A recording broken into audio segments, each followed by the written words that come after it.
All right. I don't know who's out there right now, who's already like online watching us. Let me see. We got 3 people. We got 3 people out here. So let me make sure that I am properly live. Exit in studio mode. Cool. I think sometimes it's hard to tell. Can't always tell what's live and what's not. Huh. All right. Okay, we're back live. So let me know if anything is looking off. Everything sounds good. Just let me know. Back over here. Cool beans. Okay. Okay, interesting. Yeah.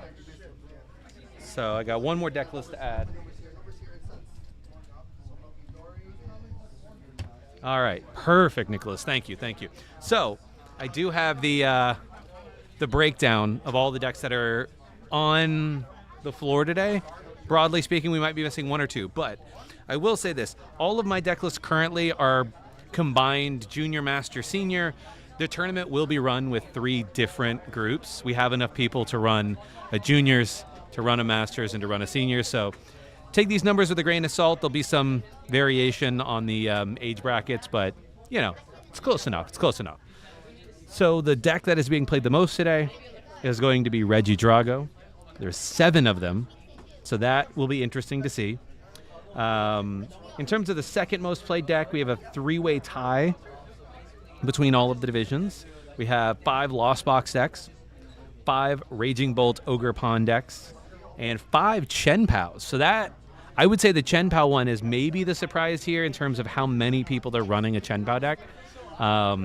Probably seeing the number of Lost Box decks, maybe that emboldens Chen-Pao, especially if the Chen-Pao player is able to take the knockout first. I don't know. I think it's a tough one because, I don't know. I feel like Raging Bolt has a better matchup against Chen-Pao because maybe they take the knockouts early, but if you can get Raging Bolt on odd pricing, that's how you win. Yo, and another, what is this deck? Oh, Greninja EX deck, okay. So that might be it. Greninja EX 1. Yeah, YouTube on the Metapod. So we have 5 Lost Box, 5 Bolt, 5 Chen-Pao as the number 2. And the number 3 is a 3-way tie as well. You have 4 Gardy, 4 Charizard EX decks, and 4 Lugia decks. So pretty even spread there across those top 3, spots, first, second, and third, being like mixed between 7 decks. After that, we do see a drop-off with Dragapult at 3 decks. And then in terms of other decks, use a couple of Ancient Box. I really like Ancient Box in this format. Couple of Stall. So we might see Stall making it to the top cut if the people who chose to bring it today are competent pilots of Stall, right? And they can make it past these best of 1, first rounds. Obviously, Lugia is going to be the bane of their existence. A couple of Gholdengos, and then a couple of... there's 2 Gholdengos. Yeah, 2 total. Then we have some interesting things. We got 2 Kingdra EX decks, which I know who's playing those decks. So maybe we'll put that on stream if you haven't seen a Kingdra deck before. Hopefully nobody trips over it. Here, let me check to make sure everything is still good. No, I can't do anything with it. Can't make it longer, unfortunately. It's still good right now, I think. But, yeah. And then outside of that, just a smattering of other things. We have a Mill deck with Great Tusk. We have Feraligatr, Armor Rouge EX, Espartha EX, or Espathra, I don't know. And Greninja EX, 1 Feraligatr deck, and then a Miraidon deck. So we'll see how many of those other archetypes make it into the top cut. If they end up on stream, I don't know. But I think for the first round, there was a quick poll that the organizer ran, that Alex ran, that we'll see if one of these two get paired up against each other, and then we'll feature that on stream. But if y'all have any recommendations for what you want on stream, holler, let us know. Either in the first round or in future rounds, especially the first maybe 3 rounds. Those are going to be the rounds that we can, shift things around, maybe not feature the top table.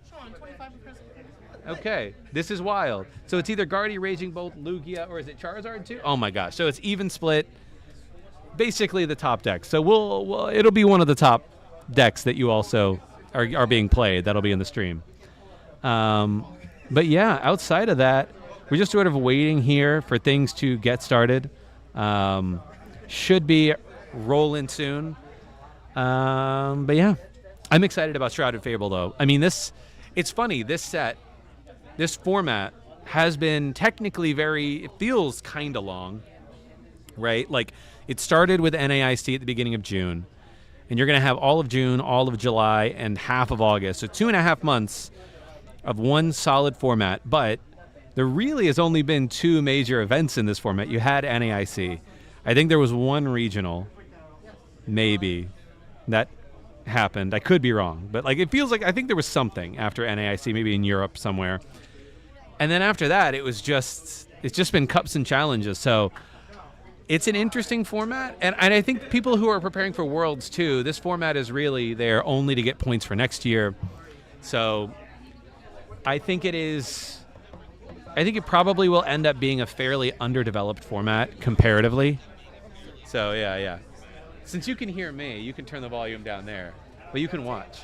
But yeah, I think it'll end up being an underdeveloped format because all of the real testing at a high competitive level is going into Worlds, which is all Shrouded Fable cards. So, all right. Looks like we're about to get started. I'm going to mute here so you can't hear.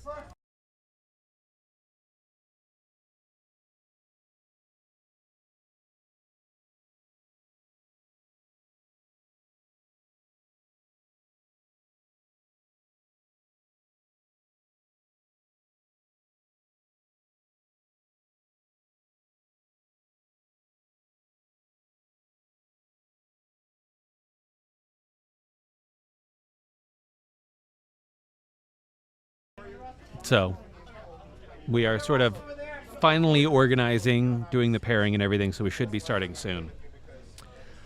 Oh boy. Let's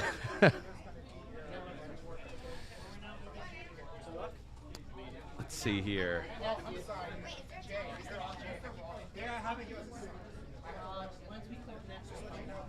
I think, what do I want to feature on stream? Chat, if you have any recommendations between Guardy, Raging Bolt, Lugia, and Charizard, just shout now, and then I can find a player who's playing one of those lists, and say that player, whoever they're playing, will be on stream. So holler if you have any preferences.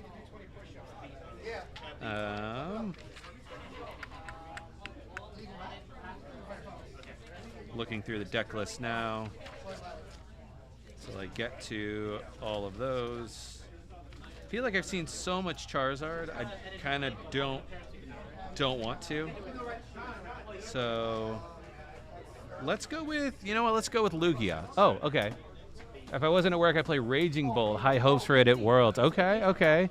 Yes, Jake. Cup. It is a cup. Okay, you know what? I think Raging Bolt. Since somebody mentioned Raging Bolt, since Nicholas mentioned it, that's what we're going to make sure that we feature here on the first round. So I'll flip through, find a player who's playing Raging Bolt, and that will be who we go with.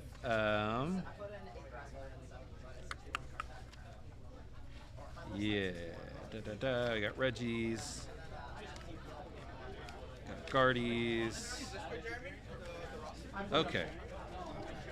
Ooh, Bret Hartman. Maybe that's the person to go with? Yeah.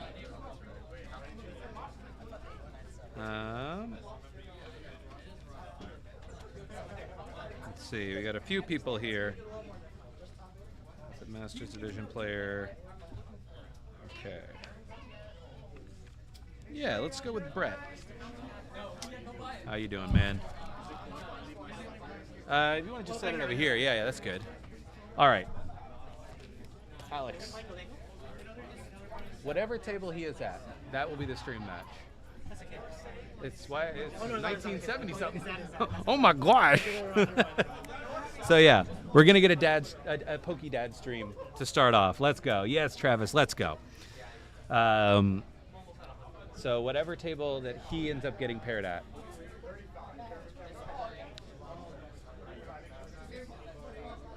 So that's what it'll be. It'll be Raging Bolt v TBD at the moment. So, yeah. Everyone there, yeah? All right. Any objection? Objection. I drop everyone. Any drops already? All right. I'm going to go on mute while they do all the pairing stuff. So hold up real quick. And then we'll have the table up and ready. So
I clicked on the wrong mic. There we go.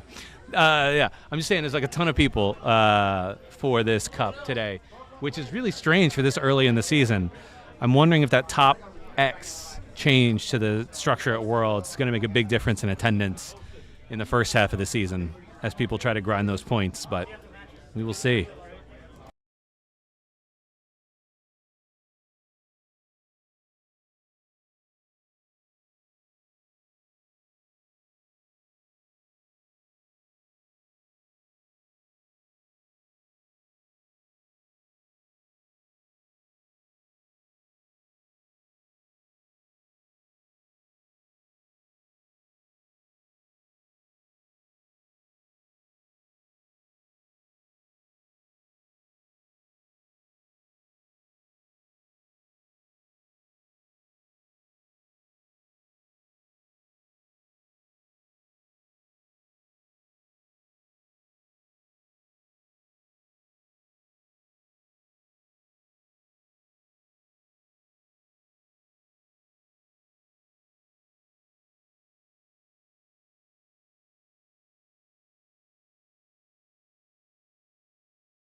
All right, so we know who's on stream. It is going to be Raging Bolt against, I think maybe a Gholdengo deck. I'll look for his deck list in a second, but they're going to do some announcements at the start of every tournament. That's pretty stock standard.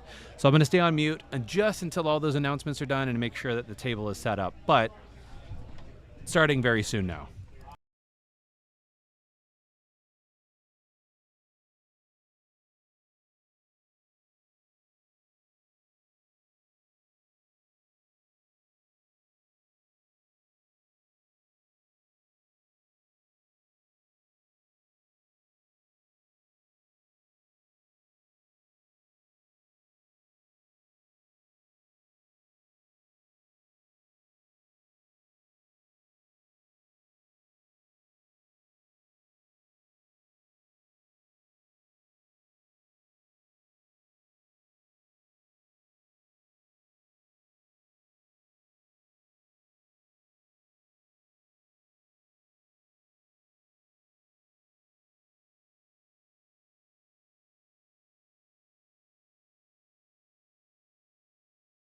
All right. So I think this is all right. I think everything here is in good order, more or less. Maybe I'll pull that down. Oh, all these snap too. It's fine. This should be fine. So, yeah. Oh boy. Announcement time. Hold up.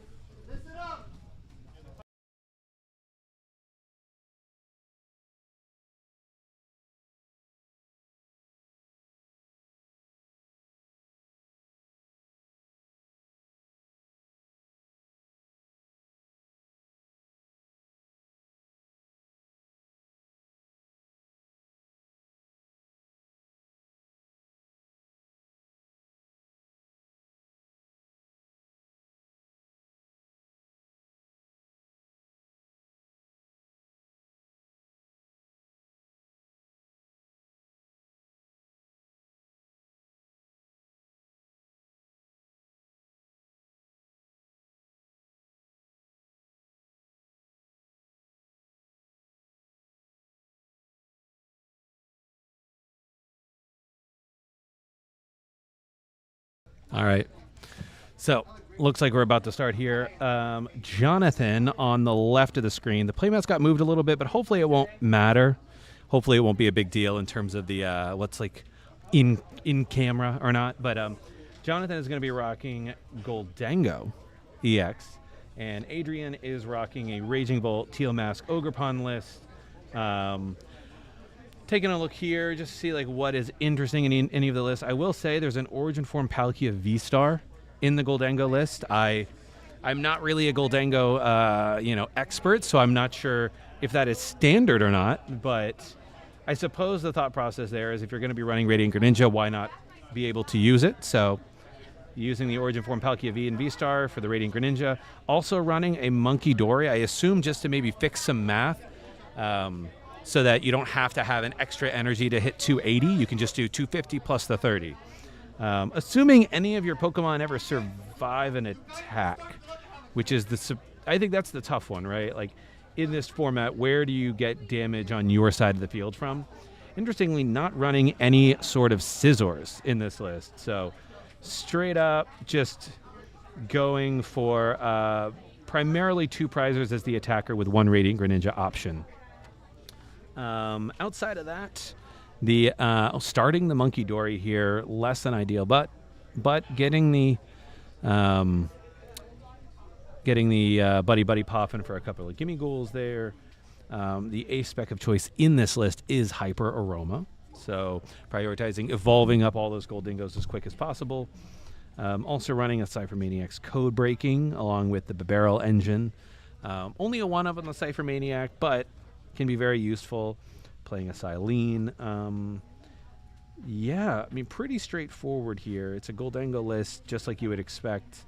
I like seeing the letter of encouragement here on Jonathan's side. Yeah, Alex plays it a lot in his Chen-Pao list, so cool to see that.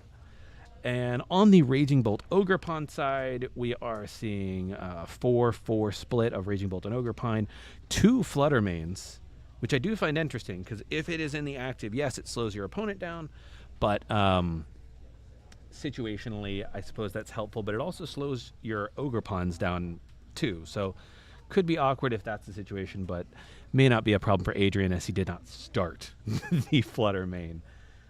Outside of that, pretty standard list here, opting for Prime Catcher as the ace spec of choice in that list. So as we get into the match now, we see a couple of Pokegears probably just digging for, I don't know if Sada is particularly useful at this point. You don't have anything in the discard, so actually I think Iona would be the better choice, but I'm not sure if Adrian whiffed both of those, which would be very unfortunate.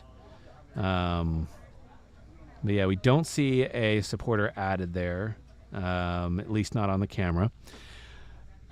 Outside of that, though, yeah, it could be a really rough start depending on the situation. May not have another Pokemon, so a third Pokegear. Luckily, I will say this. Gholdengo might be able to knock out this Bolt. Oh, well, you'll do one later, right? You know. But awkward start here. I think Adrian, did he whiff a third Pokegear? I didn't catch that. That's really rough. Now, the good news is that Raging Bolt does have the first attack, which allows you to discard your hand and draw 6. So while he's in a bad spot right now, if he's able to survive an attack from a Gholdengo EX, there we go. Using that first attack, getting a new set of hands. Opting, I think it's losing maybe 1 energy retrieval, which is not ideal, but it's very possible for Jonathan here to attach, retreat, and if he can find a Gholdengo EX, then should be able to, I think we saw, 3 energy in hand, 3 darkness energy, so maybe going to be looking for an Earthen Vessel. Nope, choosing to get the Hyper Aroma. I do like that.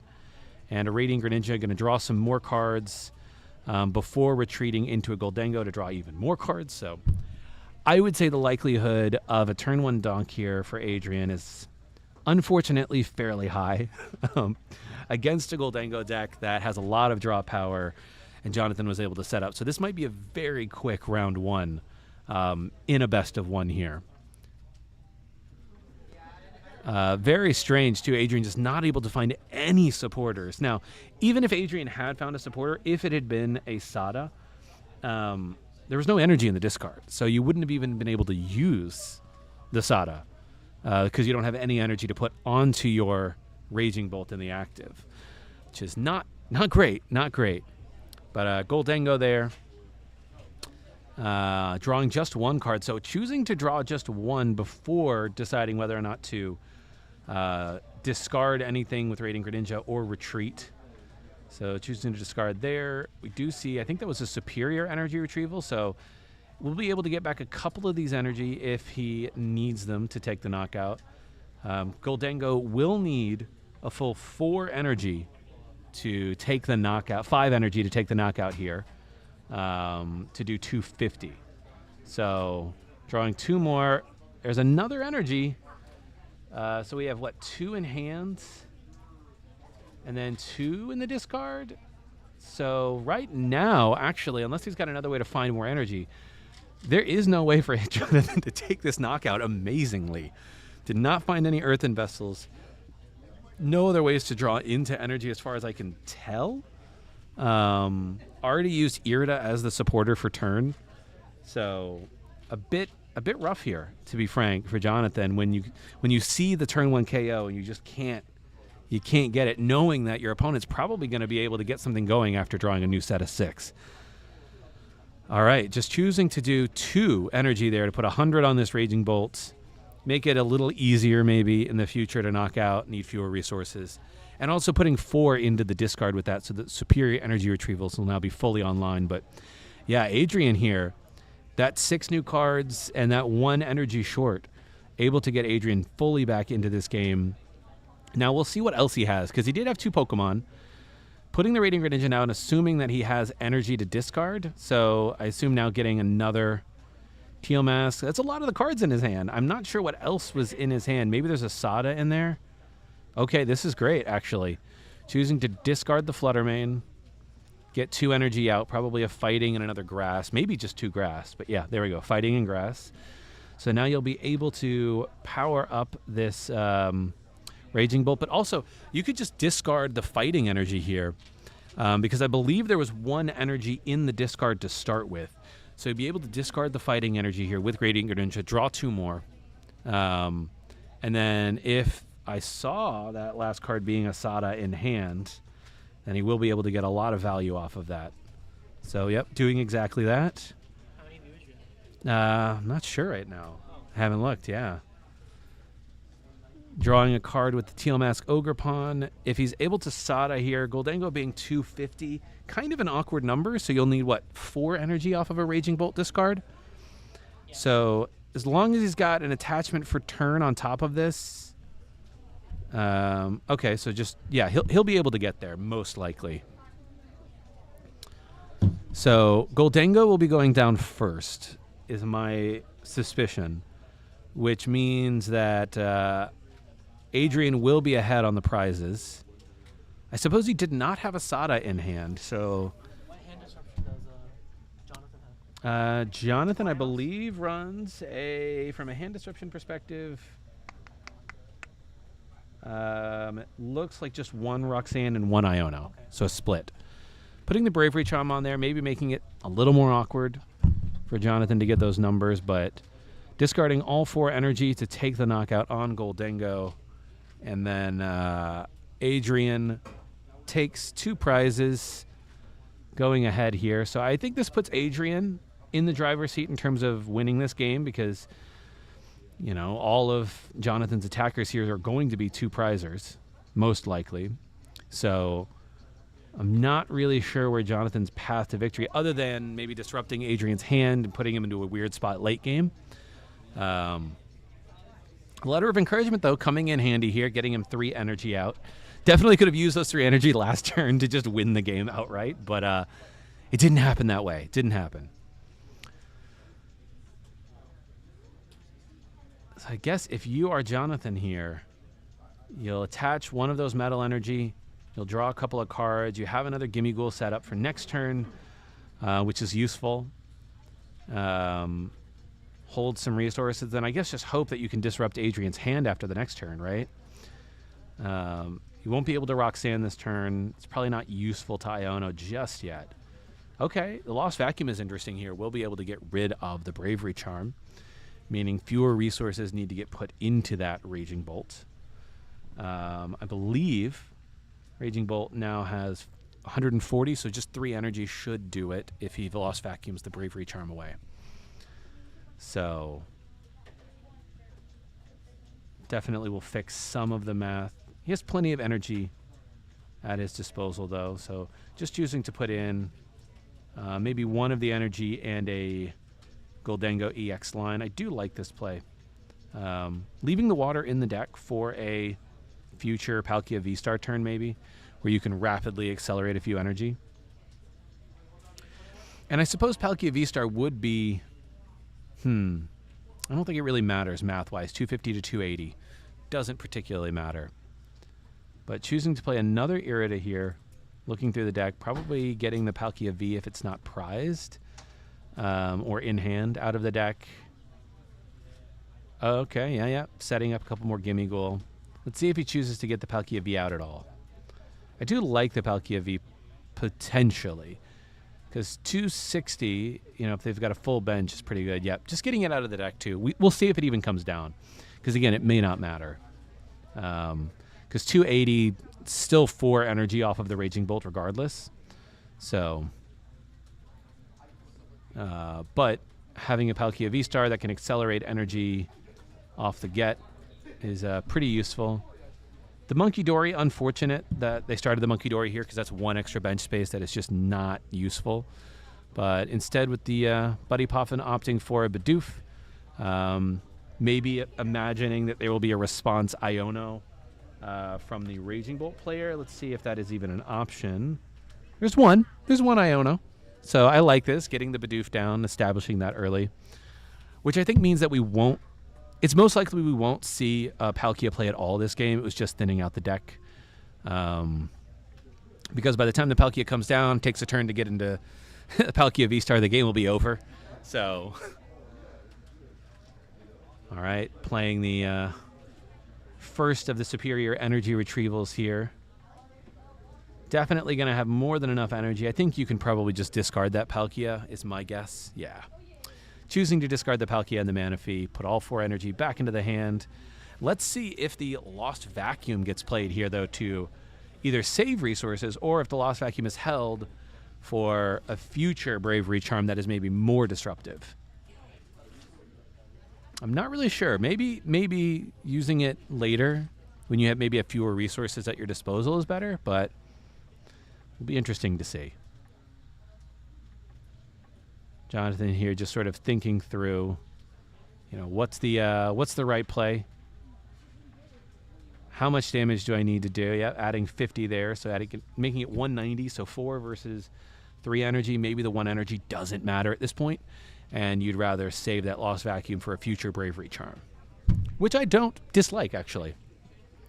You have the 4 in hand. You already superior, so you've shown your opponent you have those. Why show them that you even have a Lost Vacuum in hand, right? Yep. Opting for all 4, just taking that knockout. Jonathan there taking 2 prizes, evening it up with Adrian.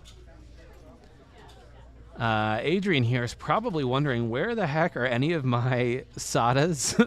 I would really like one of those. Not just like, I would need one of those now. So we will see if Adrian has the cards in hand, finally, the supporter in hand for this turn.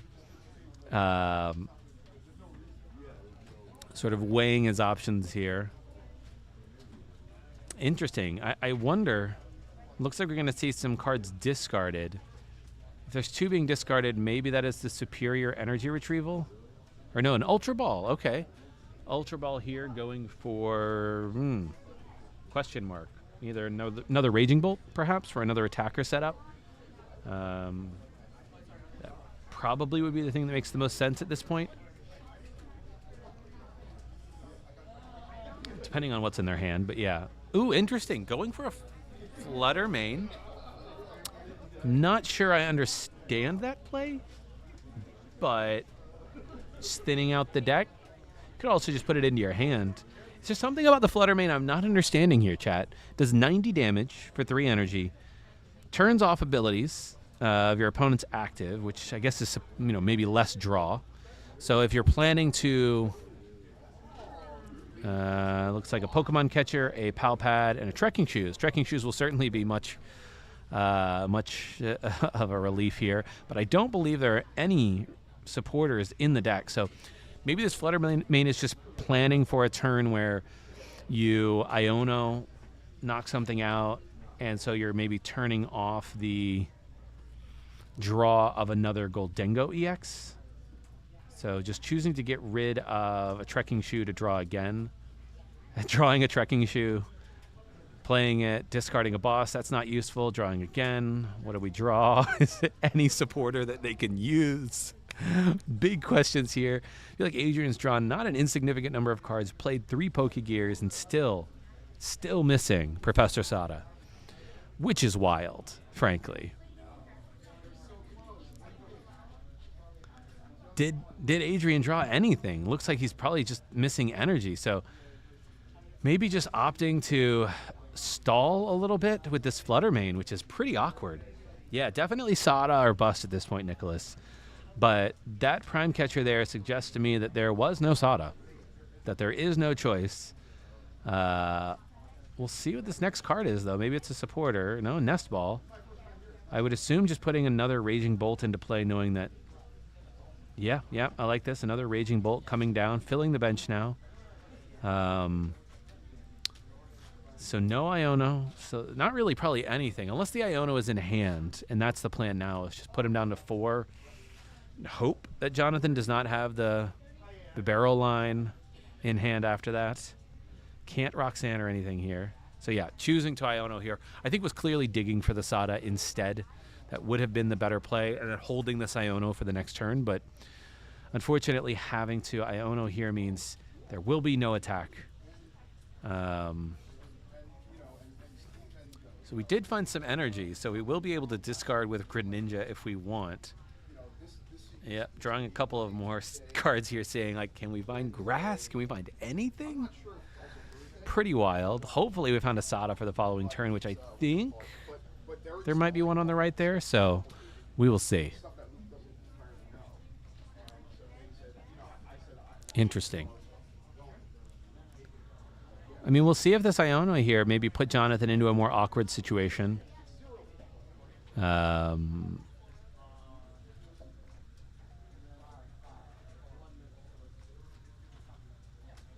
Let's see what card that was. That Palpad maybe it was played? Hard to tell.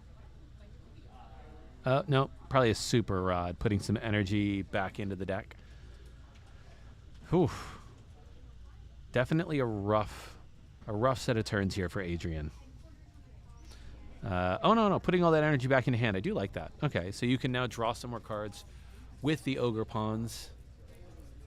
Get a couple more draws, hopefully find your way into a Sada for the next turn. And also future-proof yourself against taking the next knockout. But if Jonathan is able to get a boss KO here, I think that will be how Jonathan gets back into this game and gets back in the driver's seat. Taking 1 prize here is not going to feel good for Jonathan. So getting out of this Flutter Mane situation is the way to go.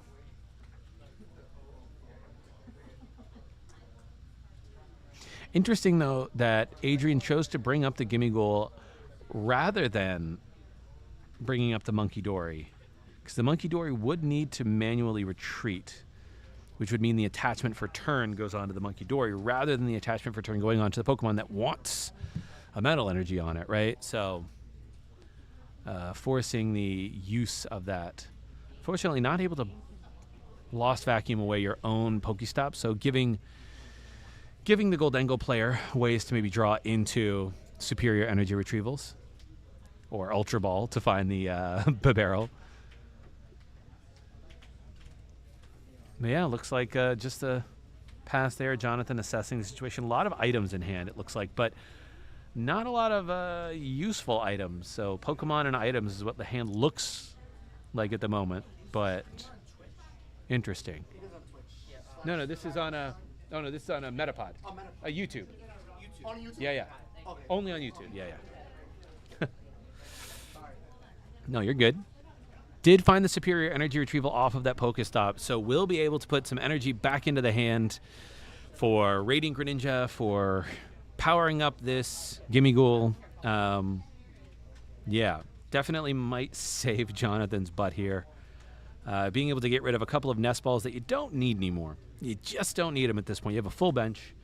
You're chilling. Interesting. Choosing to put, none of them are metal energy, though. That is a little awkward. Definitely the downside of running such a weird split of energy in a Gholdengo list is all of a sudden your hand is full of energy, but it's not the energy you need to actually attack. But they will be able to retreat manually and attack, so it's not really a huge deal. But really what you're digging for here is interesting, I guess, choosing to go there so you're not committing to it. Is Gholdengo a 2 energy retreat cost? Let's take a look at Gholdengo here and see. Is there 2 energy? Yeah. So choosing not to evolve just in case you don't find that metal energy. Finding the switch, though. Okay, so you found the switch. Did we find, the canceling Cologne in order to draw 2? Because the Fluttermane would have stopped the draw 2 off of the active. And we did find the boss, so this is huge. Found a boss. We found another energy retrieval card here, so put more energy in the hand. So we'll be able to boss up. Most likely, you could go after the bolt with the energy on it. Force the Sada. You haven't seen it all game. 1 energy less, too. So, yeah, there we go. There's the energy. Jonathan able to find all of the pieces that he needs in order to take 2 more prizes, put himself in the driver's seat, knowing Adrian has to attack. Adrian has to attack with a 2-prizer here. So it's a pretty awkward situation. Let's see if Adrian, I don't believe Adrian has used the Pal Pad yet. So he could Pal Pad the Iono back in, but the problem is you need to Sada this turn. So it's a tough spot. It's a really tough spot because your opponent's going to have a full grip. You might be able to take the knockout, but your opponent will have a lot of options here to take a response KO. Ooh, that's rough. That is tough.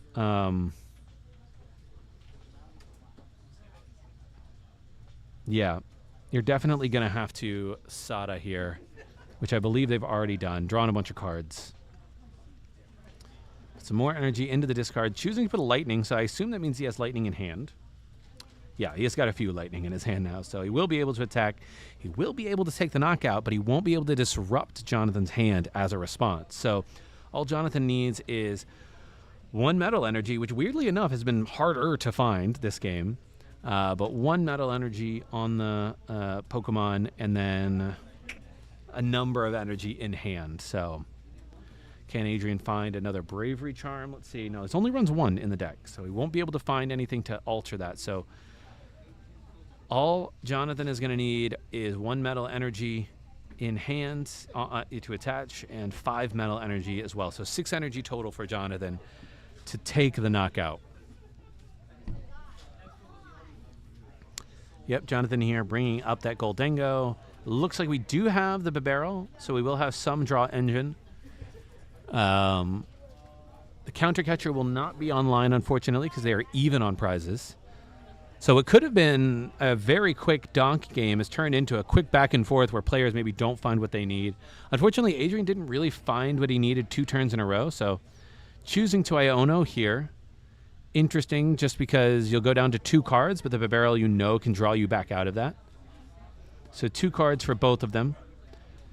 Will he be able to play any of these cards, thin his hand down even more before he Bibarels is the question. Looks like we're stopping here. Not exactly sure why, but Jonathan using his supporter, now looking at his hand, drawing 3 cards with the Bibarel. There's a metal energy. There is an earthen vessel. So I believe, I'm not sure if Jonathan he put back at least 1 energy earlier, but I'm not sure if there's still any energy left in the deck. But he does have the attachment for turn, and he can draw 3 more cards with the Gholdengo, plus 2 more if he chooses to discard an energy. So looks like now he's just counting, seeing how easily am I going to be able to find everything I need. He also has access to Pokestop. So between all of that, I feel pretty confident that Jonathan will be able to find 5 more energy outs.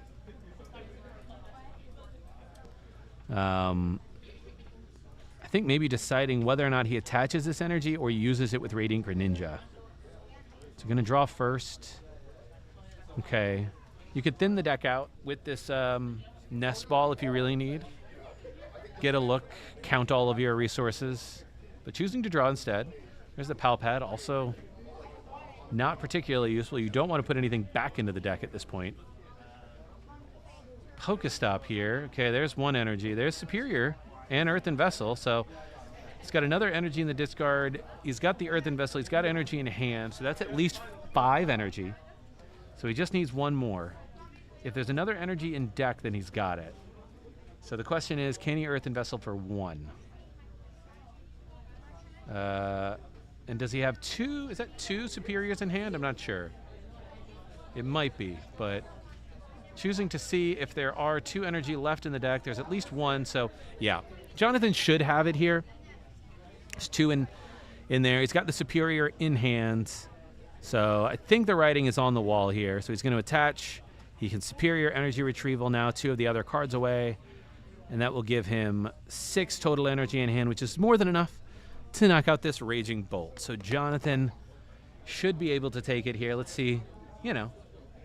Yeah, there we go. All the energy in the world. Jonathan takes it 1-0 in round 1 in a best of 1 for this League Cup. So Gholdengo taking down the Raging Bolt Ogre Pond deck.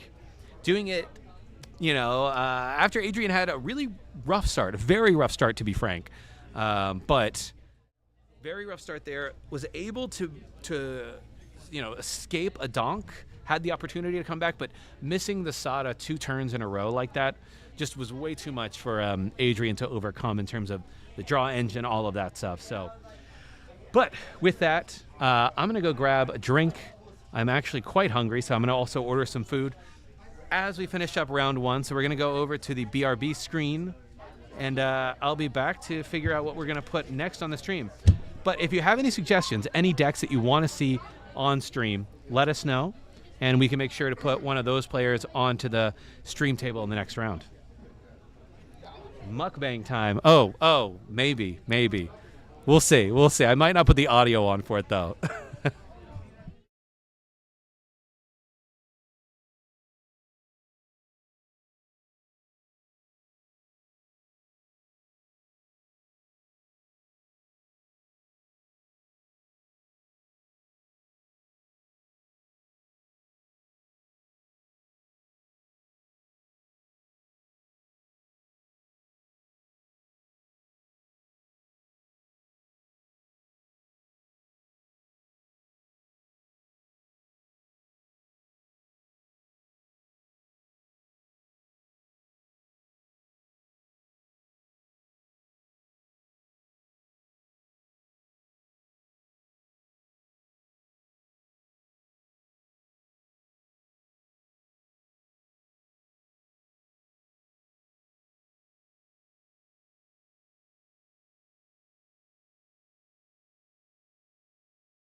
All right.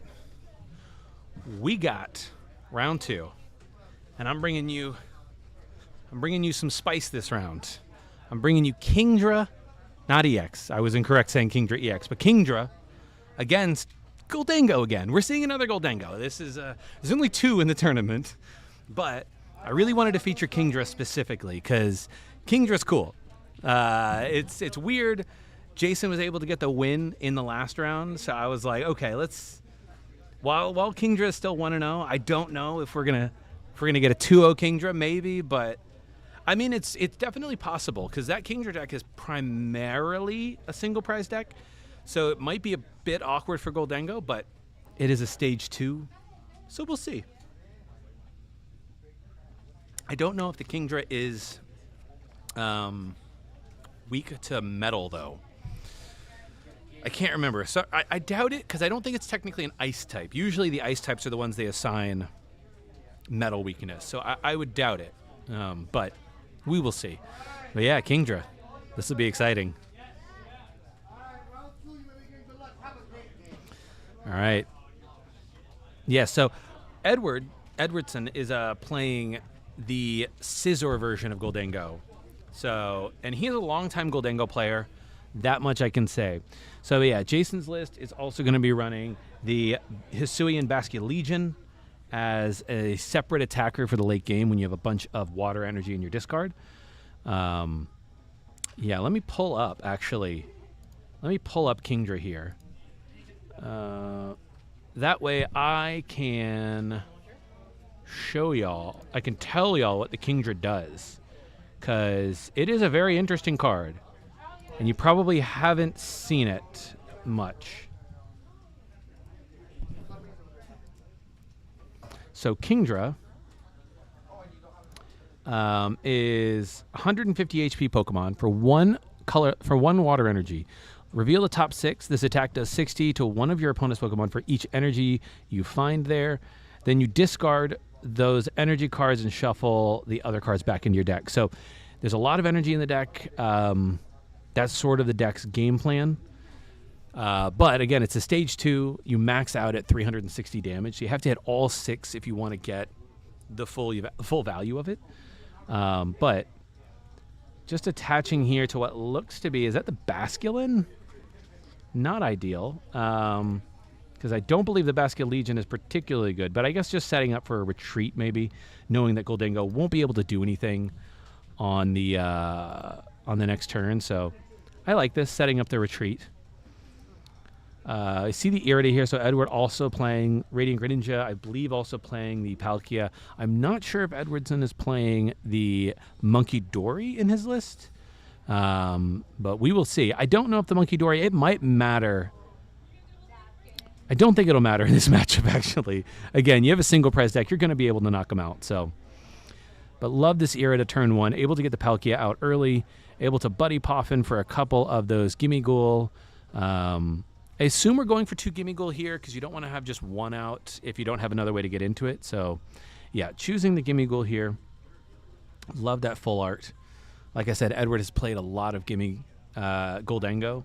So the deck is, not fully blinged out, but definitely blinged out a bit.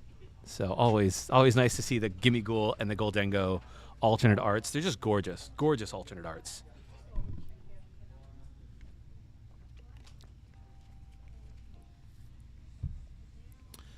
Attaching the 1 metal energy because I believe that Scyther has a free retreat, but not wanting to put anything at risk to a Kingdra, so just passing it over. And we see Jason immediately plays his own Irida. So I wonder what we get. We could probably get Kingdra plus a rare candy here, honestly. So Irida clearly is just huge in this deck. There is a Radiant Greninja in the deck, but I don't believe there's an easy way to power it up quickly. So it's probably there primarily for the draw. Maybe if the game goes long and you have extra energy, you can, in theory, use the Radiant Greninja. But unfortunately, I don't think there's a way to power the Radiant Greninja up quickly in this deck. But I will say the ace spec of choice for Jason is an unfair stamp, which situationally could be a huge swing for Jason in this matchup if the Bibarel is not established early. But yep, Rare Candy into the Kingdra, put the Radiant Greninja down, attach the Water Energy, retreat that Hisuian Basculin, and we're ready to rock and roll. Let's see. I don't think Jason has any way to stack the deck, so we're just going to reveal. I think the Scyther is only 70 HP, so you really only need to reveal 2 Water Energy. 1, 2. There we go. So I'm pretty sure. So now all of those are going to get discarded. A bit more than you probably wanted to do damage-wise, but it does open up the Hisuian Basculegion now as an attacker at some point. Oh, actually, enabled to take out the Palkia here, because yes, it does allow you to do that 60 to any Pokemon. So Jason able to take a quick 2 prizes here against Edward by taking out the Palkia early. That's actually huge. Puts him on course for a really, really solid game if he's able to string together a couple more, especially being a single prize deck. That Scyther into the Scizor is not going to be too useful here because only one Pokemon on Jason's bench even has an ability. So not doing too much damage there. You're going to have to get into the oh yeah, Basculegion definitely going to go hard in the late game. I think if you're Edward here, you just got to hope that Jason runs out of Rare Candy into Kingdra plays. But the Letter of Encouragement here, another Gholdengo deck playing this card, really, really interesting. Can't tell exactly what this porter is. Maybe another Irida. So yeah, looking through the deck for perhaps 2 different cards. Can't tell though. The glare is getting it a little bit. Could be Cypher Maniac's code breaking if he's just searching, but yeah. We'll see what we're getting out with this one.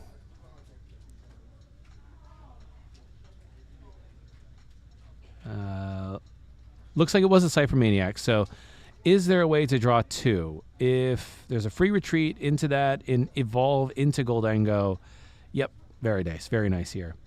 So going to draw those 2 cards. Pretty solid here in a Gholdengo deck. Won't require all that much energy.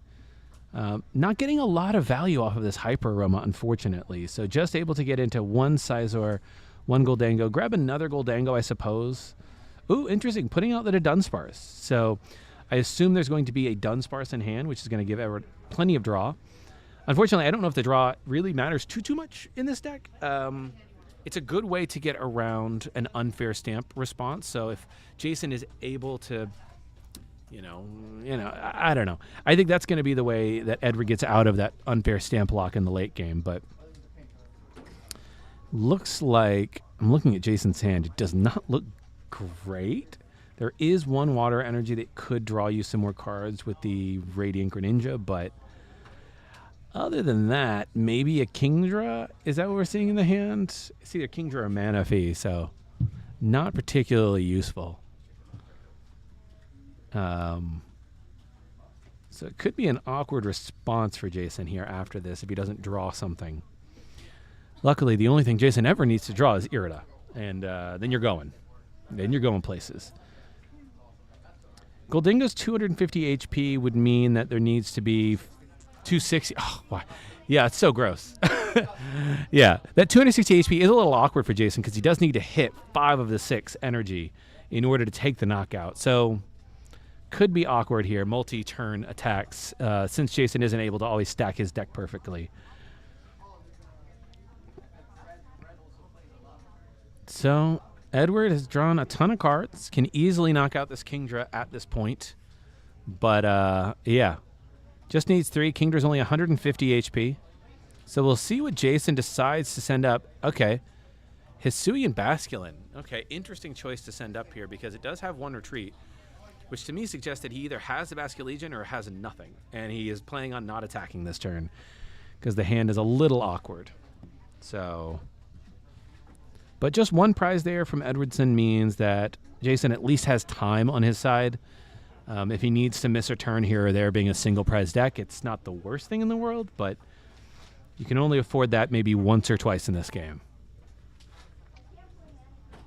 So we draw 2 off of the Radiant Greninja. boy, howdy. There's the rare candy, and it looks like maybe there's a Kingdra in hand, but because you sent up the Hisuian Basculin, you'll not be able to get out of the active. So I guess that is I think the Hisuian Basculin, is it a call for family? Yeah. Looks like it's a call for family style attack for free. So able to get another Hisuian Basculin down, just taking this turn off. And saying to Edward, hey, you're going to have to take another knockout, and hopefully I can thin my deck enough to find all the pieces I need to respond. I imagine we're going to want one more Kingdra attack to knock out before we try the Hisuian Basculin in terms of the amount of energy that's required to knock the Gholdengo EX out. But starting off here, just drawing a couple of cards. I don't really know what Edward needs or is looking for. There's 3 Horsies, 2 Hisuian Basculins. There's not really a great option here for knocking out a Pokemon. Maybe you knock out the Radiant Greninja if you have a boss and have that choice, but I guess just choosing to Cypher Maniac's Code Breaking again, I believe. Stack the deck for the next turn, because I believe you've drawn all the cards you're going to draw. Both of the Gholdengos have been used. They're both sideways, so I suppose just stacking your deck in case there's maybe you have the Greninja in hand and you can draw 2. That's another option. But otherwise, just setting up the next turn, probably trying to set up a situation where, you know, maybe you get out of a bad, unfair stamp, because there is no Dunsparce down yet. So unless Edward can draw, there is possibility here for Jason to really disrupt his opponent after this turn. Oh, but yeah, there we go. Just Pokestop. It's fine. Okay, you're losing a Gimme Goal. That's fine. You get a Buddy popping. You can start establishing more Dunsparce onto the bench. So I imagine we see maybe even 2 Dunsparce coming down. Yep, there we go. 2 Dunsparce. You have the Dunsparce in hand. So I think for Jason, I think the goal is going to be not only to get into a Kingdra on the next turn, but also to hit him with the unfair stamp after Edward takes this. Who? Edward? He needs to hit 5 to get the knockout. But with the 2 Dunsparce coming down, he's also probably going to want to unfair stamp the Dunsparce that are in Edward's hands away. I don't think I saw it. I saw his hand. He didn't have it. I mean, he doesn't have it yet, you know, but there's always, there is an unfair stamp in the list, yeah, in Jason's list. So, I mean, he's got the rare candy. It looks like he has the Kingdra. I don't know what his energy situation in hand is like, but, you know, is he able to find a way? If he can get the knockout here, I think Jason is able to sort of stay in the driver's seat. Because going down to 2 prizes here means you can take 2 turns to knock out the last Gholdengo. That's fine.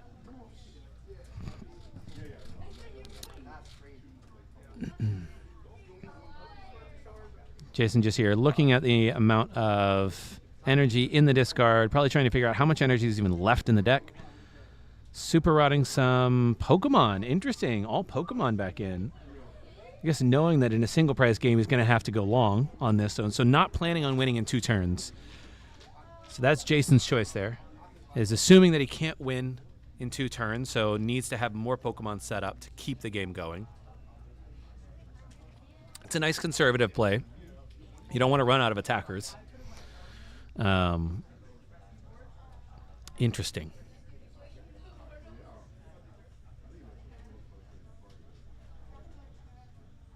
Again, we don't really have much, no energy, so just a pass from Jason. So not even choosing to Pokestop at all, just to even see. I don't know what's in the deck. I mean, in terms of Pokestop, what might you find? Not much, unfortunately. More Super Rods. Pokegear would have been good, but no energy retrieval stuff, so no way to find the energy. I guess with 24 energy in the deck, you figure you always have energy in hand, but fortunately for Jason, that's not the case. Interesting here, though. Edward starting to set up what looks to be either a retreat on the Greninja just in case, or maybe a Greninja play in a couple of turns. Don't hate that. So we've drawn plenty of cards. There is a Dunsparce active. I would argue Edward is now in the driver's seat pretty confidently. depending on what Jason's able to top deck. I love this play. Getting rid of that draw engine of Radiant Greninja. And we will see what Jason is able to draw. So at this point, I don't love the Super Rod on the previous turn from Jason because you did put 3 cards that aren't energy back into your deck when you could have maybe waited a turn. But, you know, I've never piloted the Kingdra deck, so I don't know, to be frank. Oof, 3 energy is kind of a lot to knock out that one Pokemon. But Edward taking another prize, going down to 3. See if Jason, did he draw anything here? It's not looking great for Jason if he still doesn't have an energy. At least with an energy you can attack, but just going to Buddy Poffin. If Edward takes another prize here without any response, then Jason will have 1 turn to take 2. But then Edward will have turns to potentially get into a Radiant Greninja turn, which means that Jason will need to find the 1 Manaphy in the deck and throw that down. I don't like putting the Rotom down here if he has any Nest Balls or anything, just because at this point the prize trade race is your win con. I would like to see Jason throw down the Manaphy, though, seeing that the Radiant Greninja could net him 2 prizes in 2 turns, which is opting not to get the Manaphy now. Maybe the Manaphy can come down on a future turn. It's not a threat immediately. So you're going to have bench space open after you take this turn off as well. So, oof, that's rough. Yeah. Just missing the energy is really tough here for Jason. You can sort of see why the Rotom is good in the deck, but it's definitely a liability at this point. So just passing the turn again for Jason. Unfortunate. There's not really much Edward needs to do except not deck himself out in the process. Right? That would kind of be the big oof, but I don't think that's going to happen. Interesting. Choosing to get the Palkia out now to give yourself an option to threaten a Radiant Greninja. Because you can Dunsparce, open up a bench space, see if you find a way to get the Palkia onto the bench. Yes, it's another 2 prize liability, but at this point it doesn't really matter. So I will be interested to see if we see the Palkia come down to give more threat to that Radiant Greninja. The Dunsparce getting shuffled back in there. 3 more cards in hand. Playing the Nest Ball, I imagine getting out the Palkia at this point just to threaten Radiant Greninja so that you take 1 prize now, close the game out next turn. So Jason now, I think, has to be imagining that he needs to find that Manaphy, assuming it's available to him as quickly as possible. Because without it, you got 1 more turn and that's it. So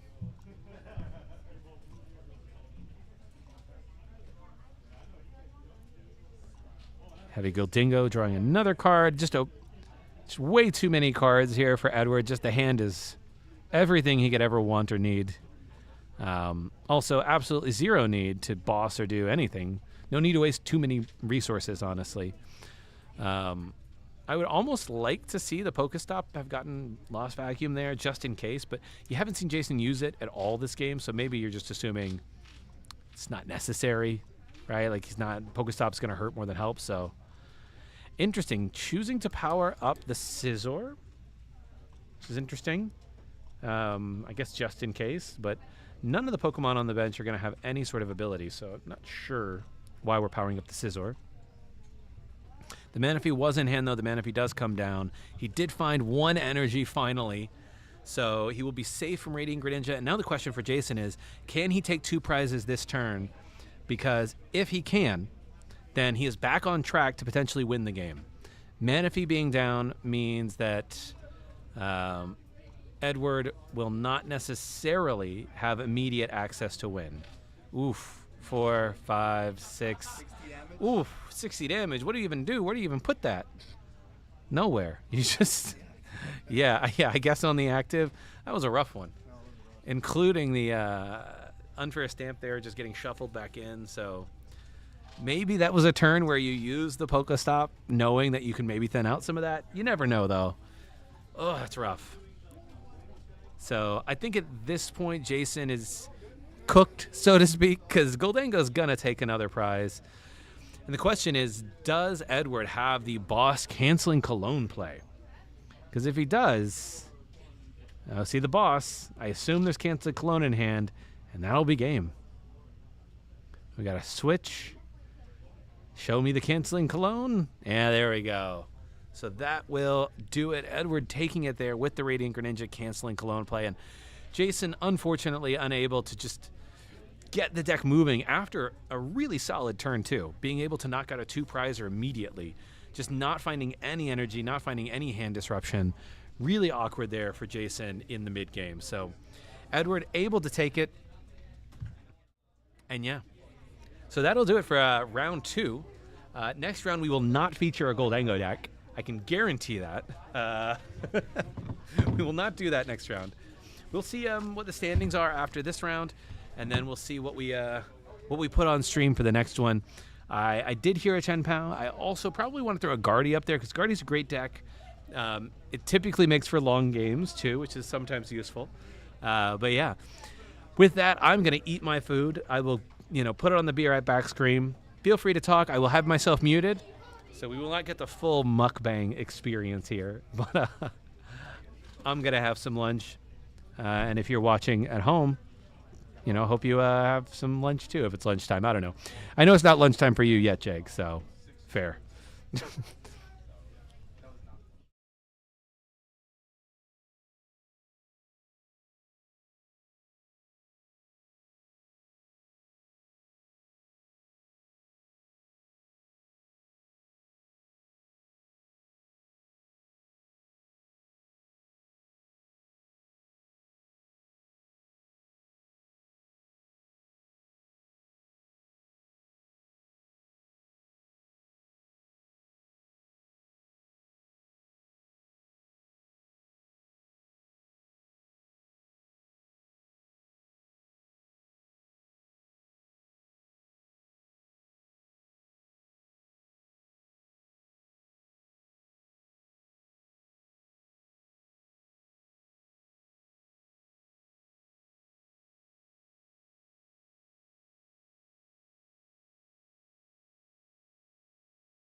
So we are back. Round 3 pairings are going up now, so players are getting situated. This round, we should have Henry Chow playing Gardevoir against Alejandro, who, if this is the right one, I can double check the name. Let me check real quick to make sure this is the right deck list.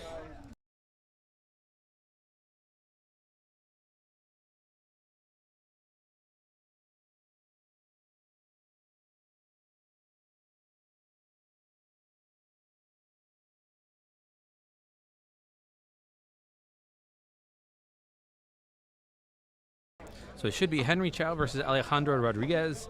So it'll be a Gardevoir versus a Lost Box, which, you know, is kind of like an is that NAIC rematch? Yeah, Gardevoir versus Lost Box. So there we go. So this one should be a fun match, very different from the last matches we saw. Should be a bit of a grindy one, most likely.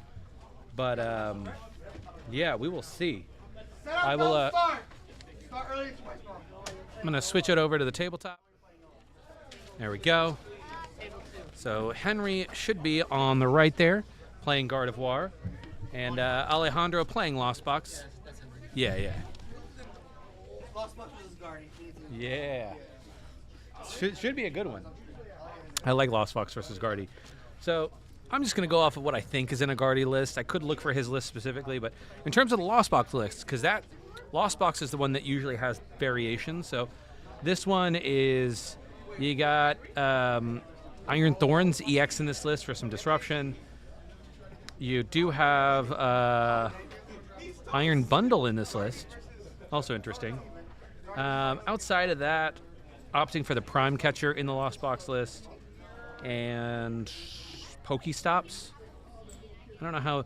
3 Lost Vacuums in the list. So very, I suppose, turbo in a lot of ways. Just trying to get as much stuff into the Lost Zone as possible. What? I haven't yet. Yeah. I'll do that after this round. Yeah, yeah. If they want. But it's early rounds. You know, I'm getting warmed up. But yeah, outside of that, this Lost Box deck is pretty straightforward. I think the 3 Lost Vacuums is probably the biggest difference with this deck list. So, but yeah, as they set up here, I'm not sure who exactly is going first, but I mean, it'll be apparent pretty soon. Getting set up here. Lively discussion there.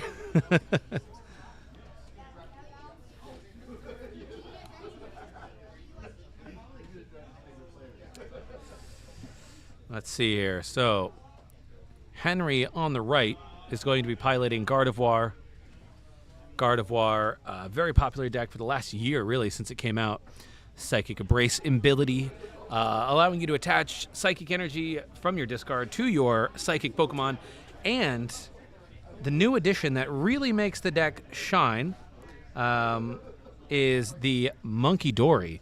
Monkey Dory, if it has a darkness energy attached, allows you to move 3 damage counters from one of your Pokemon to one of your opponent's Pokemon. So not only does it allow you to attach potentially more energy, reduce some of the damage potentially, but also increase the damage output effectively of your turn by 30. So I don't know how many Monkey Dories are in Henry's list. 2? Okay, thank you. Love this. Is that a guess or is that? Okay, well, we'll see. That's a hope. We hope for 2. Yeah. We're hoping there's 2 monkeys in the list. But those are the 2 main cards in this list. The other card that we'll see, we'll either see a Hyper Aroma or an Unfair Stamp, most likely in Henry's list. Gardevoir lists kind of vary depending on like which card they want, if they want to be more disruptive or more setup focused. In terms of the Lost Box list, the main new cards for Lost Box are really just going to be the Blood Moon Ursaluna. Blood Moon Ursaluna is a great late game finisher, dealing 240 damage, and its cost is reduced by 1 colorless for each prize your opponent has taken. So after 4 prizes, it's just 1, but you can also do it early game if you need to. So other than that, though, I think in this matchup, the card that's really going to make or break for Alejandro is whether or not he's able to get his Iron Hands powered up to take some extra prizes on these Gardevoir. That's really going to speed up the game. Also playing Super Rod at a full count, so we'll be able to get Iron Hands multiple times, most likely. So we'll see if everything goes to plan for Alejandro. So at NAIC, we did see a similar matchup to this, probably slightly different deck list, but similar matchup, Lost Box versus Gardevoir. Lost Box is the one that came out on top against Stefan Ivanov, so we'll see if Henry Chow is able to avenge this matchup archetype today. Looks like we're starting the... is that Klefki? Is that the Klefki I see in the active? So if that is the Klefki, hard to tell, but if it is the Klefki, that'll be very, very annoying for Alejandro. Because that Klefki is going to turn off all of those Compies and Radiant Greninja. So that could be very difficult for Alejandro to get around.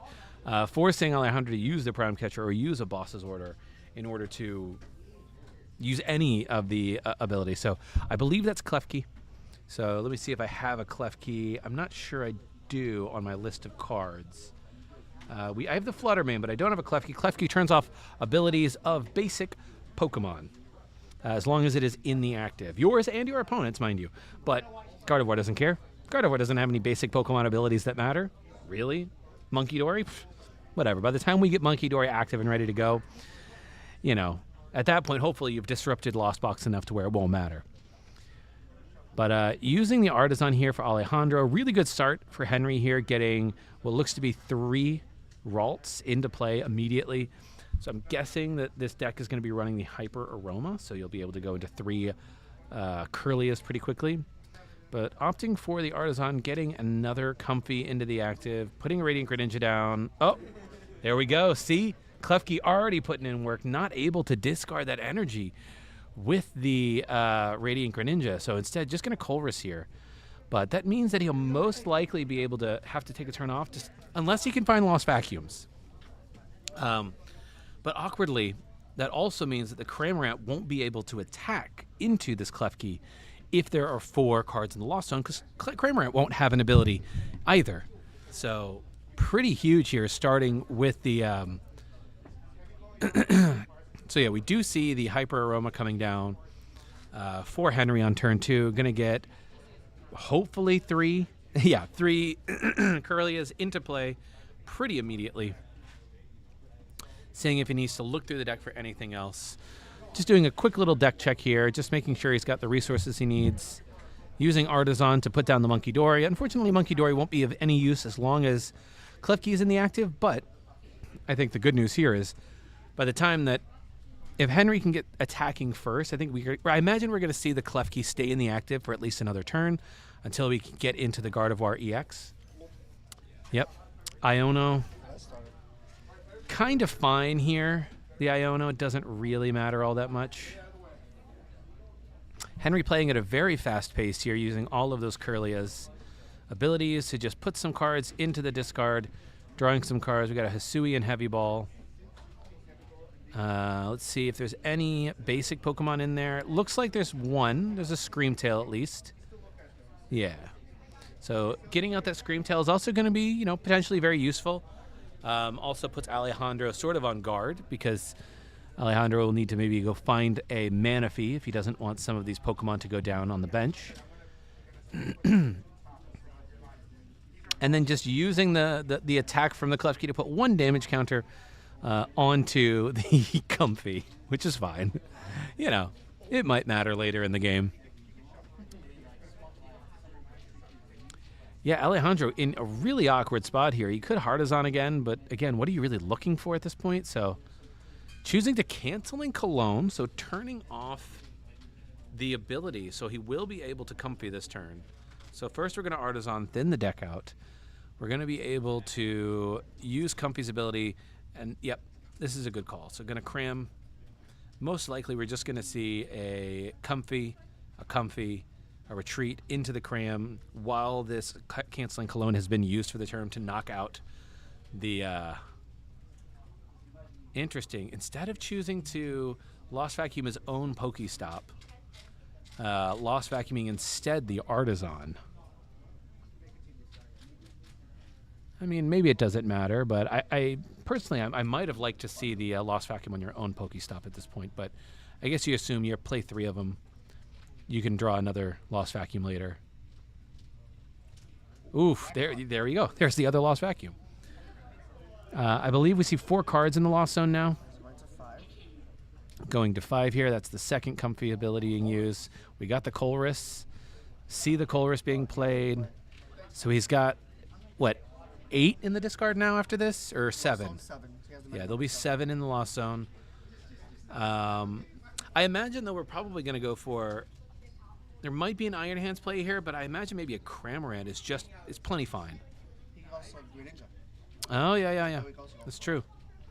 Now, how did the Monkey Dory get into the active? Iron Bundle. Oh, right. Okay. Ooh, I like this. Oh, you went for the he's setting up both attackers. That's pretty Yeah. So I guess reading the Mirage Gate here to make sure that there are enough different kinds of energy being attached, because I think there was... So water and lightning, lightning seconds. Yeah. So he's just separating them out. Nice. Yep, and that's going to take out, I imagine, 2 Curlias? Yeah, I guess now that you're set up, the Klefki doesn't really matter. So Alejandro taking the first 2 prizes here. Pretty explosive turn here with the canceling Cologne. Yeah. And Henry over there using the Pokestop, rolling the dice to try to get out of this situation, but honestly, all Henry really needs, though, is one Gardevoir. You get 1 Gardevoir online, and if you can take out the Iron Hands with Screamtail, that's, I think, the huge play here from Henry's perspective. Oh, bold. Okay. I think Screamtail, because Screamtail will set up Sableye. You don't want to give him Sableye target. I suppose, yeah. But taking 2 prizes off of that also feels pretty bad when you know that Iron Hands is coming out next turn. So I wonder if Henry, we know he plays the Hyper Aroma, so there's no unfair stamp plays in this deck. Yeah, that's really going to be, I think, the goal here for Henry is to find an Iono. In order to just thin Alejandro's hand back down, hope he doesn't draw into another Mirage Gate, and force him to attack with a Cramorant, maybe? Yeah. That's true. Yeah. Big Guardy is another option.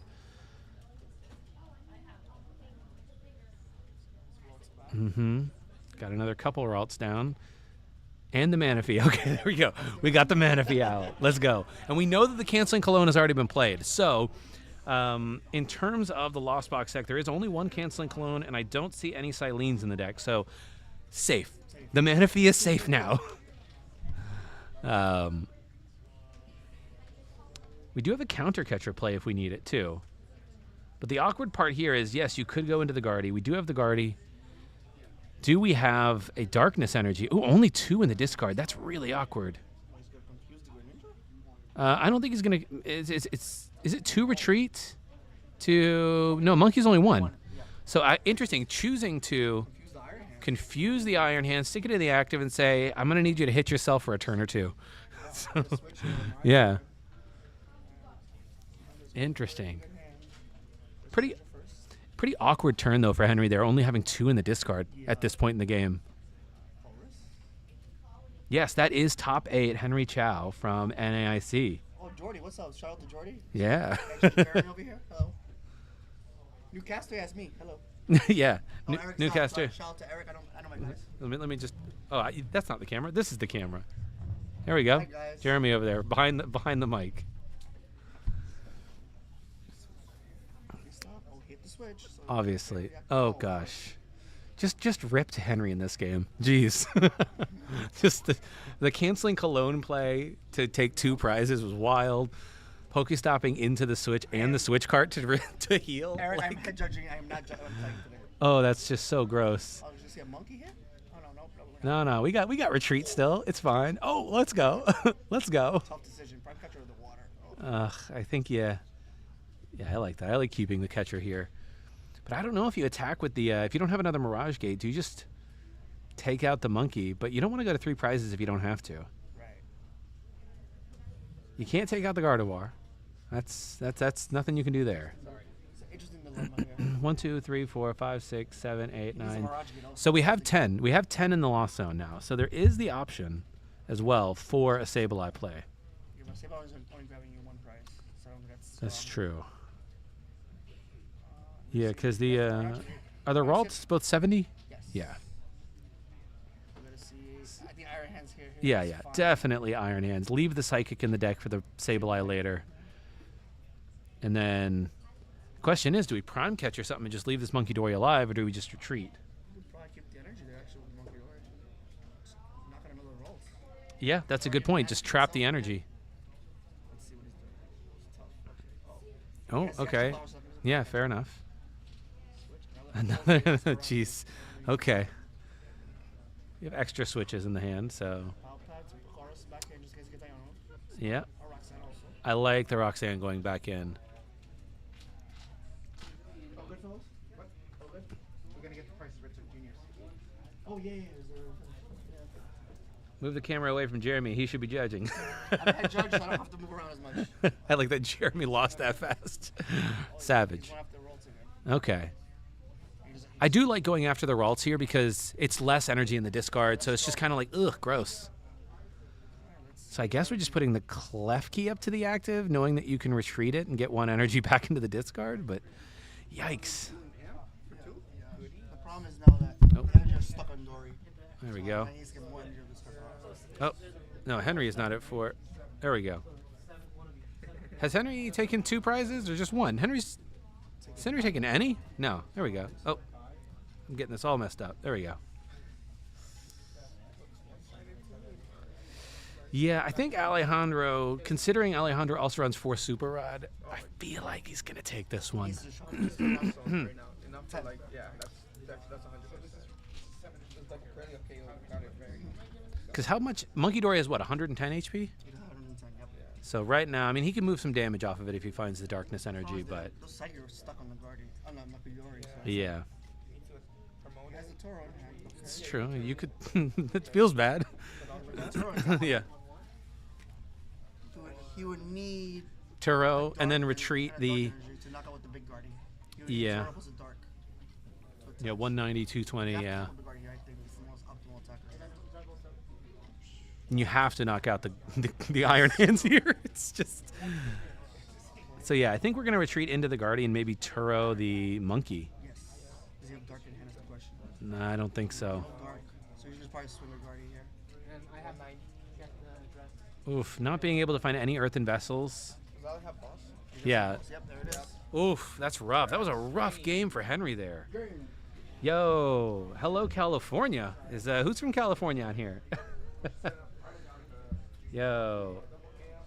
Yeah, Alejandro got it. Still got it after that one-piece training arc. Yeah. Yeah, Henry unfortunately just was not able to find the pieces he needed, and Alejandro just had everything he needed that game. Particularly on that canceling Cologne turn. Just taking out 2 Curly as that early is just absolutely devastating. So Lost Box able to overcome Guardy once again. I'm not sure if that matchup is how much it favors Lost Box. It might be more even given the Klefki Fluttermane situation than it typically looks, but as you can see there, just 1 canceling Cologne turn is all you really need to get out of it. And once you go to 7, there's not really much Guardy can do to disrupt at that point. So, but yeah, let's see if you want to go ask Alejandro if he wants to come over. Do you mind giving up this seat for the person who won the game and see if he wants to come play, come talk? Thank you. So we have potentially Alejandro coming over just to chat with us about the matchup. So we shall see. But yeah, I hope y'all are enjoying that, enjoying the tournament thus far. So that was round 3. Ente, how many rounds do we have in Masters? Oh, Masters? This is the 3rd round, right? Yep. So basically, we're Is gonna it have 5 rounds plus top cut or 6? I think it's 6, then top cut. Wow. I think. I know for a fact that the juniors is just 3, And I know they're doing 3 rounds. Seniors are doing 4 plus top. All right.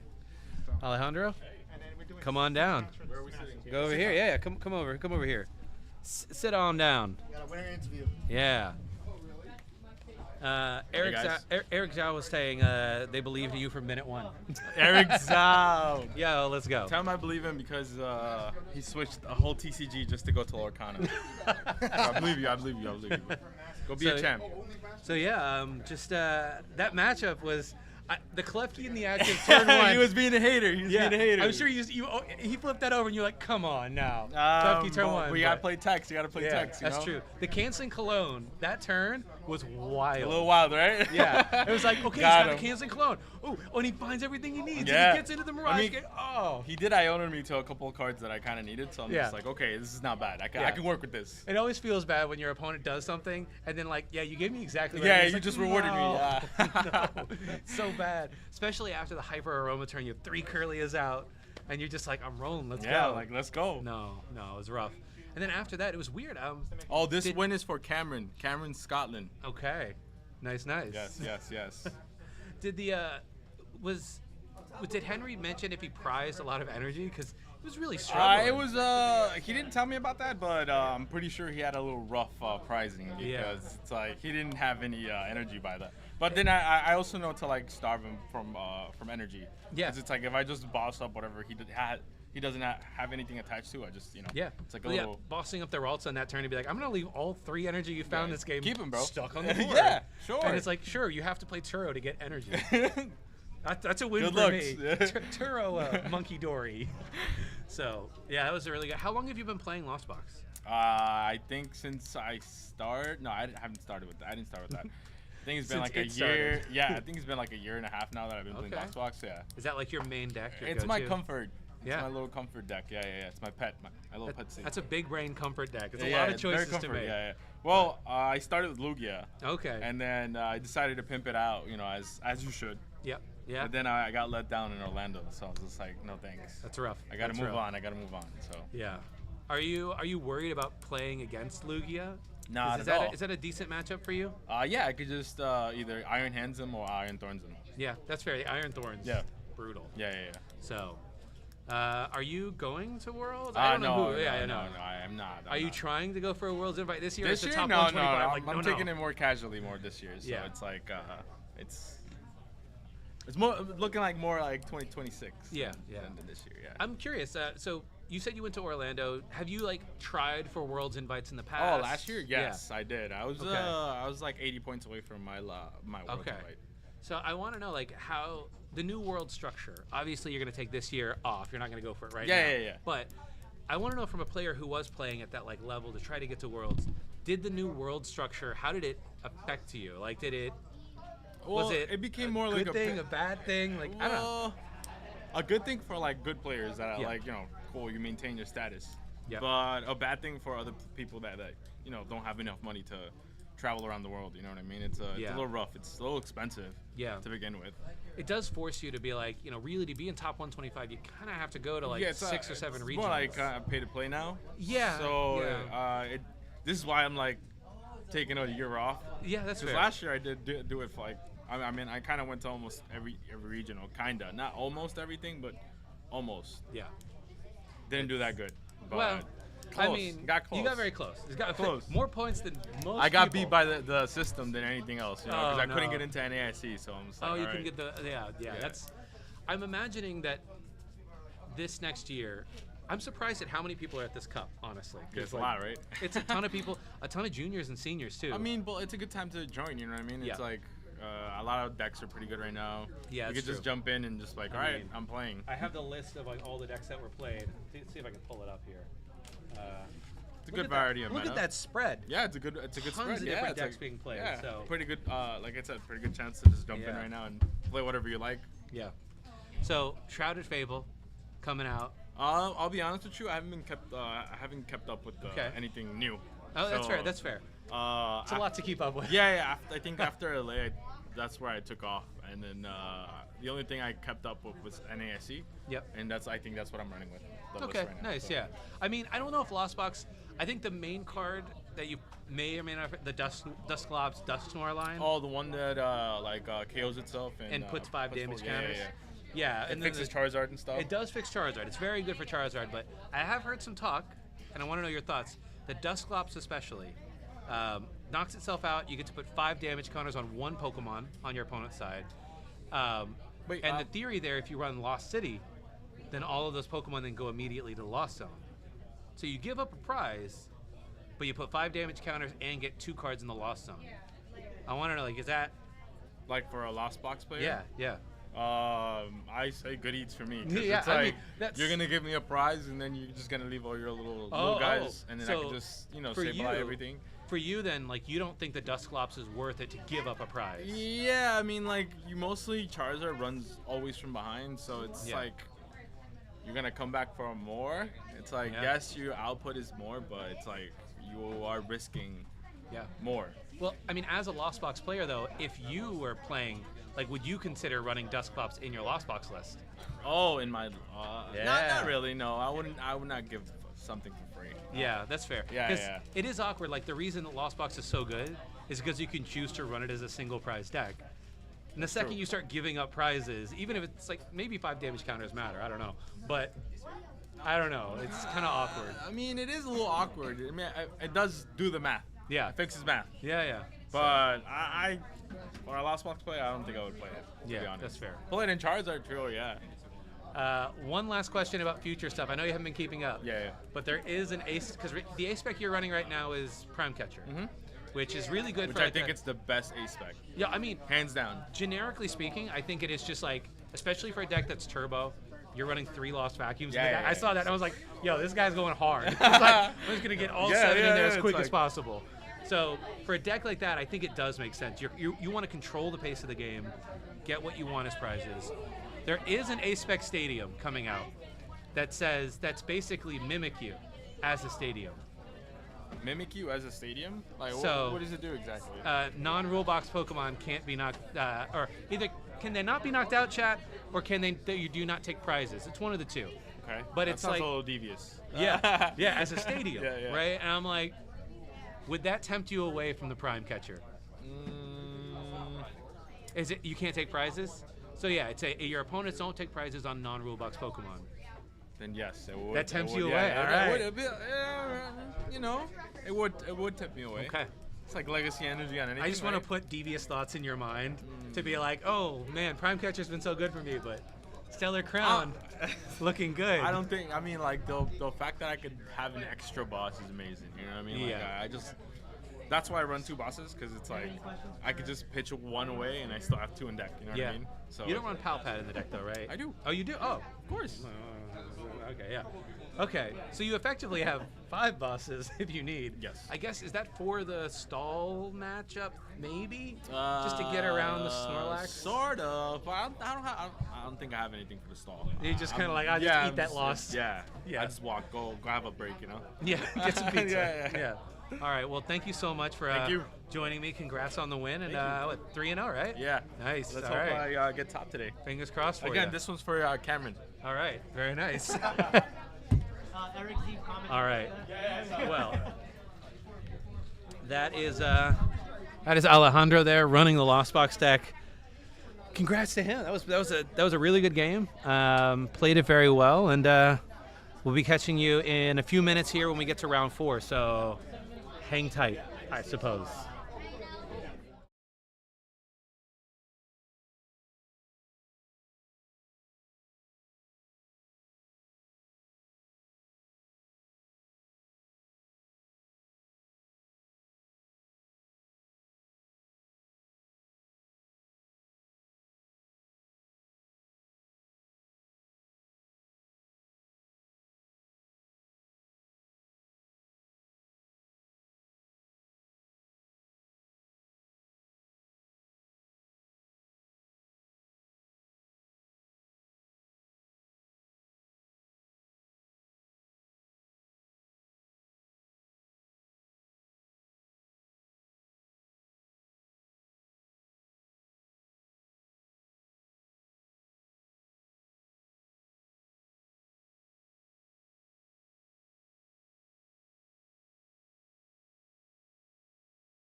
All right. So, slight change of plans. The Reggie Drago player is playing Edwardson, who we already had him play against. He's playing against Gholdengo, which we already saw earlier. We saw 3 Gholdengos today, so we're not going to do Reggie V-Star. So, assuming there's not another repair, I think we're going to have Gardevoir versus Lugia. So we will see. We will see. Repair. Just hold on. This happens.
All right, we have Anthony versus Eric. It looks like I see purple. I see purple. So is it Lugia versus Gardy still?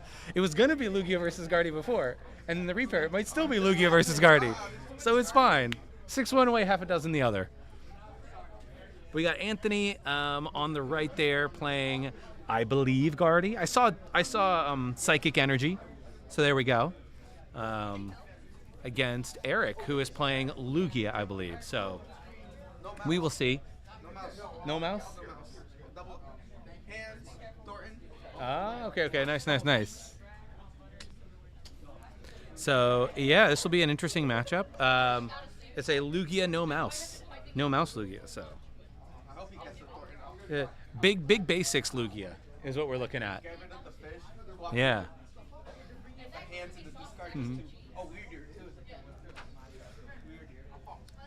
So we're just shuffling up here and getting ready, but yeah.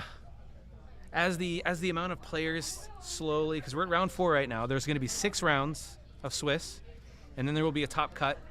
I don't know if top cut will be 8 or 4, so there will either be. Is top cut going to be? Oh, I'll let them figure all this out. But yeah, I don't know if top cut's going to be 8 or 4, so it'll be the 2 or 3 rounds of top cut. So we still have a lot. We still have most of the tournament left. 3 rounds of Swiss plus top cut. This is going to be a minute. So thank you, everybody who's here and hanging out with us. It is much appreciated. All right, looks like we're ready to cut and get ready to go. So opponent's cutting here, and we shall see.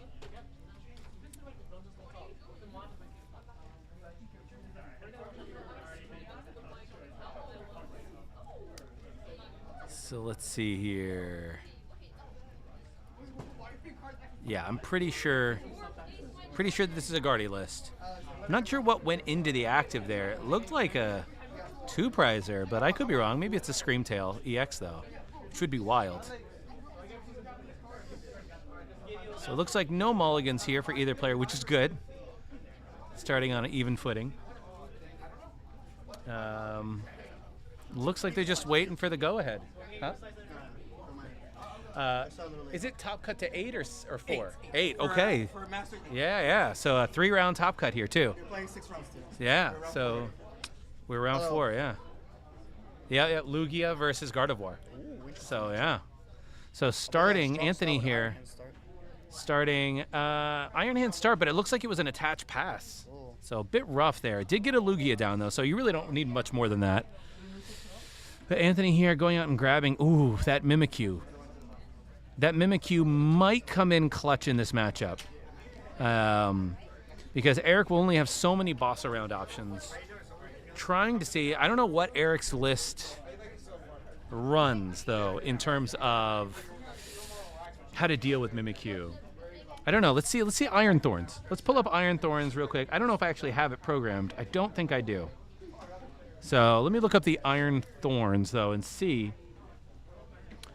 He also might be playing one of the Ogre Pawns that has a Shred ability. I believe one of the Ogre Pawns has those, so there might be ways around to Mimikyu. But Arvin here grabbing the Earthen Vessel, grabbing the TM Evo. Just about the best start that Anthony could hope for. A full bench, TM Evo, and energy in hand. Yeah. Anthony can't really be upset with this start at this point. So really it's going to come down to how good is Eric's turn 2. Is Eric able to get some of those cards into the discard to power up this Iron Hand, start taking some prizes before the Mimikyu becomes a problem? Because as we were given pre-information, there is no mouse in this version of Lugia. Yeah. Supposedly, there is no mouse in this list. Oh yeah, you use the Iron Hands and you use the Overcon, right? No, First Moon, right? That's that version, right? No Chinchinos. So the question is, what is his option to get around a Mimikyu? Is there an Ogre Pun in there that has the Shred attack? There is nothing. Oh no. Yeah, so this could be, you can boss around it. So Iron Hands is going to have to put in work with bosses. Yeah. So that seems like that's going to be the way. So a really good start there for Anthony. Getting all those energy out, getting 2 Curlias set up immediately. But the Mimikyu will be a problem for Eric in this game. It seems like we do have the Lugia. We have a Great Ball. I don't know if there's any. I can't tell if there was any Archeops that went into the discard from that. But we do have an Archeops off the Great Ball, so if we have an Ultra Ball there, we could maybe see at least one hitting the discard. On the chicken. Yep, Please we do look have an good Ultra chicken. Ball. Please, thank you. So choosing what else to Ultra Ball away. It looks like it might be. Ooh, is that a boss? Ugh. We'll see. We'll see. Could also be a Bravery Charm, so it's hard to tell. But you did get one Archeops in the discard. The question now is if you don't have another way to get another Archeops down, don't bother getting another Archeops out. So let's see here. Looking through his deck, Eric is getting the Iron Bundle. Iron Bundle is a really nice way around a Mimikyu as well later in the game. Yep, using the ability, he did get 2 Archeops into the discard, so now a full bench, 2 Archeops down, so Eric will be able to take 2 prizes here early in the game. And now the question is, what energy does he want to put onto this Iron Hand? So choosing to get Legacy Energy and Gift Energy, small hand size, and then getting 2 more energy out here will be interesting. So there's a Mist Energy and then another Gift Energy, it looks like. That'll be going on to the other Iron Hand. So assuming that, this is interesting. Double hands? Yeah, double hands, everything on board, looking pretty good. It's got the Iron Bundle, so that also helps out with the Mimikyu. Yes. So, It's 4 balls. yeah, it's got 4 outs, and so it's really, I think, going to come down to Iron Hands has to carry this deck. You got to take 3 knockouts Plain and simple. with those 2 Iron Hands that you got. And the other question is, what other electric energy does he play in the deck? Does he play Luminous? I can imagine he only plays Legacy and Basic Psychic, right? Basic lightning. Yeah. Basic lightning, yeah. This is the vessel build, so probably plays 2 basic lightning. Also, So- 1 basic lightning with the. Oh, there's one in hand, yeah. And then I guess you attach return and then and then say go. I'm going to take 2 prizes. Yep, there we go. Eric just immediately taking those 2 prizes, absolutely melting the Drifloon.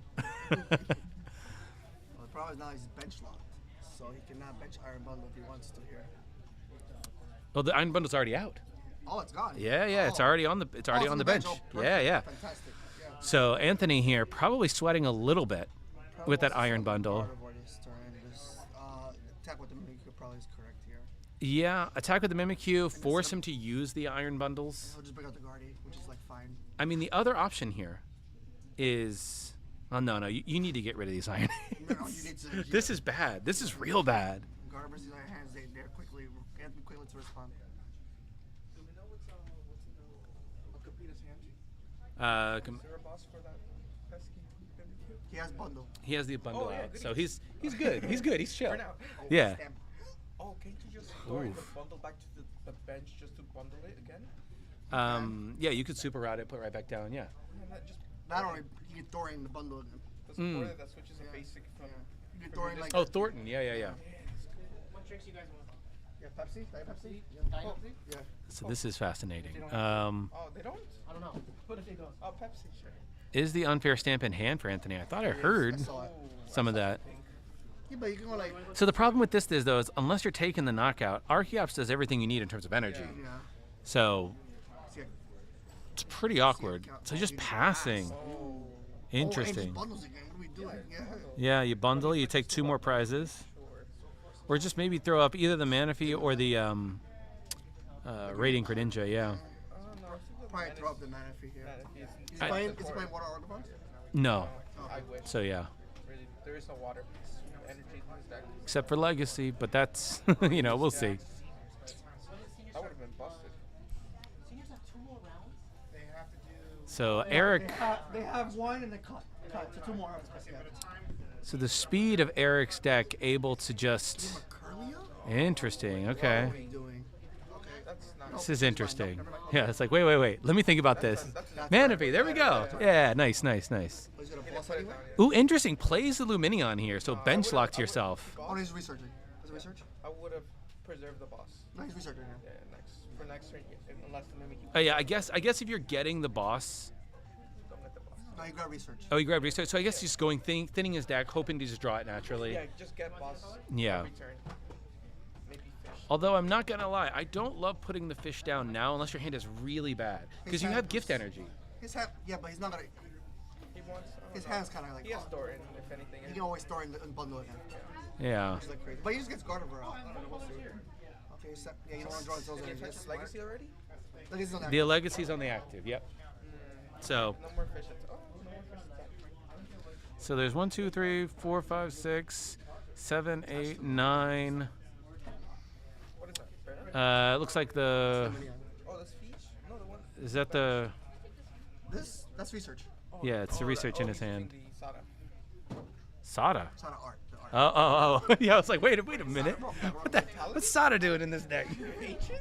For Flutterby? Yeah. One Sada for one Fluttermane. Drop 3. Extra gift. Yeah, he's got full wire hand already set up. And you touch energies from your discard. No. Yeah, your hands. Although I don't know how much energy is in this deck, but at this point, 16 oh. plus the 2? Oh, no. So I would start to worry though. Like a couple of awkward bosses on these Archeops could trap you. He plays 4 double He turbo. played support already? Yeah, he's research. So. No, he didn't do it. He just grabbed the research. Oh. Interesting. I guess he really wants those energies. I mean, I see Jad double turbo. That's the fine boss here. And the Gardevoir needs to respond to so the Gardevoir can play the unfair stamp here, Yes. which is He's useful. drawing for the interesting. I think that's fine. Play Temple of Sin, huh? Oh, no, it's I'm not sure if the Gardevoir plays the temple. Unless he. Yeah, but you can't. Yeah. If you attack with a 2-price Drifloon here, you lose the game. Because he just goes the other iron hands knockout, right? Yeah, you just can't attack with anything. You just gotta throw the Mimikyu up and just hope that The you. best option is probably attack with Big Guardy. Yeah, you need 2 turns for that, and then Monkey could. And then Monkey can actually, the Monkey Dory can actually Clean knock up. them. Yeah. Can knock out both. So it's a possibly. 3 turn. It's a 3 turn. Especially if you Guardy, Turo, Guardy again. Yeah. Yeah, that's Those are options. So. Okay, see the dark? That's key here. Okay. one part. We see he can go like. I'll be right back. All right? Yeah, no worries. Okay, we're getting rid of the Arven here. Interesting. Cool. We still have. Okay, so we're down to just 2 prizes left for Eric. I really do. I think the unfair stamp. I feel like you really need to play that here. Yeah. So if your opponent is able to boss around this Mimikyu, then the game is over. So solid play here from Anthony, playing the unfair stamp, knowing that your opponent doesn't really have any sort of draw engine, and if you don't take a knockout, then the gift energy doesn't go online. So, yeah. So Eric here is just going to draw 2. So this is one of the new A-Spec cards, unfair stamp. You can only play it if one of your opponent's Pokemon was knocked out by your opponent last turn, and you draw 5, your opponent draws 2 after you shuffle. So pretty good there. Just putting in the Fluttermane and the Manaphy there, maybe a Drifloon. So interesting. So we do have the Mimikyu. We did play the unfair stamp, so that's very good. Necessary. So I guess at this point, yeah, you do attack with the Gardevoir. You can go like attack with Big Gardevoir. Because if he has boss, it doesn't matter either way. Right, exactly. So you attack with the Gardevoir. Ooh, interesting. Attaching 2 to the Mimikyu and choosing to attack with the Mimikyu to put 7. He's boss. Or Thorin for the bundle. So going down to 10 there, that's fine. That's never taking damage in this match anyways. Although the Archeops could just knock it out if you need to. Went out to 1 price card here? Oh, no, you could. Let's see. I mean, it doesn't really, like, at a certain point, you're kind of like, you'll find a boss eventually.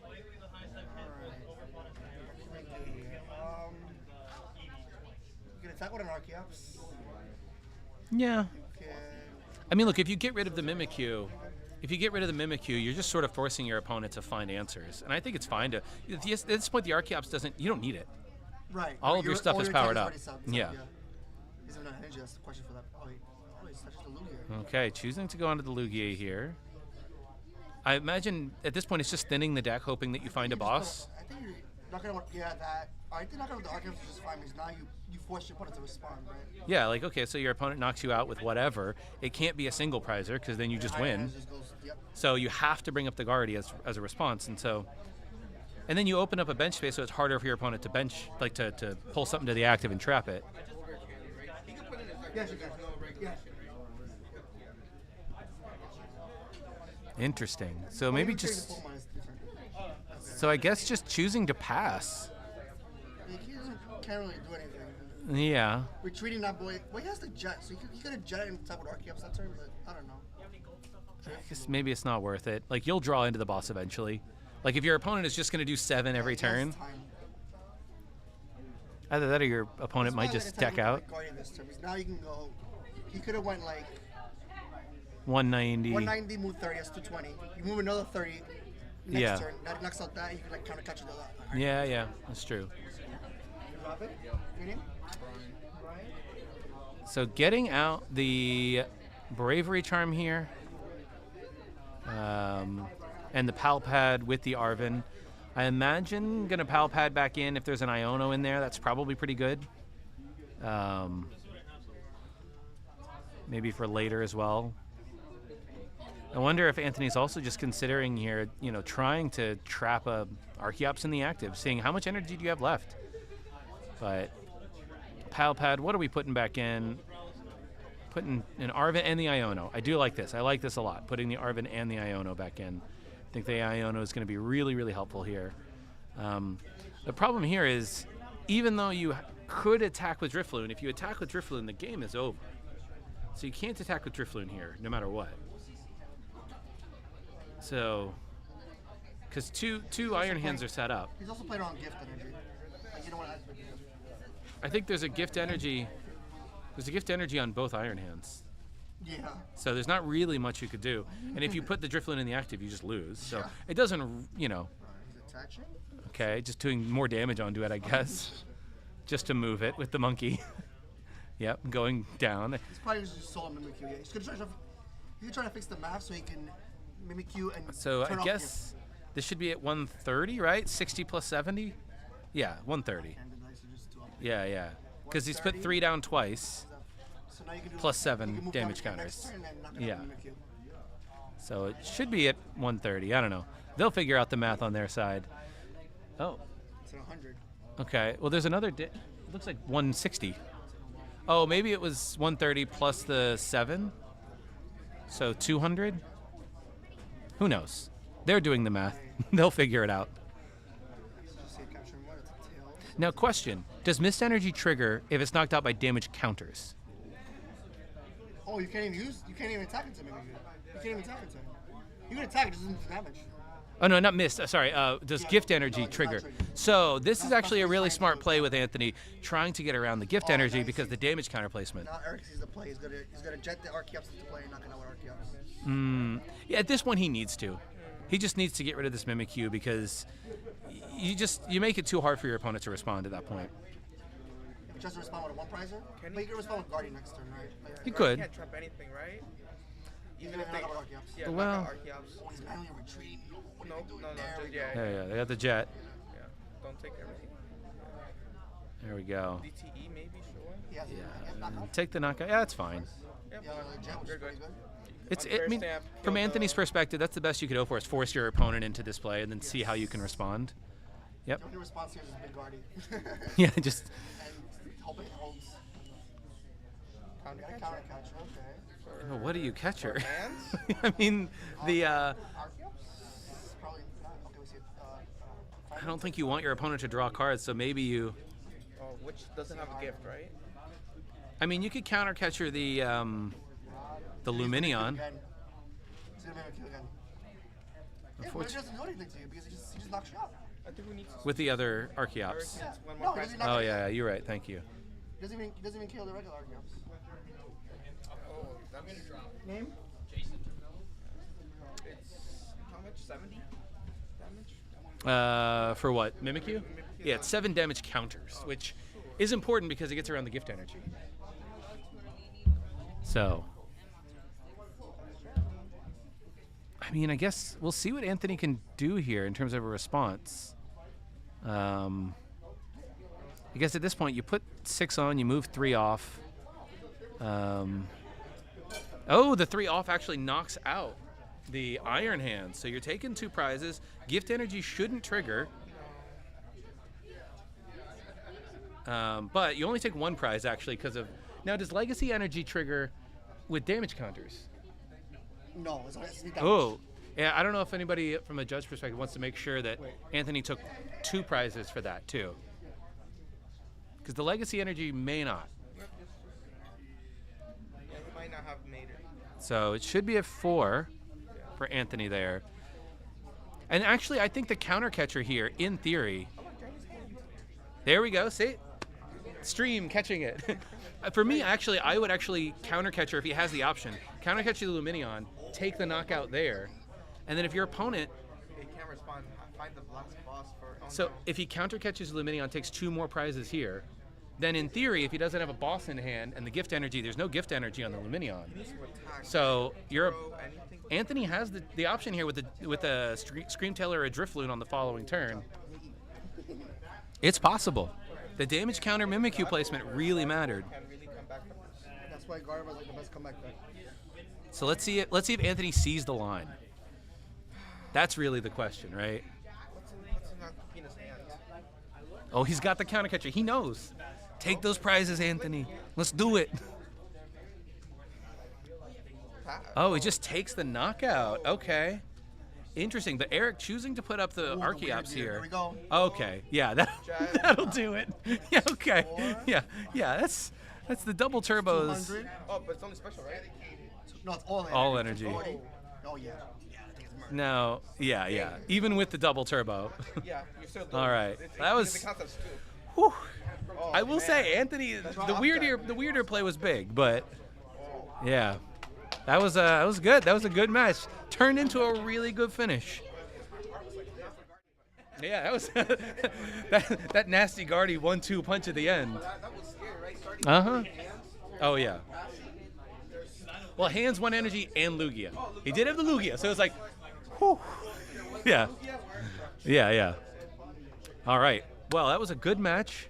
Let's see if we want to get the Lugia player over here now. Yeah, what's up? To the stream? Yeah, so apparently I've been getting a lot of questions from the players talking about Mimikyu and their ability. Because apparently the question was Dragon Pulse ability, like a second attack, where you do 200 damage and 6 counters. Just for everybody's reference, damage counters can go through Mimikyu. Yep. Just let you know. Also, Mew EX can copy Mimikyu's and the damage will go through. Another thing. There's been a lot of questions about that lately for this game. Yep. So damage counter placement is not damage. Correct. That's So really the let's key. take an example. If Greninja, Radiant Greninja was an EX and it says 90 damage, Mimikyu can prevent that. Just hypothetically. But if it's a damage counter, it will go through. Yep. So that's been a very common questions about damage counters versus damage to the Mimikyu. Very common for the Gardevoir decks. And Heads up. something we also learned this round is that Mimikyu's damage counter does not trigger gift energy or legacy energy. So, sneaky. It's a lot of Mimikyu questions today. So just give you a heads up that Mimikyu is a very common question today. Yeah. So any questions, it's been answered. All right. Well, that was a very good matchup. That was a surprisingly close matchup at the end Very there. entertaining. Yeah. And And the outs though. He could have lucked at Luminion.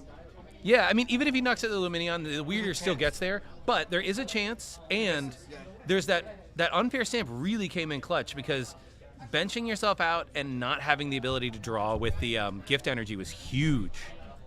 So, Very interesting meta when you get to that. Yeah.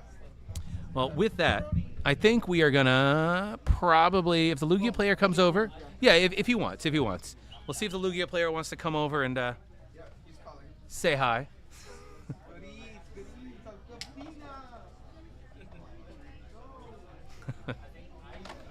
So this is what you get when you come to the Cup in Yonkers. You get Italian food. You get mozzarella sticks. Hey.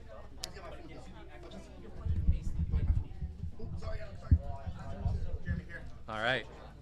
Yes. How are you? I'm all right. Thank you. Good game. Yeah, it was at first it was like, man, Lugia is just cooking. I don't know if Guardy can really do anything. Yeah, and then no, at the very I- end, it got kind of scary. It got scary, yeah, because I got 2 hands set up. Yep. Ready to go. Just keep amping. Yep. And the Iron Bundle the Iron Bundle plays were great, and we knew that you were probably like, you knew you had boss in the deck, and you're like, okay, if Mimikyu comes back out, I got this. I can get around it. Yeah. But- so one thing like I actually misplayed is giving my opponent a free turn. I didn't realize I can attack with the Archeops instead of just using Energy Acceleration, because Archeops is not a rule box Pokemon. Yeah. Or V or GX because I mean I don't know if maybe V or EX because it says V and EX. It doesn't take damage from not just a rule box Pokemon. So a GX Pokemon can still attack Mimikyu if we were still Yeah, and playing then the Archeops can still rock and roll. Yeah, all day. I wasn't realizing it. I feel like what my opponent could have done was like counter catcher. I thought he was gonna like counter catcher and like knock out some like Well, another yeah. Archeops piece. I will say the Archeops, when you took the turn off, we were thinking about it. We were like, well, you could have taken the knockout, but at the same time, like, we were like, well, you've got plenty of time, right? The time was on your side, but It was on my side, but it's just that, like it's gonna gradually get onto me. Like, Oh, yeah. I just can't I can't rely on top decks like getting bosses Like Weird Ear. orders, getting Weird Ear. Yeah. It was either Weird Ear or bosses orders. I needed to win the game.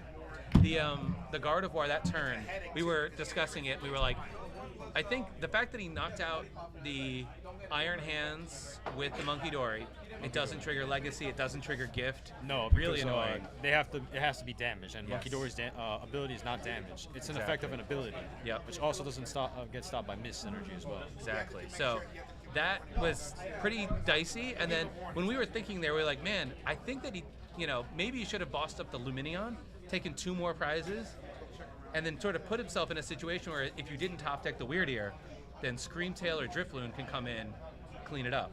Oh yeah. That was the thought process. Yeah, top deck either Weird Ear or boss. Like, Yeah.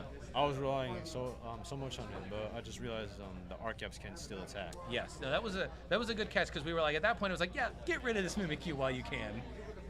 I saw like a little glimpse of his hand. It's like it said he had like an Arvin. I was surprised he didn't like go for Ultra Ball and get the EX, because I feel like he should have gotten the EX and then he would have been like probably could have been like putting more pressure like.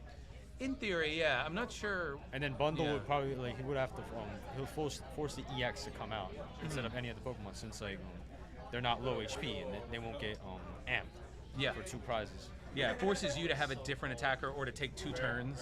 It does, yeah. Yeah. So definitely a lot of ways that match could have gone, but yeah, it was. How long have you been playing Lugia for? No, I just got back into Lugia. Like, Okay, nice. I switched on between decks. Like, I'm a person who likes to experiment with different decks. I don't like to play with one deck. Yeah. Like for me, one deck gets boring. And one time I was a Lost Tina main. Once I won a cup with it, I got bored of it and I started moving on to other decks like Guardy, Charizard. Okay, cool. Like, in a Bifrost Cup, yeah, I got top 8 with the Lost Box, but unfortunately I hit Stall. That's So, tough. honestly, That's a Stall is tough like one of the decks that I would play, but at the same time I wouldn't. I have mixed feelings about it. Hey, look, it's a good deck. I think it can beat a lot of different matches, but you also are like, do I personally want to play that deck for know. 9 rounds? Like, Same, yeah, because you go into, if you don't fast play, you go into like a lot of ties.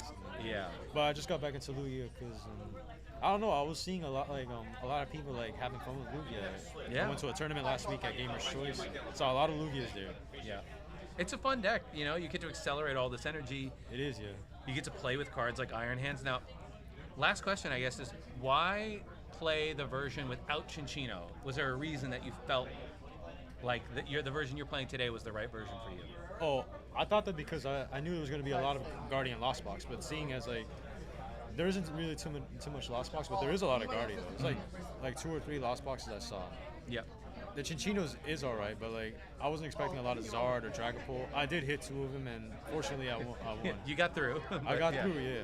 Yeah. All right. Well, thank you so much. Congrats. Are you Also, 3-1, 4-0? 3-1. Nice. Gotta get that win.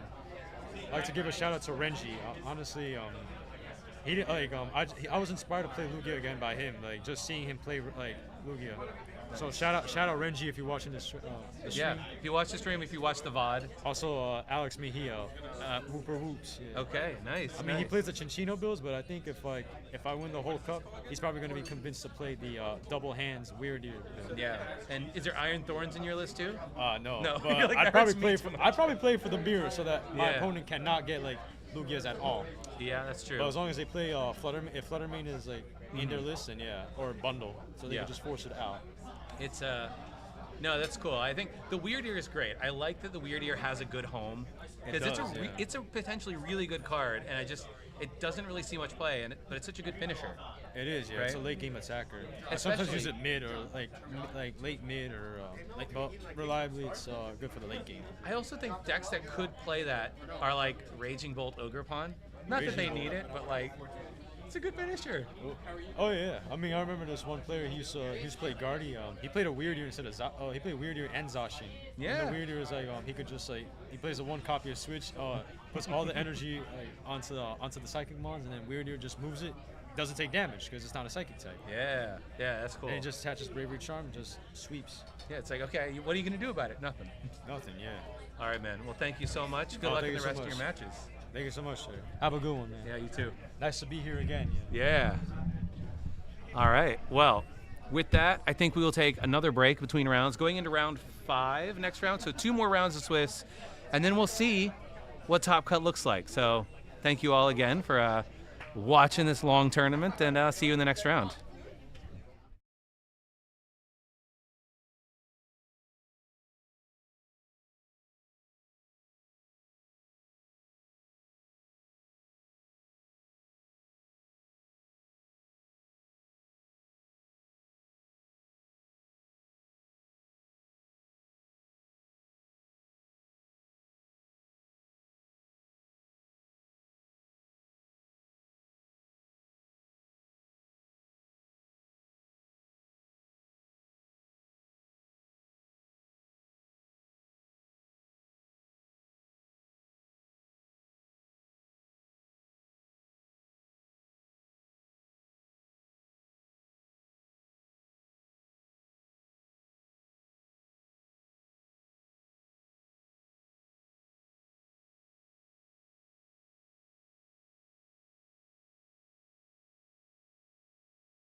to the stream table with Nicholas Moffat and Solomon, last name unknown right now to me. Not unknown to everyone, just to me. Eam? Okay. Solomon Eam. So this will be an interesting matchup. This will be Nicholas Moffat is running Reggie Drago, and Solomon is running Snorlax Stall. So I have no idea how that matchup is supposed to go. In theory, I'm looking at the deck list right now. He does play a lot of Teal Mask Ogrepons, but in theory, Nicholas could choose not to play the Teal Mask Ogrepons, try to put them into the discard, and then a lot of his other Pokemon either can attack or are stage 2s and stage 1s, so like they can't necessarily be fluted directly onto the bench. So I'll be interested to see how this one goes. I think Solomon was initially like, are you sure you want to put Stall on stream? And I'm like, yes. Stall versus Reggie Drago sounds amazing. I just want to see how this goes, to be frank. I don't know what the ultimate attacker here is, because really the Giratina V-Star is not very useful. The Dragapult, I bet you the Dragapult is probably the main attacker that we're going to want to go with in this matchup. Yeah, and then Iron Bundle could put in some work as well. I'm trying to see in the list for the Reggie deck.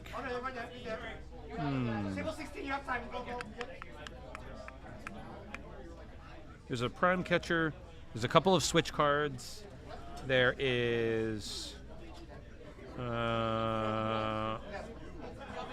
Prime Catcher, 2 switch, 2 boss, and an Iron Bundle. So there are a number of outs to Snorlax, and if Nicholas can effectively get up into those Dragapult attacks pretty quickly, depending on whether or not the stall list has much missed energy, maybe the list, I mean, it's not going to play Rabska, so I think we're in a pretty good spot here. So, yeah, I think that's going to be Nicholas's out, is to get Dragapult attacking through Reggie Drago as quickly as possible, put as many damage counters out, and just try to take the game in just a couple of attacks after that, right? I imagine that's the game plan. I don't know. I don't play Reggie Drago very much, ever. I don't know why I said very much. I never play it. So, but I imagine that's the game plan here. So for Solomon, it's really going to be about, does Nicholas put anything, can he put anything onto the bench that he can trap there and force Nicholas into some pretty awkward spots? We have 2 switches, a Prime Catcher, and an Iron Bundle. So there are ways. Huh? 2 switches, a Prime Catcher, and an Iron. So he does have some outs to Snorlax. So long as Nicholas can find those outs and they don't get Eeried away or, you know, Misfortune Sistered away, right? That's going to be key.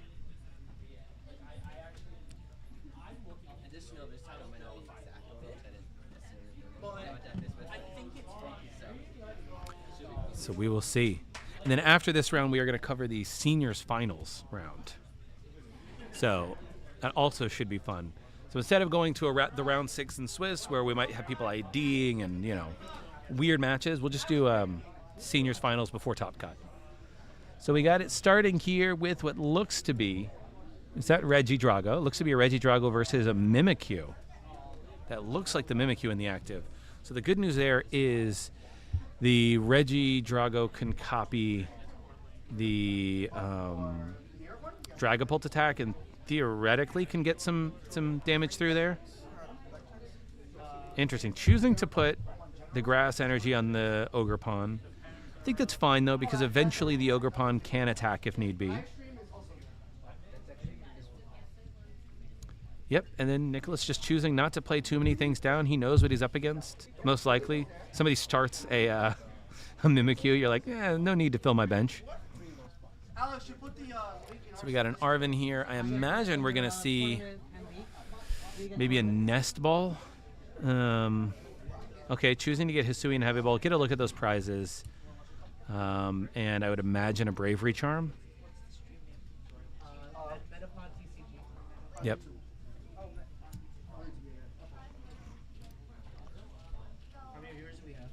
Let's see. Let's see here. We got 11 right now concurrent.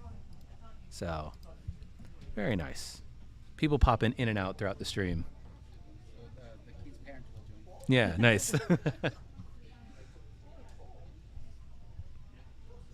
Can't tell exactly what the tool card grab there was. Maybe is it a Vitality Band? No, it can't be. What kind of card would a Vitality Band be in this list? You're not attacking. Oh, the handheld fan. Okay, the fan. It's pretty annoying. I did not pull up all of the stall cards for my pre stuff. So we do see the Rotom come down. Totally fine there. So now Solomon has a good idea of what is in his prizes. And then I guess, yeah, the Pokemon Flute. So we're going to see what we can throw onto the bench. You got a Drago V-Star. So nothing there. So all of that goes and gets shuffled back in. Little unfortunate there because he would have access to the Reggie Drago V-Star, Nicholas, on the next turn. But you never know. Could still draw into it. So this one's going to be a long match. There's not going to be no free time in this round. He had 2 ties, right? He literally had to rely on So then, Solomon had 2 ties. that makes sense. So then using the Rotom's ability to just throw out 3 and pass the turn. So Nicholas deciding what to do.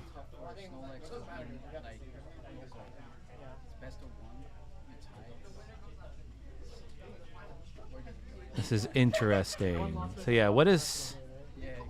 If Nicholas doesn't have the Drago V-Star here, what do you do? I don't think you want to play that Lumineon. I'm pretty sure you don't want to play Lumineon here, because that would feel real bad. Even if it would get you where you want to go, I don't think you play the Lumineon. I think you just take the turn. No, looks like he is going to play the Lumineon. What kind of So 7 grass. So no legacy energy in this deck, so he won't be able to shuffle the Lumineon back in. Let's see if there's any other... No other way to get the Lumineon off of the bench either. So we do have the Reggie Drago V-Star. Nothing else. So we might just see the V-Star ability here, to be honest. Yeah. Yeah, just choosing to energy switch before there's an Eerie that comes down and gets it out of his hand. And it looks like Nicholas is just considering the V-Star ability now to hopefully put some Pokemon into the discard. Oh, absolutely no Pokemon. That's rough. That is a very rough V-Star there. Yikes. Yikes. So I believe Reggie Drago. Do I have the Reggie Drago typed into here? I don't think I do. No. But the Reggie Drago V-Star ability allows you to look at the top 7, it looks like, and put 2 cards into your hand and the rest into the discard. So that's pretty rough there. You're losing a switch. So I think, I wonder, you could get the... I wonder if you just go for the switch here, to be honest. But research and the Earthen Vessel is what going to hand. 1 switch down, which is... And then just using it immediately to get 2 energy out, that's fine. Ultra Balling those 2 away to grab the Hawlucha. Playing the Iron Bundle, Hawlucha. And... Oh. It happens with Dragon. It's normal. I think these are dual specs. Wait. Yeah, I just like he's fine with like the back. Oh, it looks like there was maybe some delay in our... he's moving very quickly now, so I'm wondering if there was some delay in the audio and the video feed. So just going to research.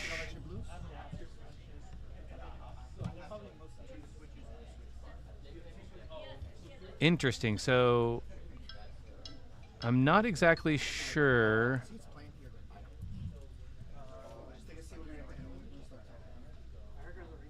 I'm not exactly sure what happened. The game is over. the game is over. I'm not exactly sure what happened. Guess. He knocked out the Snorlax? No, there's no Snorlax. There was just a Mimikyu and a... He knocked out the Mimikyu? I don't know. I guess so. I'm not sure. I don't know. I'll ask him. I'll have to ask him. Yeah. I want to know. I want to know what happened there. Huh?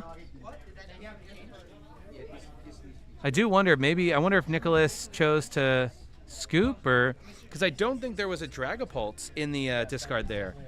So okay, Hawlucha plus Dragapult. Was the Dragapult in the discard? I couldn't follow. Because the Hawlucha, 10 damage on both. Okay, but Mimikyu. So maybe that does it, right? Was the Dragapult in the discard then, and I just didn't notice it? Was the Dragapult in the discard? It was. Oh, okay. There we go. Bundle, Yeah. Hawlucha, and then knock out both. Got it. Yeah, I didn't see the Dragapult hit the discard. That's why. Okay, well, pretty quick match there. Just Solomon, kind of a donk. Not really, not technically, but almost a donk. Nicholas was able to find all the outs there, so that's wild. Okay. All right. Well, that's that round.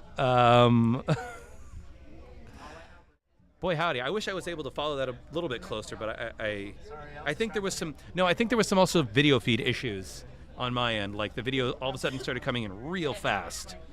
So apologies for that. Yeah, if he wants. It's a pretty quick match. All right. Well, that was that. This is the fastest round we had today, and it was Reggie Drago versus Stall. Did not anticipate that.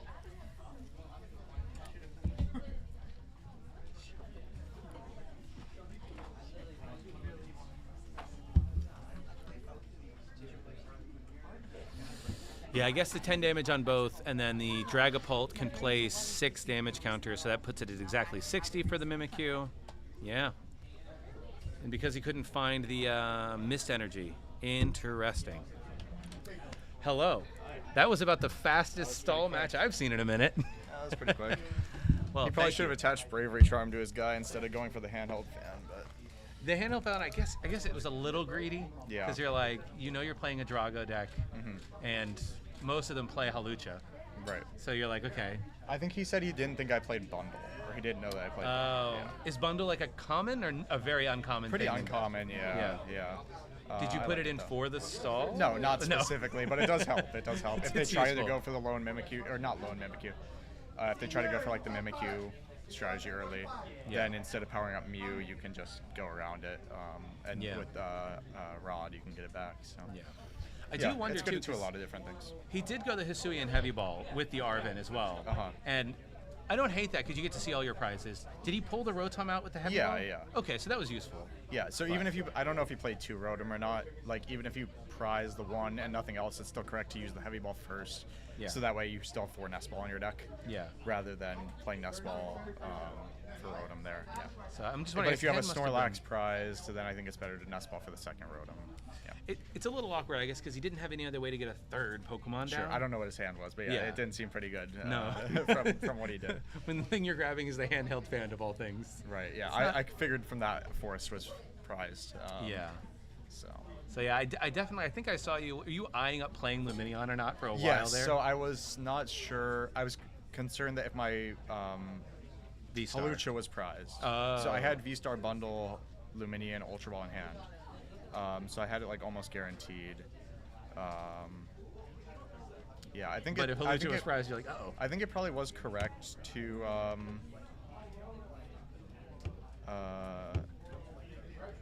Lumineon anyway, before ripping the V-Star, because then you can search your deck. Yeah, like I think playing research and then the 10% chance that Hawlucha's prized is probably outweighed by the extra odds you get of winning that turn from playing Lumineon first. Yeah. It is definitely a much more aggressive line because now you put something that can be trapped in the active. Exactly. That was my concern. Yeah. You know, that if Hawlucha was prized and I don't win that turn, then I didn't want the Lumineon down. Yeah. So I was like, okay, if I V-Star and get a way to search my deck, then I can know, and then I can Ultra Ball away the Lumineon if the Hawlucha is prized and just play take a slower line. Yeah. Yeah. Yeah, no, it's definitely. I don't know if the V-Star power that you use. I saw that. Yeah, I think there was no Pokemon, and I was like, ooh, I don't know if either that's that ideal. or Luminion. Yeah, I think probably just Luminion for research there first, and then Ultra Ball. Grab the Dragon Bolt to throw away. Yeah, probably would have been correct. Okay. Well, I mean, I don't purport to know what the correct line is. I don't play Reggie enough, and I don't play against or with Stall enough either. So I'm certainly on the end of the spectrum where I'm like, boy, howdy, I don't know if I would have seen that line myself, but yeah, that is one of the reasons I put the bundle in. I was playing a cup. I played this to 2 other cups. I won both of them. I was playing another cup that I won. I knew there was going to be a lot of stall there, so I put it in, partially because I considered like a Giratina V, but I was like, okay, that's kind of troll. So I'll play a real card in my deck that's like good against other things as well. Yeah. And I was able to win that cup. I beat Stall in the finals. Yeah. So yeah, the matchup's pretty close, I would say, in the current format. It definitely gets better next set with just because of the addition of Canceling Cologne as an extra way to retreat, as an extra way to get through Mimikyu. Yeah. Like, obviously, you're not going to play it just for that, but since you're playing it because of the Kyurem. And then also, you can set up plays where you damage a bunch of the Snorlaxes and then cure them all of them at once. The Kyurem is huge in that. Because then, if they don't play the Manaphy or you just have the Canceling Clone, So, that'll be very interesting. But, so you've won 2 cups already for this next season. Yes, with this same list. deck. Yeah. So really, you've only got 2 cups left, and then you can like just chill. Yeah. Yeah, that's the plan. That's pretty nice. I've got 2 more in my hometown next weekend, so those should be pretty easy compared to here. Where are you traveling in from? Poughkeepsie. It's like an hour so not too from far. here. Yeah. Do you go to is Rift Collectibles up near you? Like that's Peak Skill, I guess, but I don't think I've a little been further there, out. But no. Okay. This is the first time I've been home for the summer in 4 years. So. Okay, fair enough. Yeah. All right. Well, good luck in this tournament. Yeah, thank you. Appreciate it. We got one more before top 8. So yeah, we do. I took an ID against. Right? Yeah, I took an ID against my buddy because we traveled together. So I was like, okay, we should either win together or lose together. Nobody wants to wait 3 hours. Don't want to have one knock the other out. Yeah. Yeah. So we said ID and then just try to go 4-1-1. Nice. Well, good luck. And are you going to Worlds? I am. Yeah. Oh, nice. Well, good luck at Worlds. Drago's as well. definitely on the top of the list for that. Yeah. For sure. So. Deck looks like a beast. So yeah. It's pretty solid. All right. All right. Good luck. Take care. All right. That's mine. Yeah. Well, that was a wonderful interview with Nicholas, playing Reggie Drago. Hopefully next time I can keep my eye on exactly what's going into the discard and what's happening. It was definitely like, what is happening right now? But a very quick win there. And very impressive. Two cup wins already. So he's already halfway through not needing to bother with cups for the rest of the season, which is certainly a good feeling. Which I do wonder how much of that we're going to see from like those top 125 players, just trying to get the challenges and the cups out of the way now so that they can focus all of their weekend energy. Because usually cups and challenges fall, especially cups, fall on weekends. So if you can focus your weekend energy on regionals, on preparing for regionals, etc., that's, I think, going to bode much better for you in the long run. So, and especially all these masters who, like, it's all about taking time off work to go to these things. So the less weekends you need to travel for things like this, the better. Just speaking as another adult with a job. So, yeah. But with that, going to go to the BRB screen. And then after this, we're going to have the seniors finals match. They're already in Top Cut. Going to do the seniors finals and see what the seniors are rocking.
All right. So we were going to do seniors finals, but seniors finals, they're currently in top 4. It's going to be a bit because they're doing, it's obviously best of 3. Table 5 is, I already got them. They already got, yeah. So instead, we're going to do round 6. This will not be an ID because I talked to them and they're like, oh, we're not IDing, we have to play it out. So we will have a non-ID round 6, which is good. Oh, there we go. So that's Alexander there on the right, and then Mike is on the left. I have no idea what either of them are playing in terms of their deck lists, because this is sort of a last-minute little change to what I was planning on doing. So, you know what? We're going to find out together what Mike and Alexander are playing. So I see the Raikou there. That makes me think that Alexander is the one person playing Miraidon. I'm probably wrong, but the Raikou makes me suspicious. So we'll see. Yeah.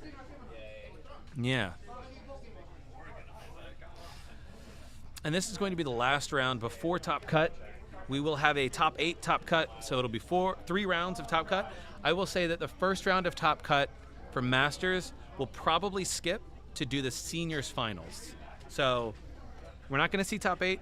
Instead, we're going to do Seniors Finals, and then we'll probably do top 4, and then the Finals. So probably 3 more games after this. 3 more rounds, I should say.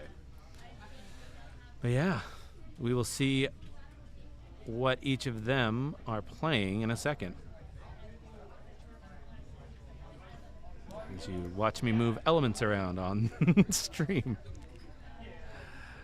I wonder. I'll quickly go through here and just see if I can find their deck lists.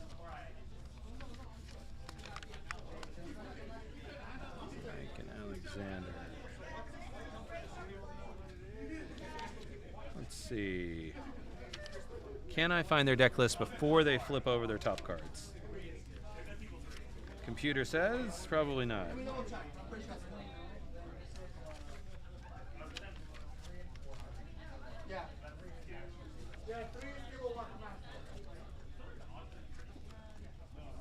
Okay. Boy, howdy.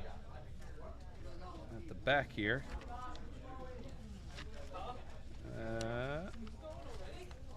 Okay, so Mike is playing Lugia. So I did find Mike's deck, so it's another Lugia. Although, yeah, we did play a Lugia. We did see a Lugia match on stream a couple of turns ago. And then Eric, I don't know, it's not Eric, Alexander, that's who we're looking for. We're looking for Alexander here now. I'm not sure if this is their same player. Chen-Pao. So Alexander is kind enough to show us what deck he is playing. It is Chen-Pao versus Lugia. There we go. Thank you. They read my mind. They read my freaking mind. I wonder how this will go. Because I think the Chen-Pao player probably has access to Iron Hand, so you could see 3 prizes off of a Lugia V-Star. This version of Lugia also is not playing the mouse, so no Chinchinos in this list. Instead opting for Weird Ear, Double Iron Hands, Blood Moon or Saluna, so a couple of different options here for a late game closer. And also the Iron Bundle still. So Iron Bundle seeing a lot of play in the stream matches, at least today. So outside of that, 2 Carmine. I do love the Carmine in this. So starting the Weird Ear, not ideal. Definitely not ideal for Mike there. So let's see who's going first here. I believe it was Mike that was going first, but I could be wrong. Just, oh, they're reflipping it back over. I'm not really sure what's happening, but Ultra Ball here, does Mike have anything useful to get away? Looks like no. Computer says no. Nothing useful to get away here with this Ultra Ball, but is going to be able to get a Lugia down, which is wildly important. And the fact that you're going first against Chen-Pao is a benefit to you, because you will be able to do the first attack. So depending on Alexander's first turn, you know, there's opportunities, so to speak. Now the question here is, you definitely need to get a Lugia down. There was the Iron Bundle in hand. I don't know, though, if there's any way to find a Lugia, or to find a Luminion for the following turn to get a supporter, so we will see. Interesting, though. Eyeing up the Luminion here, getting the research, so if he is going first, I don't know. So getting the Carmine, I love this play. Okay, so yes, Luminion coming down, Mike grabbing Carmine, which will allow him to discard his hand and draw 5, and you can play Carmine on your first turn. So one of the only supporters, I think the only supporter, I think at the moment, that you can play on the first turn going first. So getting yourself out of a very bad situation. Question here is, do you put down the Iron Bundle or no? Oh, also has the Legacy Energy in hand. Does feel bad, but putting it onto Luminion is not a huge deal. Luminion could do, I feel like Luminion's damage is 120, so you, in theory, could knock out a Bibarel if you really need to shuffle the Luminion back in, which would include the Legacy Energy. So choosing to just discard a few more energy and the Iron Bundle there to draw 5. Let's see, does it pay off? Does he find a Lugia off of this? If not, we are in bad straits. We found a Lugia. Hey, there we go. We found the Lugia. Attachment for turn has already been made. So it looks like that was, I can never tell if that's evens or odds, but we'll find out in a second when he gets the card out. So it looks like it was a heads, so you can get an evolution Pokemon, I believe. So going and grabbing the Archeops, hopefully we'll be able to discard it on the following turn and find a Lugia V-Star. Oh, okay. Discarding 2, saying I don't need to shuffle my deck just yet. We're going to discard 2 Archeops now and go get a different Pokemon.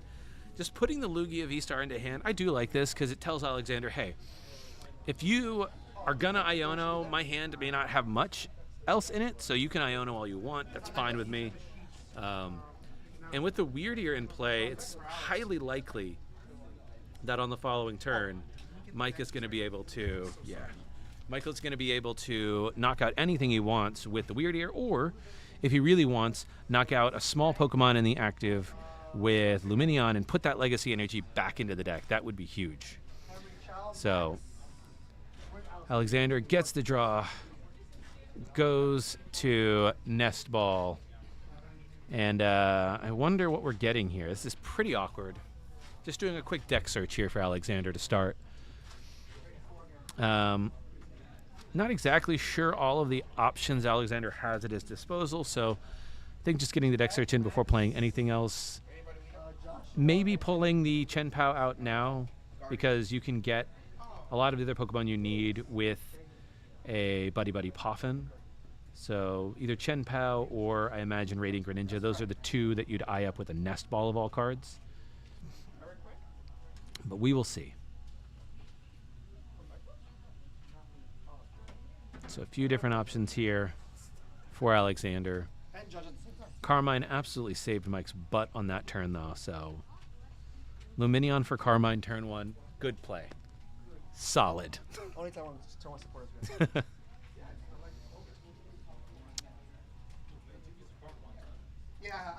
All right. So we're just sort of playing out here. What are the sequencing of things? What do I grab first? And hopefully then Alexander will choose the Pokemon, and then I imagine playing, if he's putting cards at the front, probably playing Irida. Might just be doing a deck count, but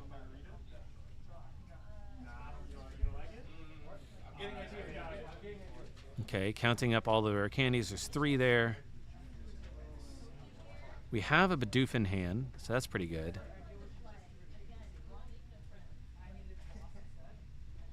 Alexander taking this very serious.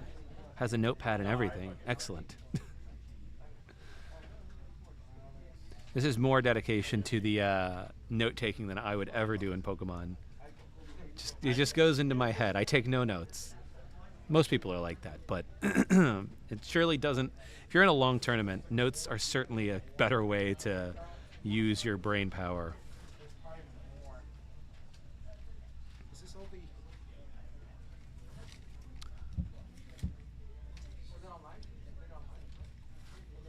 Oh, we could also actually get the Iron Hands here, depending on what's in the deck.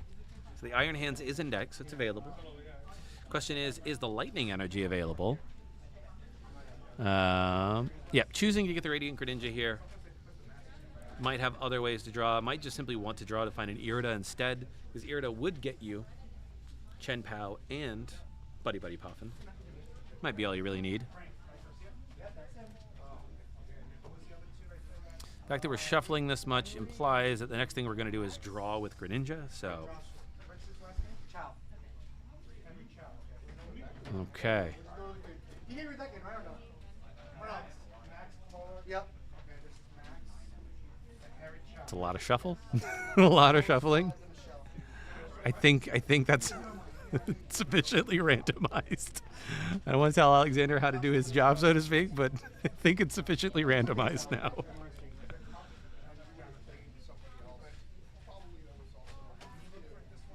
Oh boy. Oh boy. Okay, we're done shuffling. And now do we draw? And now we draw 2. And then the cut from Mike. Draw 2. What do we find? We find the Buddy Buddy. We find the Rare Candy. The Buddy Buddy there. Perfect. Depending on what's in the hand, Rare Candy could also be really useful in the following turn. But yeah, I imagine just getting maybe 2 more Frigibacks.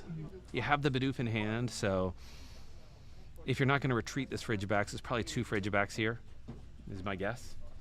But going for the Frigibacks and the Bidoof, have the Bidoof in hand. It's a little scary if you're not going to be retreating to just have the 1 Frigibacks as the option after this first one inevitably gets knocked out. But I will say this is boding, depending on how this turn goes, this bodes fairly well for Mike to be able to take a knockout with the Luminion if need be, to shuffle that Legacy Energy back into the deck. Okay, then we do get the Irida. Okay. So Irida grabbing us, Baxcalibur. Interesting. Baxcalibur Nest Ball maybe? To get the Chen-Pao, because right now, I do wonder, we have Cypher Maniac's code breaking, so, oh, we have the Chen-Pao in hand. It's fine. Okay. Well, I don't know why we're shuffling if we're going to just go back in for some more energy with this Iron Vessel, Earthen Vessel. Maybe he's going to end the turn, though, with all of this in his hand.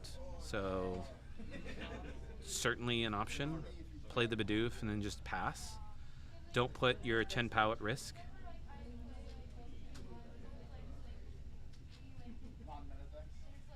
Yeah, just going to pass, not put anything at risk. But again, this does open up Mike for the opportunity to attack with Luminion and, you know, just get that Legacy Energy back into the deck if need be. Granted, that would mean you need to put something else in the active, so we'll see if there's a better option for Mike here, but yep. You can imagine if you don't have you may put a jet and something else, it's all going to go back in, it doesn't really matter. And then you get another one, you can maybe power up a couple, put a couple of energy onto the Lugia. Not particularly useful because Lugia is not the attacker you really want to use against Chen-Pao, but there's always boss options to go after Frigibacks and Baxcaliburs. So I believe this is Mike's. No, this isn't Mike's first deck search because he did get the Carmine before, so Mike has some concept of what's available to him. Chen-Pao? Yeah. Chen-Pao versus Lugia. So I want to see, this is the play I want to see. I do want to see the Luminion take the knockout and shuffle itself and the Legacy Energy back into the deck. Personally. He can do it. It's not fair. Huh? Not fair. I mean, he could do it. I mean, because the thing is, he had to attach the Legacy Energy from hand because he Carmine turn 1. So I would love to see that energy go back into the deck and be an option He's gonna put for... Chen-Pao out, right? Eventually. It's in his hand. It's in his hand. He chose not to put it out so that it wouldn't be a target. Okay. Because you see the weird ear and you're like, you could knock me out next turn. So I'm not going to give you the option of bossing the Chen-Pao. So, I heard a lot of conversation. What are we talking about? yeah.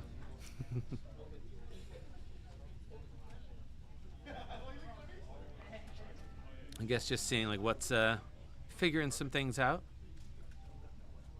Okay, putting one energy onto the Archeops. Maybe there's a double turbo in hand. Maybe he's just going to choose to attack with the Weird Ear.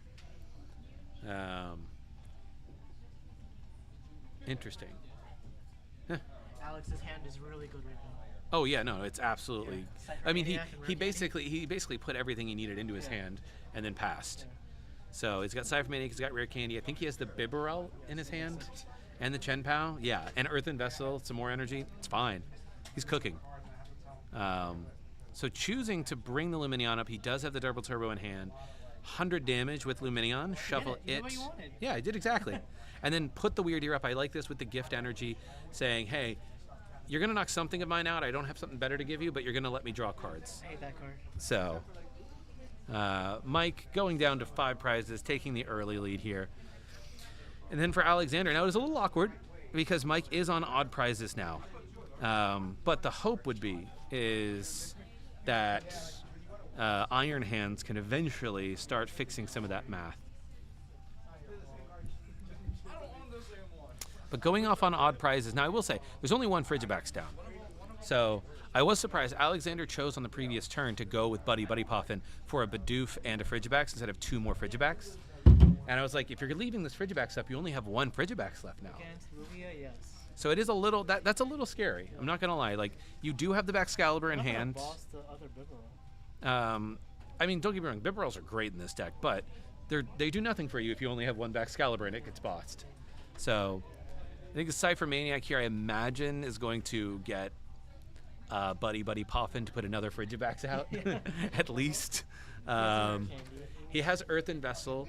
So the question is, though, does he have the Barrel in hand? Because He's not using Ladder of Encouragement, right? I don't know if that's in his list. I'm not sure. But you're stacking your deck now, but you're stacking your deck. You better have energy in your hand already, because you could do this wrong, stack your deck, try to Earthen Vessel, and realize you've just wasted your supporter per turn. So I assume he has an energy to use with this Radiant Greninja. Is this round 6? Yes. Okay. Do both of them have to win? I think they're both win and ins. Okay. I think one of them's a 4-1, but still, I think they should play it out. So we do have the energy. Yep, he's going to draw those 2 that he just put on top, which is Bibarel and an energy. I mean, it's one less energy to grab, I suppose. As opposed to a boss. Well, you've already used your supporter, but maybe a Prime Catcher. Go after. I mean, this guy's been on fire today, so. Yeah. So we have the Bibarel out. We do have a Rare Candy. We do have a Baxcalibur. So we have everything we need. We can go get more energy out of the deck. You have the Chen-Pao, so you can get even more energy out of the deck. And Chen-Pao, luckily, is 20 energy too much for Lugia.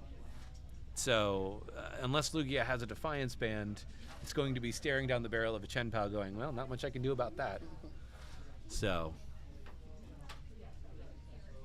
yep. Yeah, I understand it. So I assume we see the retreat, yeah? Very nice. Shivery Chill, grab a couple more energy. We have more than enough energy to knock this Weird Ear out. So, I'm pretty sure, how much is Weird Ear? 220 maybe? Yeah, so you need 4 energy. He's got 2 in hand.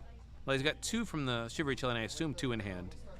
Actually, no. If they're gonna, if he's So you can put it all on and you can Bibarel. It's fine. To trade 2 prizes right now. Oh, he didn't do the Bibarel yet, right? Yeah, he hasn't Bibarel'd, so he's got plenty of draw.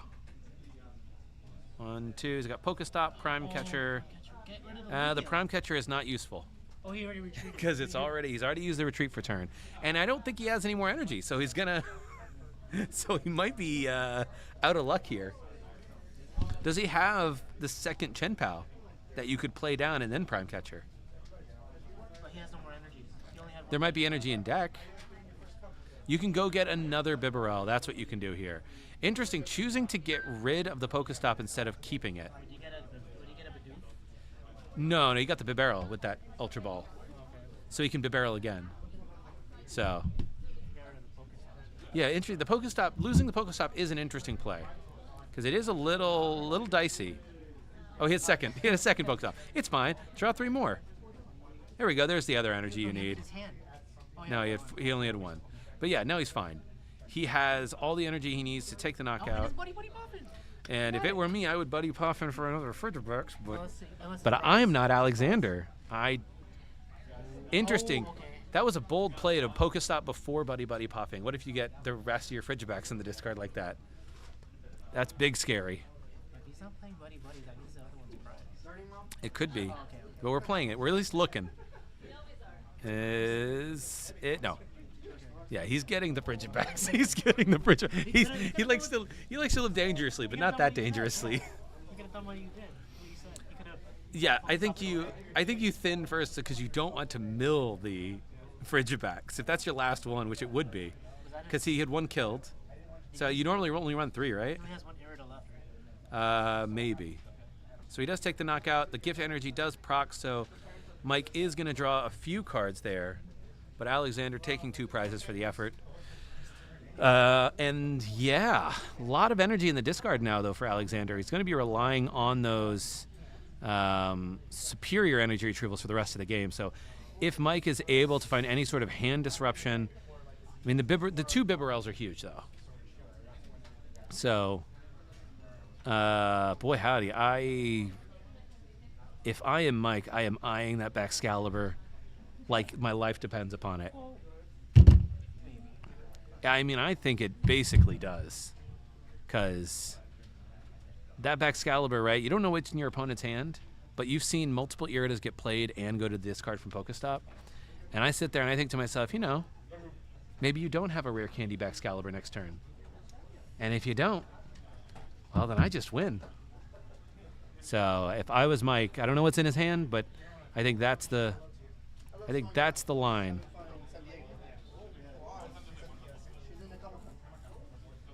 So choosing to attach the legacy energy so that Mike would take, so that Alexander would take fewer prizes onto this Lugia, but then the real. Other basics to put out? No, it does not look like it. Oh my. Kind of rough.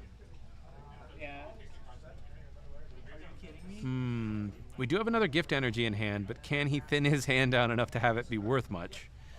You don't really need more basics out at this point, Yeah, you're right, 'cause he has so long as you have the Archeops, right? So yeah, we do see another gift coming down. Is there... I see a research in hand, I believe, though. So do we play the research and get rid of all this energy in hand? I don't believe we've played a supporter. So for me, that's like... is that an Iron Hands in hand? Yeah.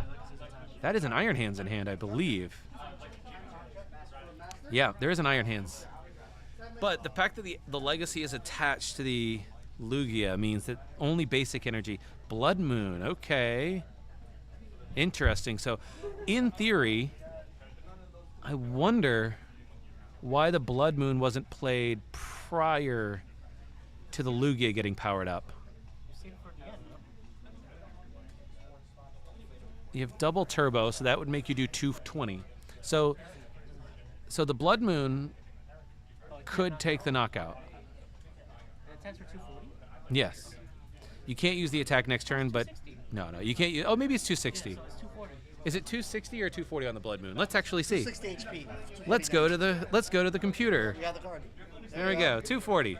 It's 240. It does. Damage, yes. Damage, yeah. Oh, so Iron Hands. But it kills the Chen-Pao. That's what matters. Interesting. How did we knock out? Yeah, it's 220.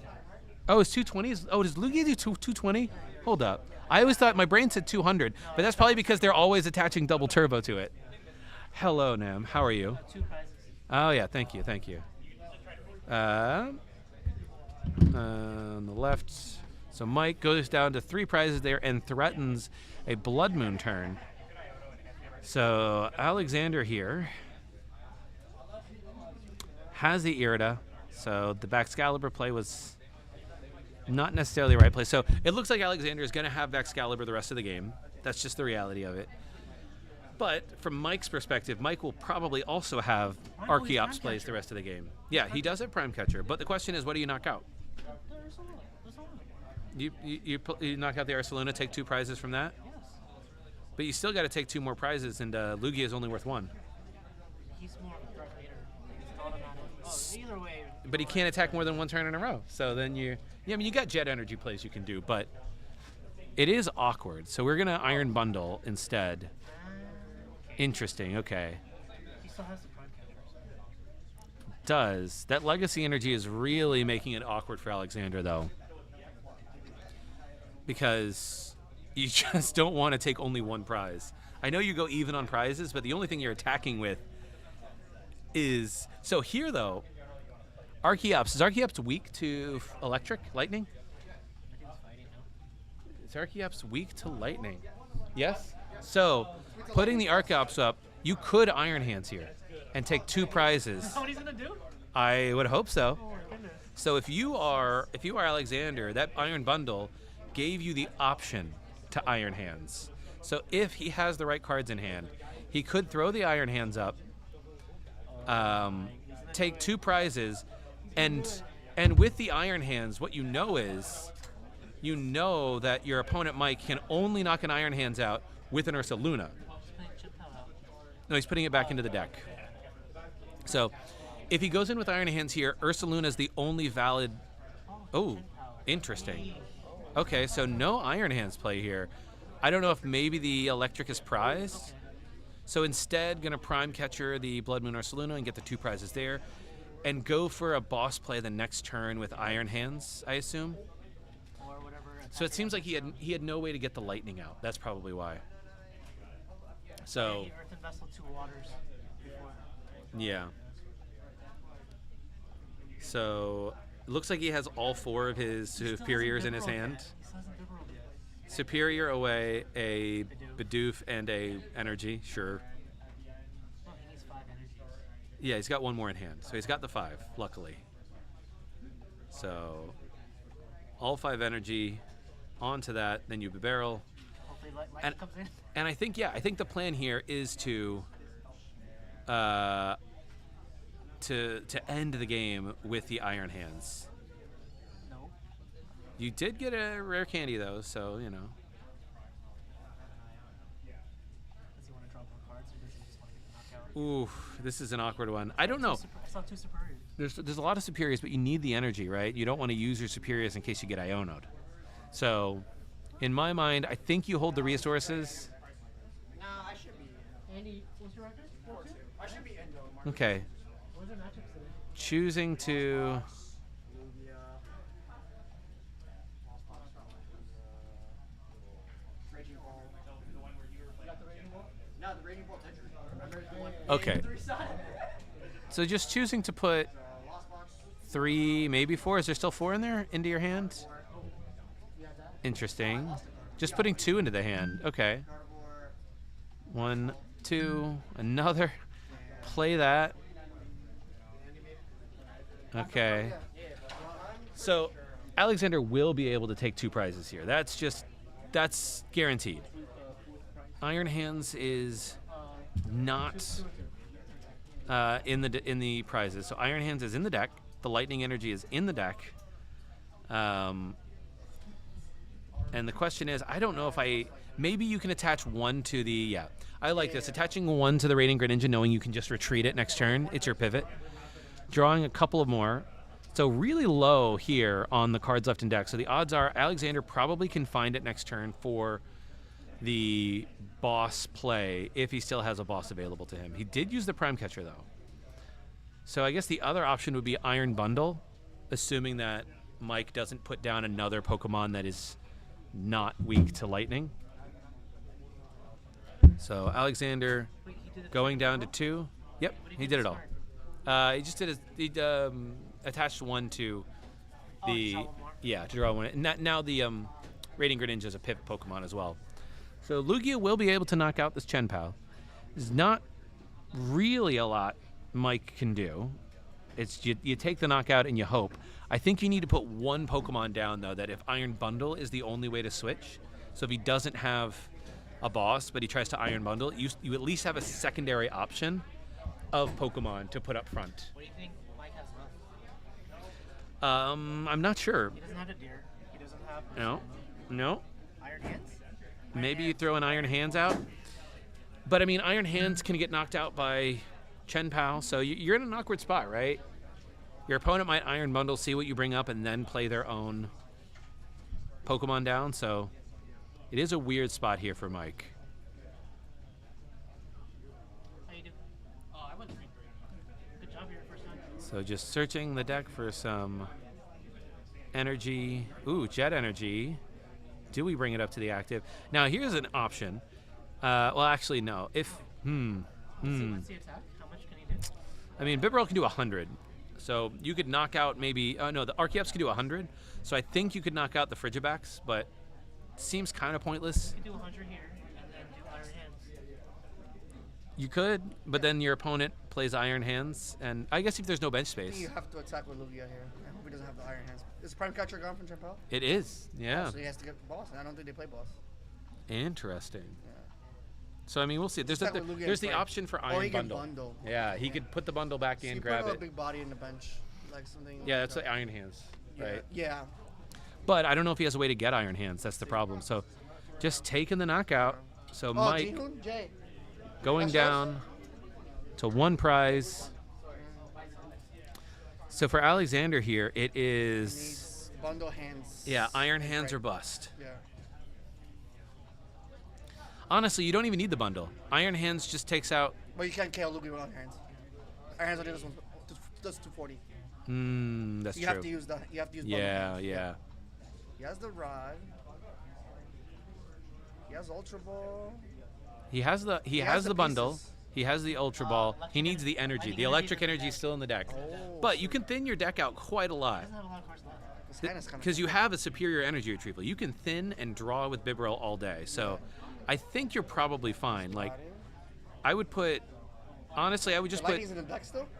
I would Bundle just, you have to put in. that would be the only card I put in, is bundle. Yeah. Just put bundle in. That's ball for the bundle. Yep. That's ball. He grab might it. do it. I think he has it. Yeah, and then you do that. You can keep drawing cards, boy. So for the you hands. ultra for the hands. Yep, exactly.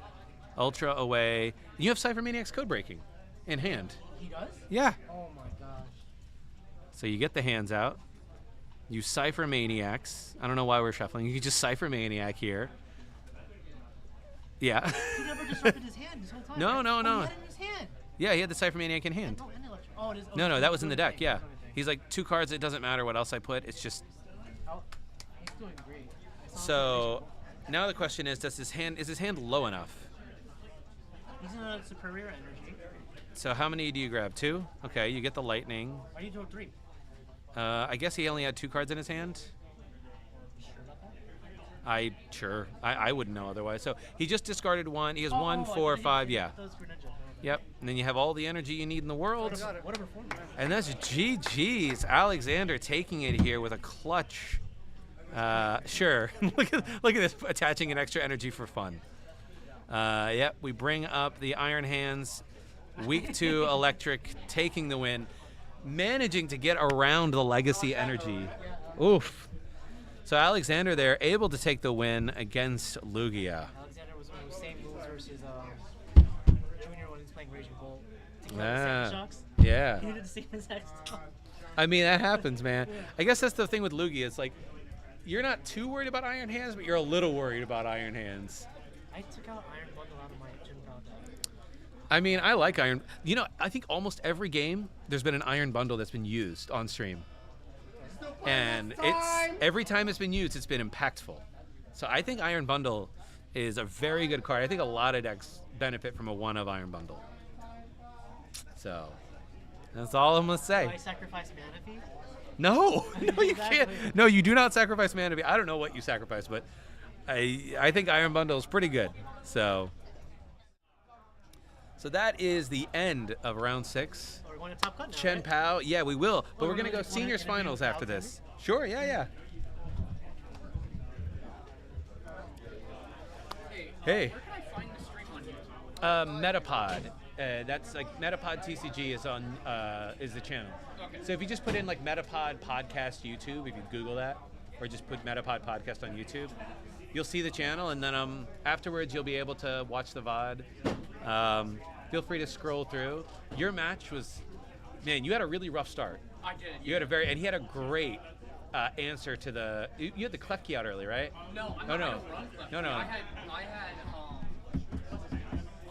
Mimikyu. Okay. Oh yeah. But the plays you made about the Mimikyu, the only thing that I would have maybe done different, but you probably have a reason. So when you review it, you had the counter catcher, and I was like, I'll be right back. I really need to. no, yeah. If you counter catcher the Luminion after taking the 2 from the Iron Hands, then you go down to needing just 2 prizes. And then you could have Scream Tail or Drifloon the following turn for the win. Assuming he didn't have he drew what he needed, so it didn't matter, but that's the only. He had 2 Iron Hands set up. And Yeah. Yeah. How are you? Good. How are you? I'm good. Congratulations. Thank you. Yeah, taking the win there. Awesome. I'm watching it Yeah. right here. That was a very back and forth match, it felt. Yes, it was very close. The matchup can definitely get tight. Yeah. Especially because of the legacy energy. Because Yes. yeah, I had my way to get around it. It was very difficult because I had to keep putting the bundle back in the deck because it was so important in this matchup. But I don't know. Mike played it very well. Mike's a very good player. Shout outs to him. He let me take back that one thing. We're very close, so it stinks to have us both pair into the winning end. Because normally, if he played against anyone else or paired into anyone else, he just ID in. Yeah. But I have to win, so it kind of stinks that we had to play it out. And we both had to try to get in and win. So it kind of sucked. We both had to play, but it ended out good in the end, so it was good. We both had a good time. We're very close, so. Yeah, no, it was a very close match. Well played on both sides, and yeah, we were thinking there. I was like, after you use the prime catcher, because I'm sure you were like, I don't want to have to use the prime catcher. Yeah, I had to take 2 that turn no matter what. My goal was just to find the lightning energy. Well, yeah, my goal was to prime with hands that turn, but no matter what, I did just have to take 2, so it was okay to take out the Ursaluna because that can take out my POW more easily with less energies. So either or worked fine, but the cards weren't there because I prized my second vessel. So I was not able to Irida search for the lightning. So the cards were just more suited for the Chen-Pao KO on the Ursaluna. Yeah. So the cards just worked better for the Chen-Pao instead of the hands that turn. I know Alex was saying he doesn't run the Iron Bundle in his Chen-Pao list. But you gotta run the bundle, man. Bundle is almost every single stream match this round. Bundle has is been used. Bundle is the MVP, man. Bundle's great. It's been every single stream match. It's been used. Every time it's been used, it's been impactful. Iron Bundle, I think, is. It's definitely like a very versatile card that was printed. I think it's just overall very good for the format. Yeah. I think making it not be able to use in the active was good, so you can't just free switch. But I think Bundle's just a very good card in general. Yeah. Have you ever used Bundle as its attack? Thankfully, no. I will say it's probably pretty good in like a certain, honest, I have no idea Reggie what it Drago. So I think its attack says your opponent's evolution. It doesn't take damage next turn for your opponent's evolution Pokemon. It's not bad then. But I've never used it. Thankfully. That's true. I'm just thinking. I honestly have no idea what the card does. Reggie other than Drago. the ability. Prevent damage Because- from evolution Pokemon. Yeah. It's not that bad then. So if you're up against Charizard, and you're sitting with an Iron Bundle, and you're like, yo. Lone Iron Bundle. Yeah. Well, not Lone Iron. That would be bad. You could buy your turn, but they can just quick search for balls. Just that's one that I'm like, I haven't seen anybody use it. It's probably not usually that good. If you're using it, you're probably losing. You're right. You're right. I wouldn't be aiming to use it, but yeah. So. Well, it was a very good matchup. And is there any deck that you are hoping not to hit in Top Cut? Good question. I don't really want to hit a mirror. Sorry I to don't know spoil if the he, interview. Okay. I need your deck. Oh, Okay. that's right. Yes, deck checks for Top Cut. But Judges, come down. Hey, look at that's that. good. Woohoo! I was worried about that. Yeah, I don't want to hit a mirror. It's very skill intensive. Yeah. Prefer not to have a mirror. It's skill intensive, and it's who goes first intensive a little bit. Yeah. Who gets into the Excaliburs first? Who can Radiant Greninja first? Yeah, because Yeah. most Chen-Paos do not play. Manaphy. Yeah, they don't play Manaphy. Oof. All right. right. Well, great Good to be luck. on the interview. Thank you. Thank you. Alex, All right. We're going to take another small break. We're going to have the seniors finals when we come back. I'll take it. Don't know how much longer that's going to be because they're still in top 4. of their Top Cut, and those are longer matches, and there's a lot of Lost Box, so it might be a longer break. We'll see, though.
All right. So we have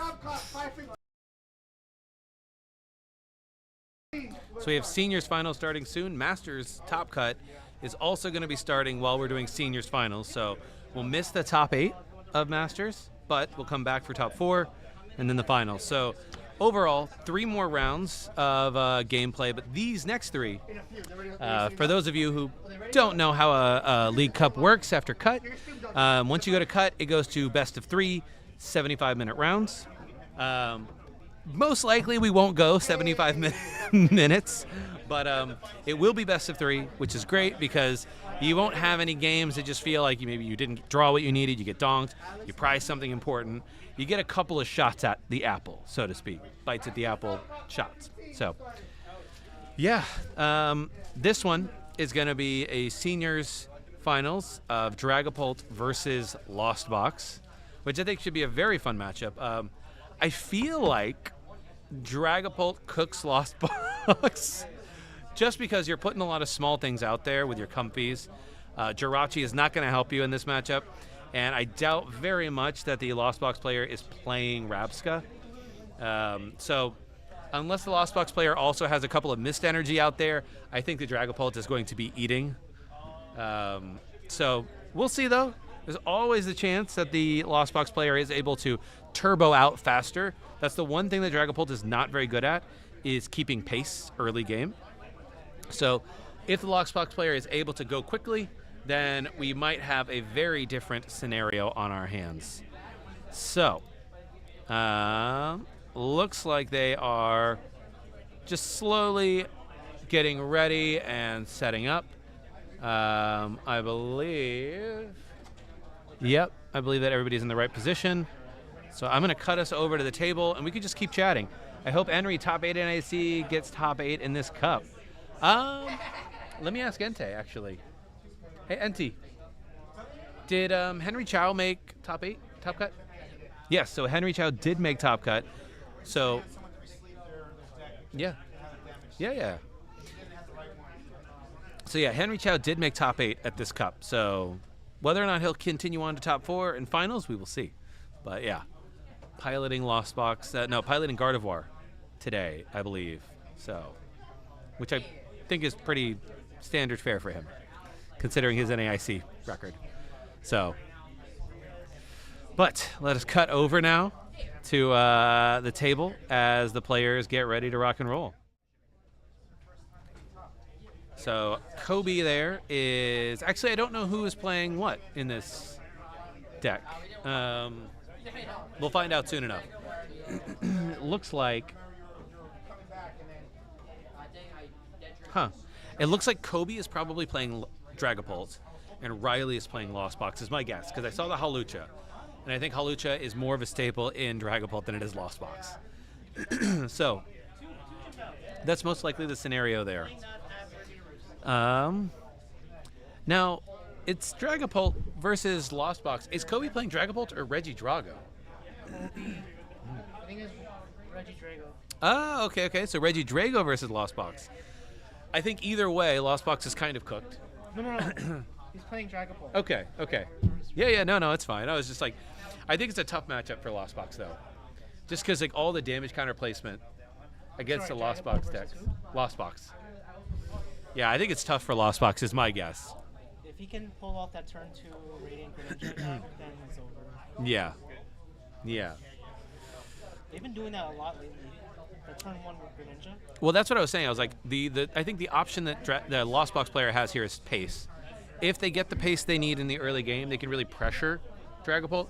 But once Dragapult goes into... Do we know if his deck list has TM Devo too? I don't know. But I would say, once Dragapult goes into the Dragapult DX and starts placing 6 damage counters, depending on how many prizes Lost Box still needs to take, I think it's tough for Lost Box at that point. Yeah. Because you're like... 4 prizes in like 2 turns, right? Exactly. So, and any 2 prizers you throw up there are probably not. Yeah. Go ahead. Yeah. Oh, chill here. Oh yeah, awesome. Talk about your son.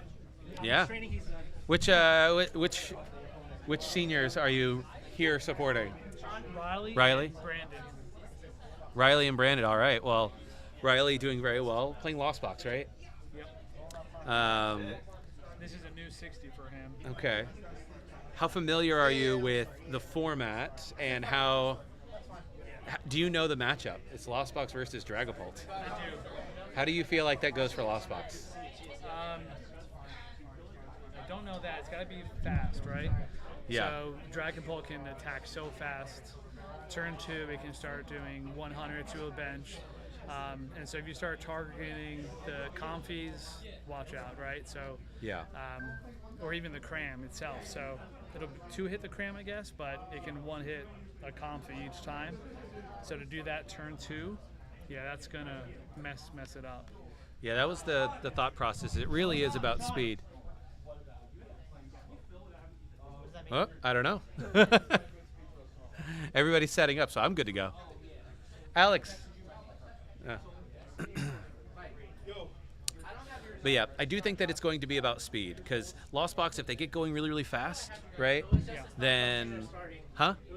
Oh, yeah, that's cool. So yeah, Riley is going first, which I think benefits Riley quite a bit here. He'll have an extra turn. He was asking to go second. He wants the supporters. He wants the Arvin if he bricks. He wants supporters if he bricks. He wants the colorist.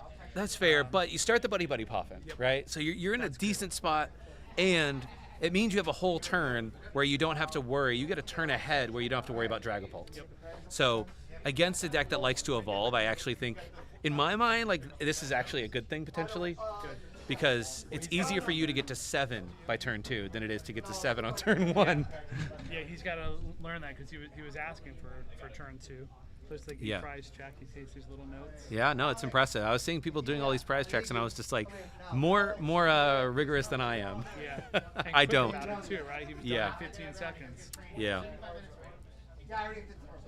Yeah, Terry out there saying good luck, Riley. Oh, that's my dad, his grandfather. Oh, very nice. Well, Twin brothers over here, but he's playing.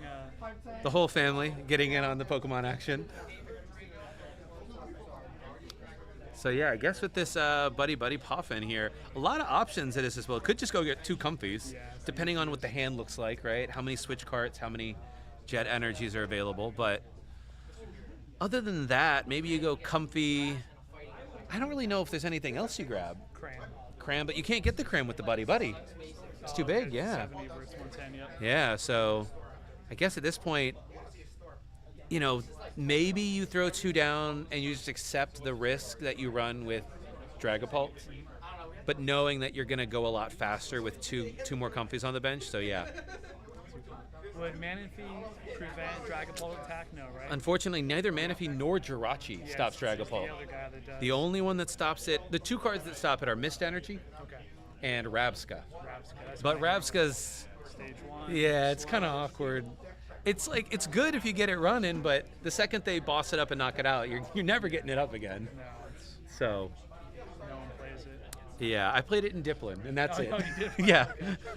I played it in Diplin, and I never hit a Dragapult, so I was like, why am I doing this? We get at least 1 into the Lost Zone here, choosing to Lost Zone away. Is that Temple of Sinnoh? Yeah, absolutely useless right now in this matchup, so fair. And you gotta know for Lost Zones in terms of how hard it is to play, you gotta know like so much. And just know what goes, what you need and don't need. Plan 3 or 4 moves ahead. It is a thinking deck. Now this is great. Getting to use every single one of these Comfies turn 1 is really good. He plays 8 to 12 switch out, so it's just constant flow. Yeah, between the Jet Energies, the Switch, and the Switch Cart. Yeah. So I'd say a pretty good start here for Riley. Got a lot of cards in hand. 3 in the Lost Zone already? 3 in the Lost Zone already from the 3 Comfies. About as good as you can hope for on turn 1, honestly. Kobe now, gonna Buddy Poffin. I'm assuming just go grab two drag cloaks? What's the baby? Dreepies. Grab 2 Dreepies. Depending on this list, though, I don't know if this list is also running the Charizard line. I know some. This one doesn't. Yeah, they're all kind of strange, right? Dragapult is one of those weird decks where like there's kind of 2 or 3 ways you can run it. You can go Xatu, you can go Charizard, or you can go Pidgeot, or some combination of all of those. So He has Pidgey. yeah. So it looks like, Kobe has Pidgey, so. depending on, I guess, what the hand is like, maybe you get 2 Dreepies or you get a Dreepy and a Pidgey. Knowing that you have the Cleffa, which is kind of the perfect starter. The Cleffa almost certainly is not surviving past this turn, but if you can empty your hand a bunch and then you Cleffa draw back, it's pretty good. That's why you play it. Yeah. No, it's a good addition to decks like this. It feels like Dragapult is almost like some weird offshoot of the Charizard strategy, especially Tord's version of Charizard. That's the conversation. Yep. Yeah. So, opting for the 2 Dreepies because wait, we have an Arven. We can go get the Evo TM if we need, and another Buddy Poffin. So we're golden. Yeah. Oh, okay. Maybe doesn't play the Evo TM in the deck, so just choosing to get the Devo out of the deck. Can you evolve the first turn you put it down? The Devo TM is not useful because obviously the Lost Box does not have any evolutions, and so I think it's just Kobe thinning the deck out, which suggests to me that Kobe doesn't play the Evolution TM. So it's really that Devo is just there for other matchups. So I imagine we'll see the Devo TM attached here to the Cleffa before the attack. Interestingly, we do see Luminion coming down. So Luminion putting a supporter in the hand, but also we can attach the Forest Sealstone in hand to it. Just have 1 fewer card in hand at the end of this sequence. But I don't really know if you need anything with the Forest at this point. Oh, so we're using the Forest to go grab... Okay, using the Forest to go grab the Earthen Vessel, thin a couple of energy out of the deck. Energy can be really hard to find for Dragapult because you don't play that many. And this is how we can attack turn 2 by attaching the energy. Exactly. This is his exact flow of logic. So I would say that this Dragapult player having probably one of the best turn 1s going second you can have. The only negative here is that you did have to put down a Luminion to do it. But ultimately it might be worth it. Then ending the turn with what looked like a draw to 7 with Cleffa. So in a pretty good spot here. So Riley here just starting up immediately with a flower selecting, which suggests to me that Riley does not have the Colress in hand just yet. So still digging for that. Switching into the one that has the free retreat with the rescue board, or I don't know the name of this board anymore. Yeah, similar. Okay. There's so many different boards they've made. Choosing to get rid of the fire energy here. Interesting. I wonder how many fire energy you're in, because I assume that means that you're running the Radiant Charizard in the list. Yeah. And then just choosing to cram. Okay, fair enough. Not being able to get into the Sableye, or not being able to get into the Mirage Gate for Radiant. Oh, you're not playing Radiant Greninja. No. Interesting. So yeah, was not an option. Okay. I think the I don't know if it's good news. The thought here though is, in order for Kobe to really start going with the Dragapults, it's gonna need a few pieces. Gonna need the rare candy. And because Comfy are 70 HP, is going to need a Hawlucha to actually take knockouts. Because Dragapult only puts 6 damage counters. So either the Hawlucha this turn or the Hawlucha in a future turn will clean up.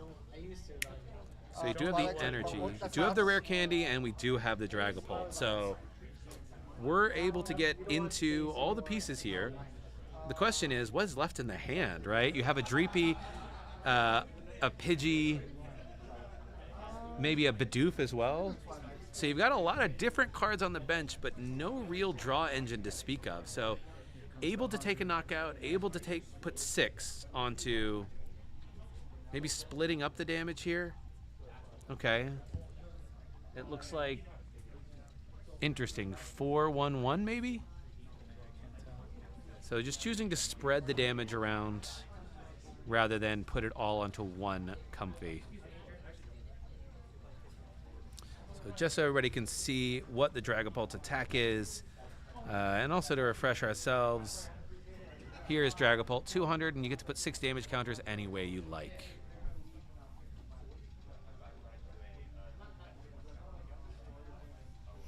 So did find the Colress now on turn 3 for Riley. So starting off immediately with that.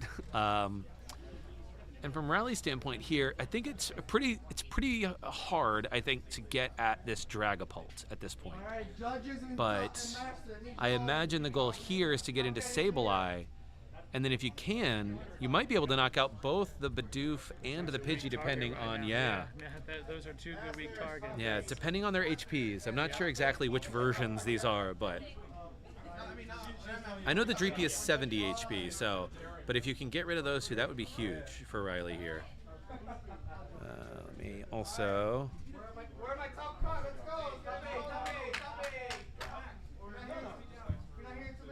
Okay. So we flower selecting, we have Colress. I think the question now is that hand. Riley has so many cards in his hand right now. But are any of them the pieces he needs? So gonna switch cart. To heal off the damage, I really like this play. Going down to just 1 damage counter. So really frustrating Kobe here in his damage counter placement plans. And that's what they have to do. Yeah. Mess with that man. I imagine that's why they chose to put the 4 and the 1 and the 1 split, expecting to see switch carts. And so putting everything at least 1 damage counter at the end of that so that they can still hit 6 on one of them if they need to.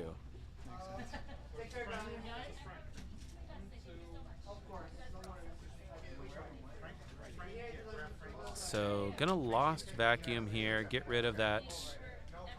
I guess just give yourself a target so you can put something else in the Lost Zone. That's 10 in the Lost Zone now, it looks like, for Riley. So Sableye is online. It looks like we see the Sableye in hand with the Psychic Energy right next to it. So ready to rock and roll. The question now is, do we have that last switching out? We probably do. Interesting. So, yep, we are going to switch, go into that Sableye. Hisuian Heavy Ball just to get it out of hand. Looks like there's another Sableye that we're adding to the hand there, which is really useful. Finding that second Sableye for next turn. And now I think the question from Riley is, depending on the HP, do you put some on the Dragapult and some on the Dreepy? Interesting, 7 and 5. The 7 on the Dragapult is interesting because that suggests a Charizard follow-up. Yep. So you can follow up with the Charizard, take the knockout, and follow up with Sableye either next turn instead, maybe, depending on if Kobe is able to get into another Dragapult. But choosing to put down a Dreepy here is interesting, rather than saving bench space for the Hawlucha. Okay. I don't love preemptively attaching the superior energy, Neo upper energy, I think it is. But the Defiance Band here, just getting it out of the hand, really. And then the Iono, oof. That's very disruptive. I don't believe, has Riley taken any prizes? 1, right? Yeah, he took out something up front. I think so, yeah. So we're one prize taken each right now. I will say, I'm pretty sure he cram ran, yeah. He used to cram in the turn 2. Okay, we got the Drag Cloak doing its Airmail ability effectively, putting a fire energy into the hand, attaching the fire to the uninjured Dreepy. I do like keeping the Neo upper energy not on the field because it does force Riley, if he wants to make it so that Kobe needs to find that energy, you can knock out. It's a little awkward. Yeah, it's a little awkward here, but let's see if Riley has what it takes to find the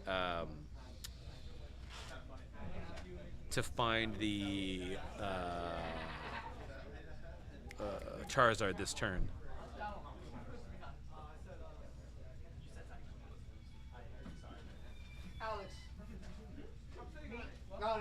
So we do have the Nest Ball. Okay, so that's the Charizard right there if we want it. The question is, we have the Psychic Energy in hand, so there's a thought, actually, instead of going for the Charizard this turn, you could just go for the Sableye if you have a switching out, so it's guaranteed, right? Because you have the Psychic, you have the Sableye now. You can keep setting up some damage, knowing that the Charizard can come in later and finish up this Dragapult, but I do understand this, because you're like, look, this Dragapult is a huge threat immediately with all the damage counter placement. If my opponent doesn't have a way to evolve into Dragapult and have enough energy next turn, that might be the turn Riley needs. Price packs is 36 for Okay. 36 for top for first place. So getting rid of the Super Rod here. Okay. We have the attachment for turn, so we can retreat. And I believe that the 1 extra energy is really all that. Oh, this is great. Yeah, the Roxanne here is going to be devastating for Kobe. That's now, why they're going down to 3.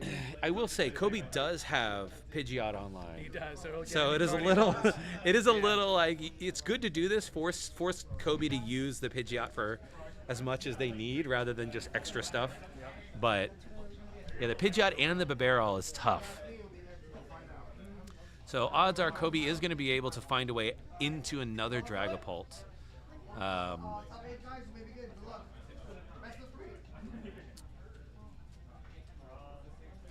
Interesting. Yeah, this is a tough position. So Riley is going to be able to take 2 prizes now. Yep, there we go, knocking out the Dragapult even on prizes.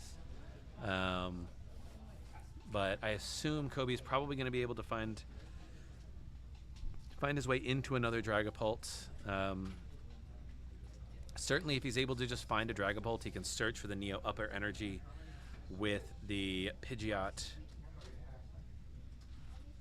But if not, there is a Dragapult in hand, so we do have a way to find to get the attack off this turn. Yep. Into the Dragapult.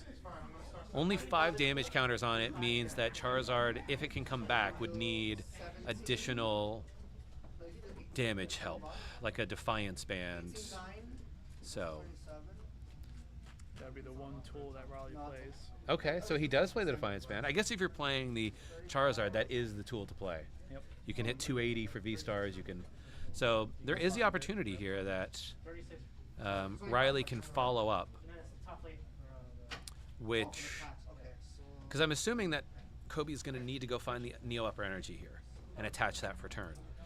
If Riley is able to then follow up with a Defiance Band play, then in theory, Kobe would need both a Rare Candy and a Dragapult and a Psychic Energy to attack the last turn. Okay. So that's really like the pitch. It's a lot of needs, right? And so I think it's an interesting spot. Everybody has a lot of issues. Okay, well, just the Dragapult now. Yep. But still. One at a time, fine. Yeah. Using the Drag Cloak. Taking a look at, I think, the discard now to see, okay, what resources have we gone through? Looks like we're just going to go grab the Neo Upper Energy here for the Dragapult. And Dragapult will be able to knock out the Charizard and one of the Comfies on the bench, so we'll get 2 prizes off of this. It's a good card. Good deck. Oh my gosh, yeah. Yep. So taking 2 more prizes. And Riley is in a situation now where the only option is to knock out this Dragapult, really, because even if Dragapult can't, well, I guess my question to you is, does Riley play Blood Moon or Saluna? Yes. Okay. So that is actually an out. If he can switch cart this one, heal it off, Blood Moon or Saluna with a Defiance Band. I don't know if that knocks it out, though. It's maybe 10 off. You need a Nest Ball, right, for the Charizard or the Ursaluna, yeah. So, but if there is a switch cart, then that does force Kobe to find the Hawlucha if it's still available.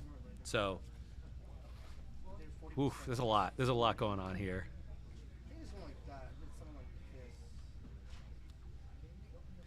I think the other option, if you're Riley, actually, is if there is a boss or a counter catcher play, to bring the Bibarel up. Yeah, but then be able to hit something and knock something out. Well, use the Sableye and start using Sableye, knowing that the Bibarel is 2 retreat cost. And I don't know, exactly, I don't know if Kobe has any other switching cards. So, in my mind, that's sort of your out at this point, is if it's possible to like trap the Bibarel. And if there's no other switching outs, then it doesn't matter if Pidgeot can search for something. But I don't know if how many switching cards Dragapult plays. So we're going to go with the Colress. But again, there's always counter catcher potentially. Ooh, Monkey Dory. I like that. So Monkey Dory also can fix some math. Move it over. Yep. Freely. Yep. If you can get the darkness energy onto the Monkey Dory. I haven't seen it yet, so. It's in the Monkey Dory is part of the Colress.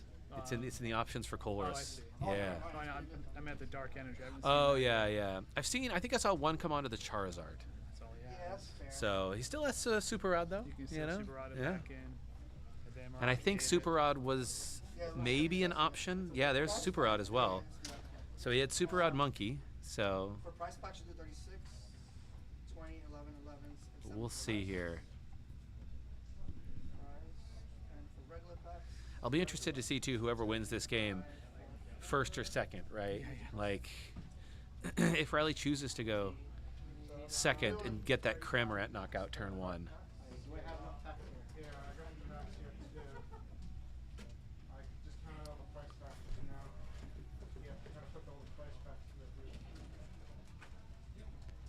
There we go. See the Super Rod putting in. I assume the. Okay, there's a Psychic Energy, Sableye. Interesting. Okay. And then maybe the Dart? No, just the Fire. Just the Fire. Okay. Giving yourself as many options as possible. Like, you got to attack with Sableye, you got to attack with Charizard if you want to.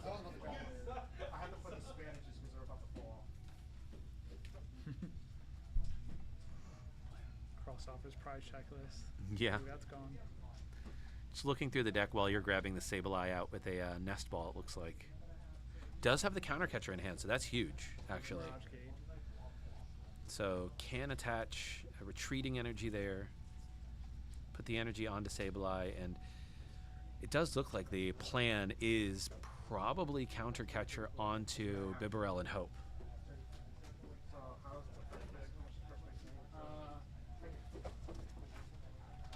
Yeah, at this point, don't really need the Lost Vacuum. I like this, putting the Monkey Dory down, attaching for turn, so I had the other Dark Energy already. I guess moving the damage. Yeah. I wonder if we see that 1 damage counter get moved. I would imagine. The question is, where does it go, right? Yeah, he's got to know where that math is, where that 10 makes a difference. And I guess it does make a difference on the Dragapult, right? Because the Dragapult, putting it at 260, putting that extra damage counter on it might matter with a future Charizard or Blood Moon or Saluna, so. The 250, yeah. Get it down to. And then just sort of spreading it around. Oh, okay, there we go. There's a Kieran, so searching the Kieran out. So there was 1 switching option left for Kobe in the deck. So Kobe going up 1-0 in this finals, but that is not all. We have, best of 3, so it's not just whoever gets the first win. Yeah. Yeah, the best of 3 is fun. It's fun. It's stressful, but fun. Yeah. It's fun. I'm gonna try to get his twin, who can actually commentate and know things. And knows what's going on. Knows what's going on. So all right. Actually contribute to your conversation. No, it's great. I love it. So we'll see how if Riley chooses to go second here. If he's like, no, I know Dragapult can get off to a quick start, but I really want to go second. Take those early prizes. Put more pressure on early. We'll see. I will say Kobe did have a pretty good start, especially that opening start. That opening start for Kobe with a full bench plus the Luminion, able to put everything into their hand that they needed for the follow-up turn. Did you get to watch that first one? No, I didn't. Okay. So we have, what's your name? Brandon. Brandon? I'm his brother, Okay, obviously, so but- Brandon, Riley's brother, is joining us as well to give insightful commentary as well on. Yeah, I mean, I just lost to Kobe in my top 8 rounds. So. Are you playing Lost Box as well? Yeah, same 60. Yeah, yeah. So, is it a tough matchup once they get set up with the Dragapult? Yeah, if you can get Monkey Dory established and just save the switch cards. Yeah. When I played against him, most times I had slow starts. The one game I won was when we both had slow starts. So, yeah, if Dragapult damage builds up too fast, it's definitely tough. Yeah. But, yeah, just saving switch cards is something we definitely had prioritized. I was told that Terry is your grandfather, and he is saying hello into the chat. So he's also watching. Oh, that's cool. But yeah. So if you were Riley, would you choose to go second or go first? I'd say second's correct. You want to play supporters. More likely they have a bad start if they don't get yeah, Luminion start's nice. But yeah, the Luminion start's pretty bad for Kobe, but the Cramorant start is also not. I guess you don't have to find Cramorant. Most likely you go Nest Ball for it on turn 1 anyway. Yeah, that's true. And now it's one less Nest Ball. Because Nest Balls are also something that are easy to just run out of in this matchup. You Nest Ball for Monkey Dory, you Nest Ball for Cram, you Nest Ball for Sableye, and then you Nest Ball for Charizard, and you're out of Nest Balls. So, like, yeah, so starting it is one less actually Nest Ball nice. you need to find, yeah. Yeah, so starting it's nice to actually not have to Nest Ball for it. Hoping he has a Bloody Puffin in hand to get Comfies down. But Yeah, that's... So even though Kobe had to start the Luminion, which is, like you said, not ideal. Also, I think this is a kind of slow start, to your point earlier, that maybe the Lost Box decks needs a little bit. They need Kobe to, like, not immediately have exactly whatever supporter he wants, turn 2. So yeah, if he had another Pokemon in hand, Kobe would be in a significantly better spot. He still has the Puffin, and most likely, I don't know exactly what's in his hand, but with a V in play, he'll have Force Shield Stone as an option to get a turn 2 Dragapult, pretty likely, if he has like an Arvin or something like that. Oh, double Puffin, okay. Yeah. So he can 2 get Dreepy, Bidoof, and Pidgey. There we go. Yeah. I feel like I'm having deja vu. It's like last game all over again. Yeah, he does play Jirachi, so I'm curious if he'll try to get that down early. I mean, usually you can just wait till you draw into it. You don't need it on That's turn true. 1. So, yeah, Jirachi doesn't need to go down immediately. You mean Kobe has Jirachi in the deck? Yeah, he does have it, so saving that bench space for the Jirachi is actually a pretty big. yeah. But So I start off with Pokegeo. There's the Colas. Hard to whiff though because you play. No, but hey, you'd be surprised. We had a player earlier play 3 Pokegears in a row with all 3. It was just like, oh no. okay. So I'm assuming he probably doesn't have any like Puffin. He might have Nest Ball in hand and saving it so he doesn't go ahead and Nest Ball for Comfy. But I think he is pretty much relying on what comes off of Colas. Yeah. Otherwise, you would just Puffin first and then to get 2 cards out of your deck. Yeah. Yeah. I mean, he might have Nest Ball, which I don't necessarily see, but to your point, you may not want to still play save it. Yeah. 'Cause you don't always want Nest Ball for Comfy. So Yep. yeah, he's Starting gonna off. hope to find like Switch card Monkey Dory is something he'll need for later. So Oof, that's rough. okay, so I mean, that's an easy. You can get rid of the choice belt. That's pretty easy. yeah, wait, what? Or is that choice belt? Yeah. That's counter catcher. Oh, that's the counter catcher. Okay. Yeah, so most likely counter catcher has to go because the other cards are just too good. Yeah. But I don't know. It's there's a lot of situations. This probably does have to be the gate. You play Dragapult to game 1? Yes, Dragapult to game 1. Yeah, you play 4 of them. You would like to have it in hand, but switch card Colas, Monkey Dory is all important stuff. So I mean, it's important, but it's awkward because you have a switch card, but you don't have anything relevant to switch into other than just throwing a Monkey Dory up and hoping, right? yeah, so no Comfies down. It's a little bit rough, but still 2 in the lost zone.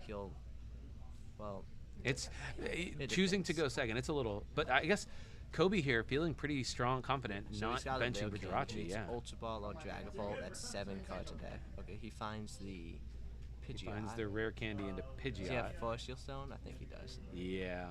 So he can Forest Shield. Still needs an energy to he Forest Shield Stones for Dragapult. Does he? I don't think he has 2 more pieces in hand. He needs no, energy he needs to and switch. Rare Candy. Yeah. Oh, he needs to switch too. Yeah. Yeah, so he'll need the Arvin for the rescue board, which I don't see Arvin in hand. Oh no. So another Pidgeot there. We can throw that to the bottom. Okay, so yeah, Super Eye doesn't do much either. So Steve, in terms of the camera setup for this gameplay, it's just an overhead DSLR on a rig, I suppose, like a freestanding rig that I have. And then this is an iPhone here. And a very long HDMI cable, so they can't hear us talking.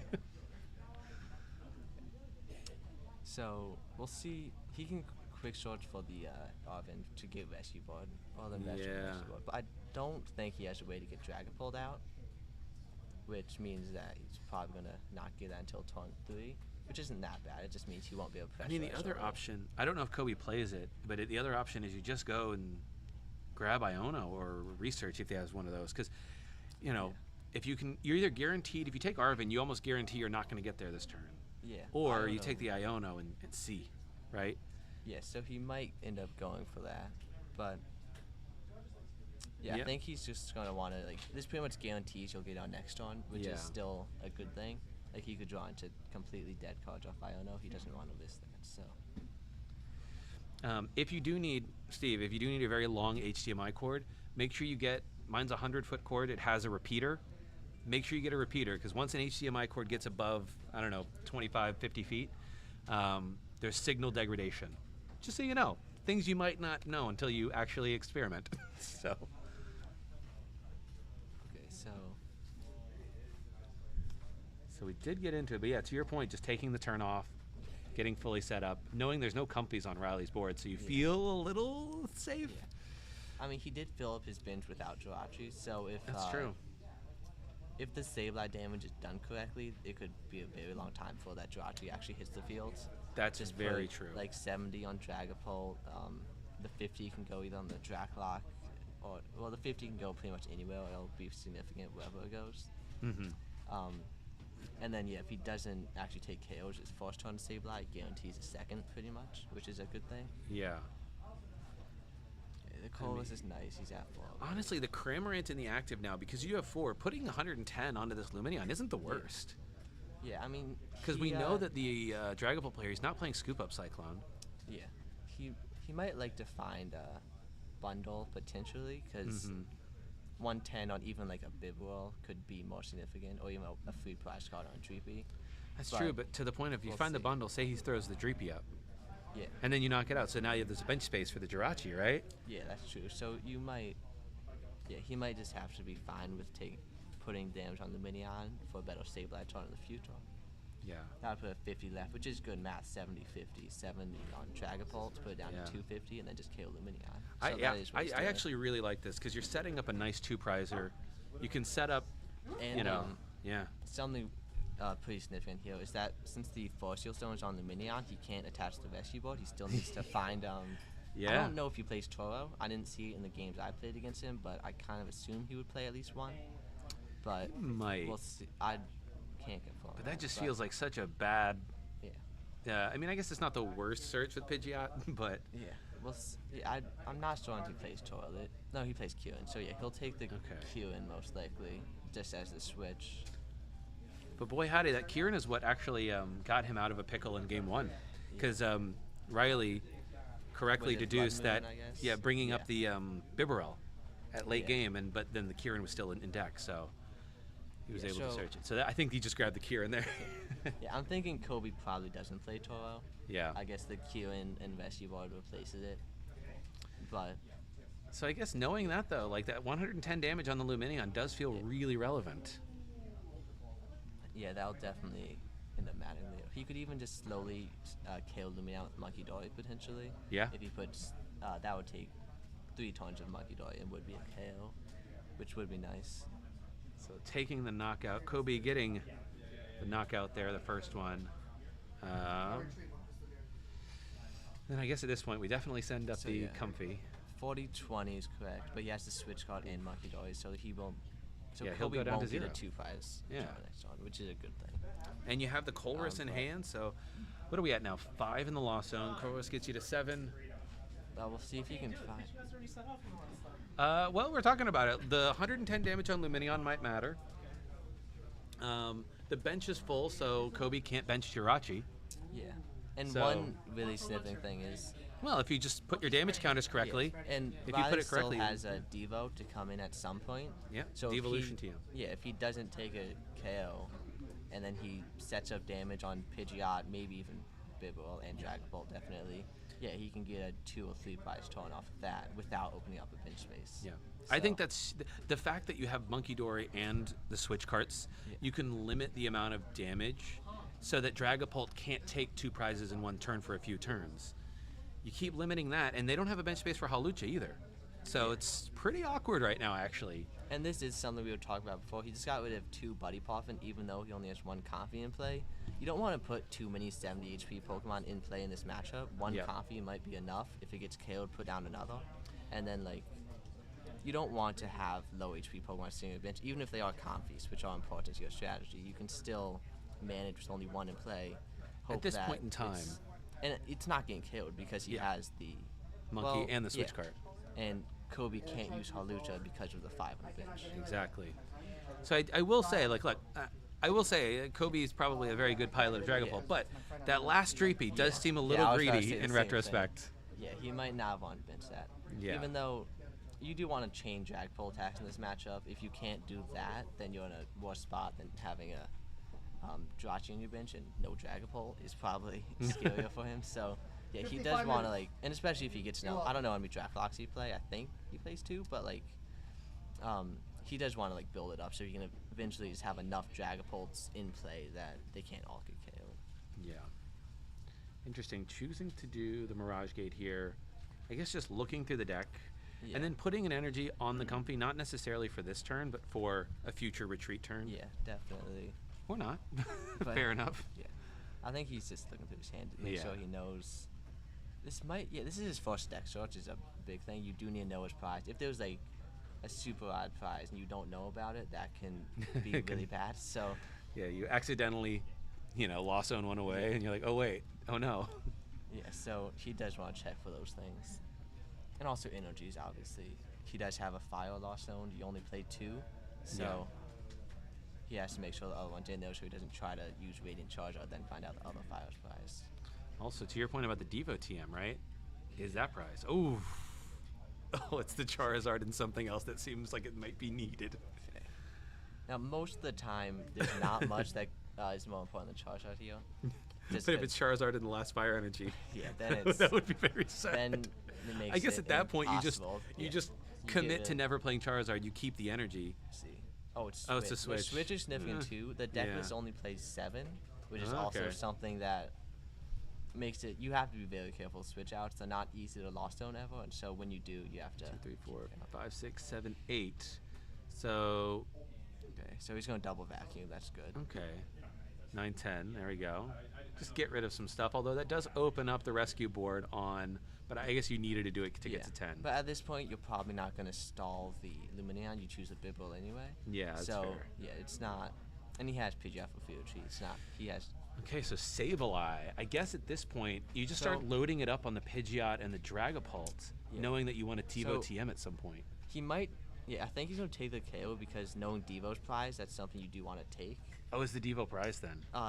Well, it's either he has it or he also might not have a very good hand, and sometimes the best way to draw cards is to draw them off your. Oh, the other fire was prize. Okay, so that's pretty important. So you just cross that off. Yeah. So yeah, if he didn't have the other fire, he would be in a very bad spot, because then he'd have to use Blood Moon, and then that's a 2-prizer. But yeah. Yeah. Yeah, you don't want to play Blood Moon very early on. Usually, you only use that to win the game, but unless there's very limiting options for the opponent, most of the time Blood Moon's not going to be used. Yeah. So I guess the expectation next turn is to Radiant Charizard. So and Riley taking 2 prizes, So the expectation next turn, Radiant Charizard, take out the Dragapult, and then that alone take out the Pidgeot again with the Charizard later. Yeah, that puts him in a pretty good position just if he gets a Charizard attack or something. Of course, the Iono will be harmful to that. I don't know how many cards on deck on top of that Iono. Like probably around 20-ish, but the Charizard was in hand. He found the gate, Artisan to shuffle. If he Artisan to grab Charizard. Well, Artisan's rule box. Yeah. So he'll shuffle, hopefully Flower Segment into it. It is really good that Kobe's really good for Riley. So I'm pretty biased, so that's I say really good. I mean really good for Riley. That Kobe's not taking a 2-prize turn. He's going to go down to 4 prizes, which is a good number. He needs a gate energy from hand, and will still pull off a charge attack. but the less prizes Kobe takes, the better, because Kobe will most likely, the more Drag Bolt actually does, one will be a 1 prize, the next one's going to be a 2 prize. I like this. This is interesting. So, gonna countercut up the Monkey Dory because Kobe's like, this is a problem. I need to get rid of this stupid monkey. Yeah, Kobe understands how important that is. Violet's going to be looking for Super Art as soon as possible to get that back out. And then, yeah, but if he gets one turn where he doesn't get to use Monkey Dory, that does put him in a worse spot. Yeah. Because, so there's 20 on the Pidgeot. Is that 30. 30. No, I think you're right. I think it's 20. So you need one more. Is that a 60 HP Pidgey? I think it is. Yeah, I'm pretty sure he only plays the 60 HP one. So he can't Monkey Dory Devo for the KO, unfortunately. Yeah. But if you had that play. So I guess 4 on the Comfy, 2 on the Sableye? Yeah. That would make it so he needs. So yeah, this does. 4-2. Okay. Well, the thing is, if Riley can somehow switch card Monkey Dory to Comfy, the 20 on the Sableye would be less significant because in theory Sableye will be in the active if you don't find the Charizard attack. If you do find the Charizard attack, there's 2 Dragapults in play and a Pidgeot. See if you can get Sinnoh down, because that would make it harder to just go Neo up. That's true. Access to. I do think you're right. I think Riley's best game plan here is to Charizard, but it's... And I'm assuming he probably does not have switch outs in hand because he's considering promoting the Sableye, which is definitely something he could do. He could, I mean, the Sableye here isn't bad, right? You can set up... Top deck the Dark Energy. That is technically a switch out. You can attach a tree. I think he has switch card in hand, too. What game are they on right now? 2. Game 2, yeah. So, let's see. He has, I think... So he's not going to find... Is that a boss and Temple of Sinnoh and Rescue Board, I believe. Rescue Board, okay. So, I'm thinking he's going to get rid of the Rescue Board. You would like it for multiple switch outs, but let's see, that's a Sinnoh. So, he's recognizing that Rescue Board will be very important. He doesn't have any switch outs now. He has, I guess, the 1, but he wants to switch out next turn. Hassle is really good here. Hopefully, so there's the Nest Ball. If your Pokemon was knocked out in the previous turn, you look at the top 8 and put take 2, 3 cards. Take 3. So it's essentially a better Colvis once you're ready at 10. It doesn't thin out the bad cards like Colvis does, but it does give him some pretty deep dig, and then he finds pretty much whatever you need. You don't whip off a Hassle very often. I will say, it looks like we did miss the... Did we hit the Charizard, but maybe not the Fire? Ball. So he needs Nest Ball Gate Energy. So he has the energy, has the Rescue Board. So did he find... Okay. 4 on the left. So, okay, he found Switch Card Switch. Artisan probably for Comfy, I'm thinking. Because it looks like he needs to find one more piece. Yeah. So Charizard's still in deck. It's interesting. It is a tough spot because, as much as you want to Devo TM, the problem that you're running into now is there's 3 Dragapults and all one of set those up. Dragapults is Draclock, so he can immediately evolve it back. Yeah. So 2 of it can. So unless you put like a 90 damage on it, it doesn't and 90 really matter. is not easy to spec because 90-30, that 30 isn't doing much for you. But I mean, that said, if you can Devo and get rid of Pidgeot and... The thing is, so he's going to need 1 more turn of Sableye. He might just...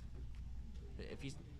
Let's see, so, the best play still is to go for baiting Charizard. That's still going to be the goal on the gate, but I think... No, he has Nest Ball Gate. So, I think he has it. Okay. Yeah, so Nest Ball Gate Energy should do it. Assuming this energy is in deck. It doesn't have Super Eye. Monkey Dory had energy on it. I assume he's probably attached or treated.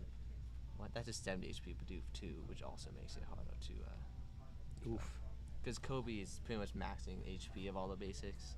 Because I think part of it might have been that he does know there's going to be Sablezard. He knew we were coming to this cup and that we're playing Sablezard, so he probably did want to not just get Sableye to death. So question, Sablezard versus Lost Box with Radiant Greninja. Okay, so the other player who made Top Cut was playing Greninja, and well, Riley beat him to make finals, obviously, but we've played against that specific person. He's a really good player, regional champion. And it's a very close matchup. It pretty much comes down to, it's a mirror match where the opponent has Greninja and you have Monkey Dory. And then those are the two big win conditions. If you're trading Stabilize, the Monkey Dory helps you trade better with Stabilize. And then if they get a Greninja attack, you're in a worse spot because of the 2-price turn that you can always pound one. So it looks like having to go with the there's Sableye draw attack. sheet, that makes sense. Yeah. Just being like, no more Sableye, thank you. But I'd rather there not. was, so a Devo will give Riley 3 prizes, which is very good. It'll take out the Pidgeot. Pidgeot's obviously It's less search. what Kobe needs to. And I guess if you can take out the Pidgeot, take 3 prizes, and then trap the Bibarel. And technically, you wouldn't necessarily even need the trap because Kobe does need to. Okay, so there's the energy for Kobe. That was, and he has Mela in hand.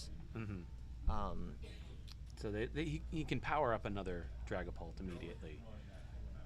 I'm assuming that Mela does not say has to be by damage to activate. I'm pretty sure it's like by hand, just a KO will activate Mela.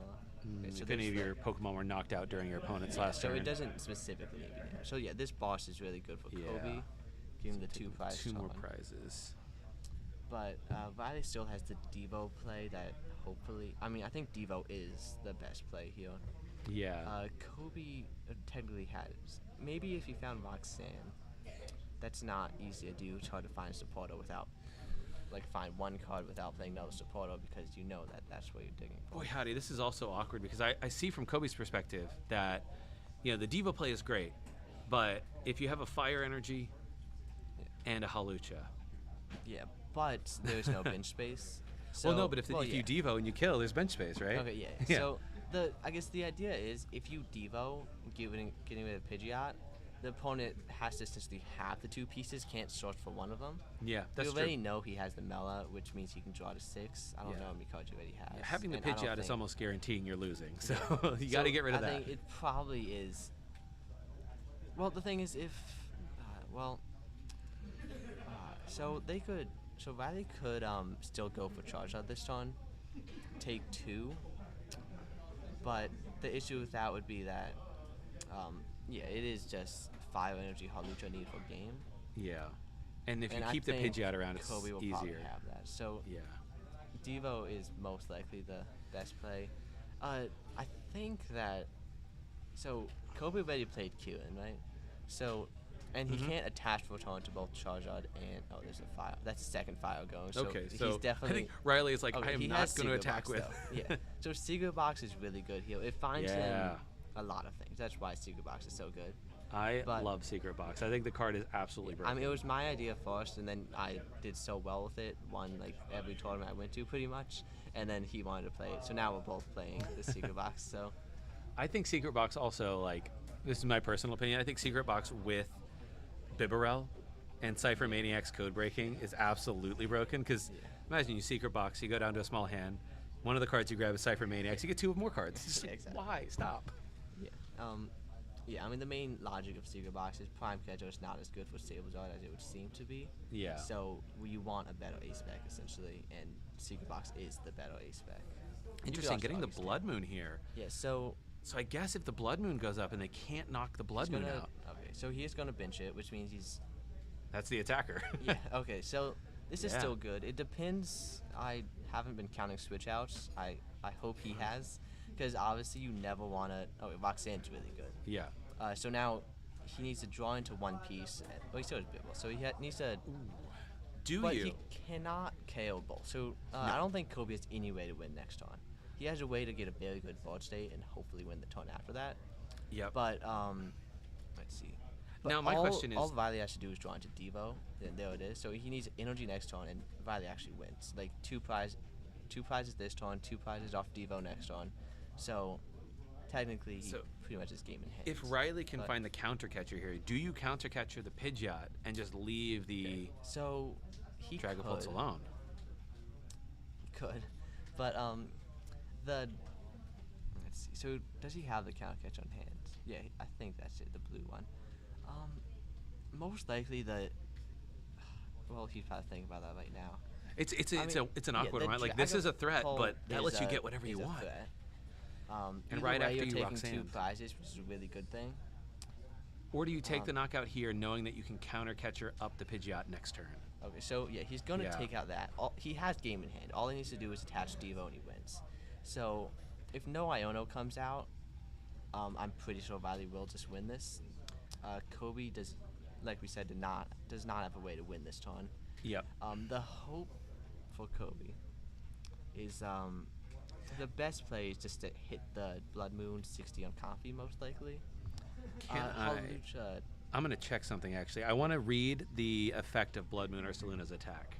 Yeah, so it says this Pokemon can't attack. So he would. You would need to switch and or just switch into something for the Devo. And that's why, like, even when I first saw what Blood Moon did, I thought it was funny how every very specific thing about Blood Moon is just worse than Charizard. The only attack that takes less energy is the Blood Moon attack, while Charizard's less for all of its attacks if you use TMs, and then of course that. We're still doing it. It's close. It's very close. Yeah. So I thought it was funny how Blood Moon is like every single stat is worse than Charizard except for HP. But I guess in this situation it does help though, because you're like, well, you can't win, so that's fine. So yeah, like if this was a Charizard attacking, he would be able to attach Devo. But if it was a Charizard attacking, then Kobe would actually have a way to win.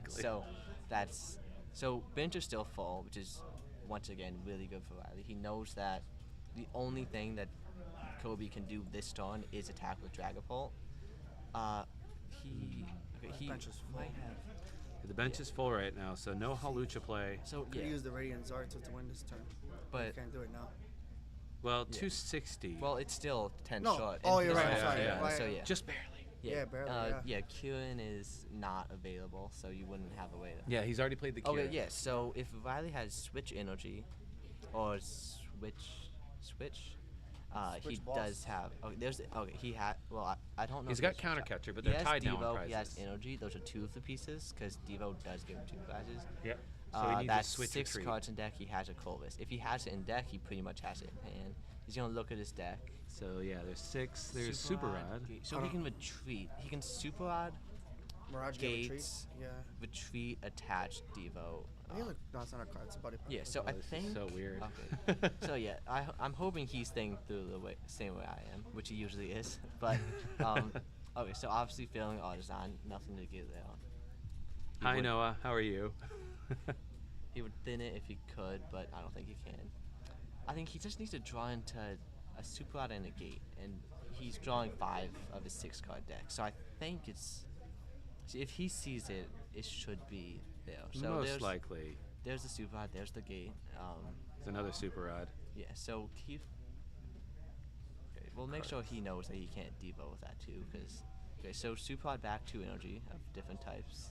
Yeah, I mean, he sees it. Yeah, he sees it. Yeah. Okay, so he's gonna Gate. He's going to retreat. Yeah, so he definitely knows that you can't use Devo. And then attach, return, Devo. Attach and then take the rest too.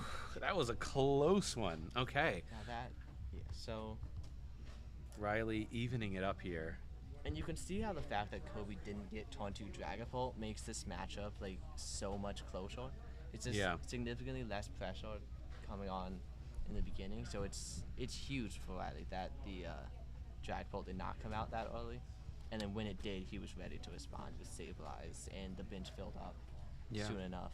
And the Monkey Dory, honestly, that Monkey Dory, it saved a whole prize. It saves, Yeah, that was something that we've been testing this for a while, like literally before Twilight Masquerade. We didn't go to NASC, but we still did so much testing for the meta. So like, you were ready. So we definitely Monkey Dory is one of those cards that originally we tried. Like I thought of it before a while. Like I was trying like triple Monkey Dory and Sablezard, and it was like seeing what would happen. Turns out Dragapult wasn't popular enough for that to be worth it. But that's true. So yeah, we cut it from the list at one point, and then it's really just after playing it's enough Reggie, Drago, and Dragapult, and even we realized how good it is in the Gardevoir matchup. It's one of the cards that definitely has a lot of value in a lot of matchups that we've had a lot of. Just really quick, Alex, I don't know exactly where Alex is. I think he must be, maybe he's in the restroom, maybe he's downstairs. I might be playing at one of the tables up here, so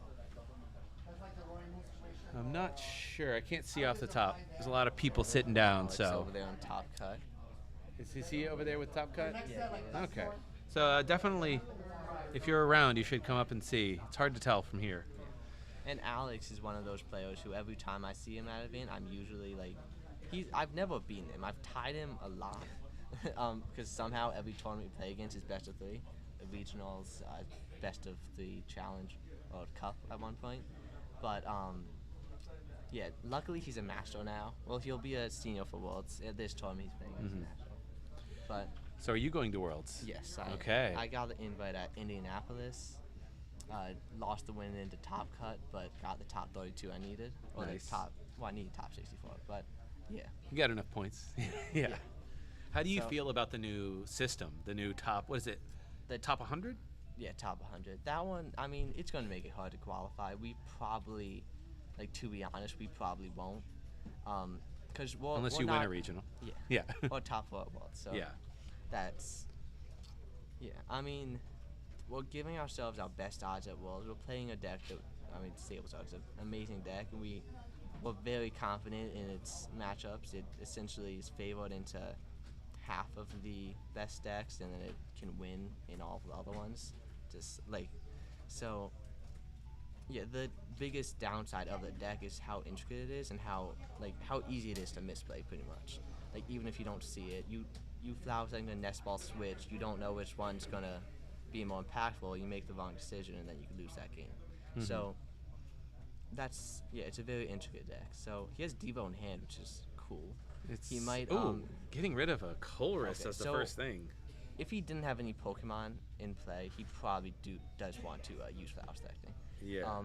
Because technically Colress doesn't put any cards in the Lost Zone this turn, and he does have True. Pokegear in hand. Trying to go fast, putting a Lost Vacuum in the Lost Lost. Vacuum. Interesting. So okay, so he did have to use one switch card, which already is like not ideal. You'd rather use no switch cards until they're healing, but yeah. So he has Pokegear in hand. He's gonna try and do that. Interesting. So it So looks Kobe, like, yeah. Kobe has the Buddy Poffin. He's gonna prize check. He might have a second one. We don't know. I mean, or Arvin. He's probably. I mean, I can only assume that what you're going to go get here is at It's least probably gonna another be Dreepy. So let's see. He has. And maybe I saw a Cleffa? Nest Ball in hands. Okay. He might get Vodum. He might also just try and get 3 bait. So definitely a Dreepy. Could be 2. If you do put probably just 1. If you put 2 Dreepies out, I think you're admitting that this one Dreepy in the active is not retreating, and thus it's going to die to Cramorant. So yeah, he could. Okay, so I think it's Pidgey Cleffa. That makes me think he probably has another. Well, he does have the Nest Ball, right? So he and could. he does know Valley doesn't play Prime Catcher. Yeah. He does play Boss, and he's ready at 2. So like, that's.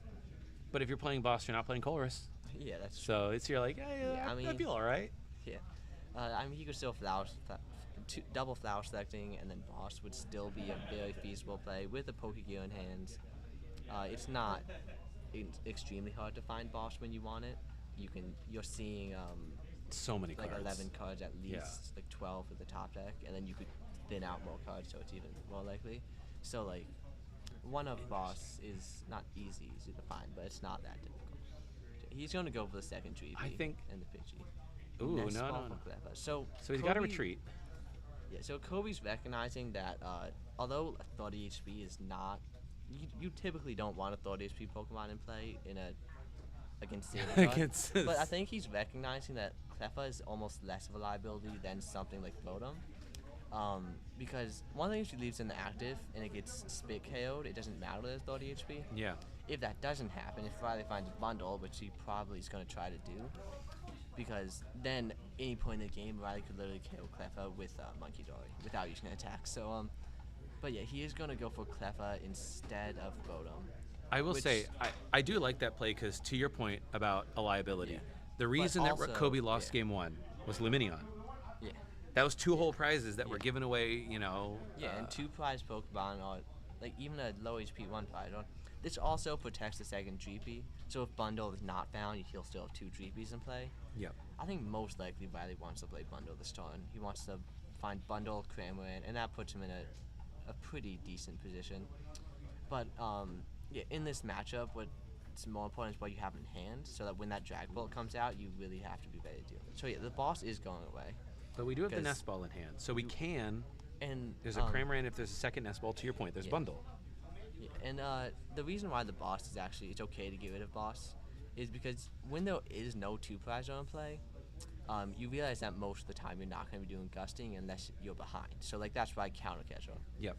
And back to the logic of why is prime catcher not good for Sablezard, it's because you're behind most of the game, and counter catcher it does the same thing. So how many like, counter catchers are y'all running in the list? 2. 2? Okay, yeah. So you have plenty of.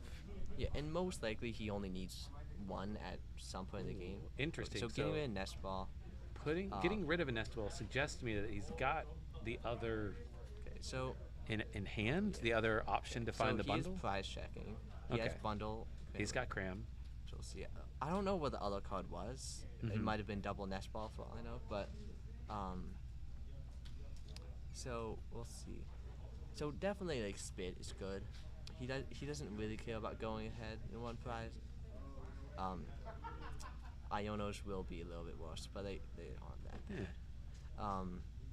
You have so much draw in this deck. Counter catcher will be active when you need it, no matter what. It's like you never need gusting when you're ahead, pretty much. So like odds are Kobe is going to go ahead on prices at some point, given the nature of Dragapult. Yeah, and most likely, since Kobe does have 2 open bench spaces, he could Lugia, he could Luminion for Lugia. He has the Pidgey in play, which is always amazing. I mean, that's why I do like, though, if Riley does have the second Nest Ball, like if he had that option, getting the bundle out, forcing one of those bench spaces to go to another Dreepy, right?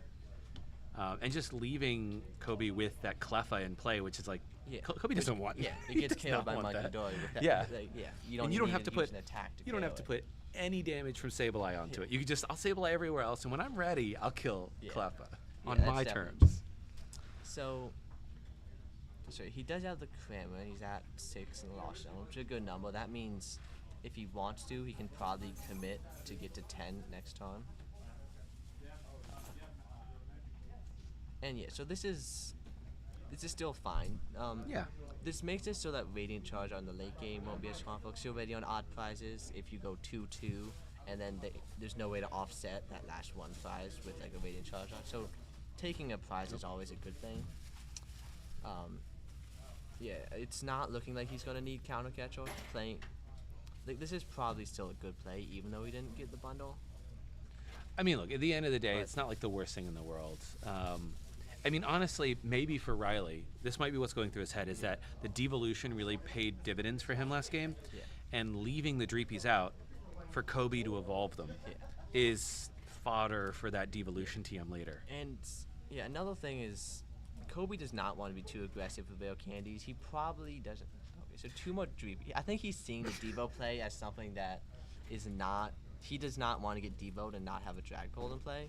Sure, so if but 3 of them get like Devo, you'll still have 1 more, I guess. I will say Riley is at 6 in the Lost Zone. Sableye is very possible next turn. Like, of course, there's no Hawlucha in the Sablezard deck right now, so Riley's not gonna like KO 2 Dreepies with Sableye or anything like that.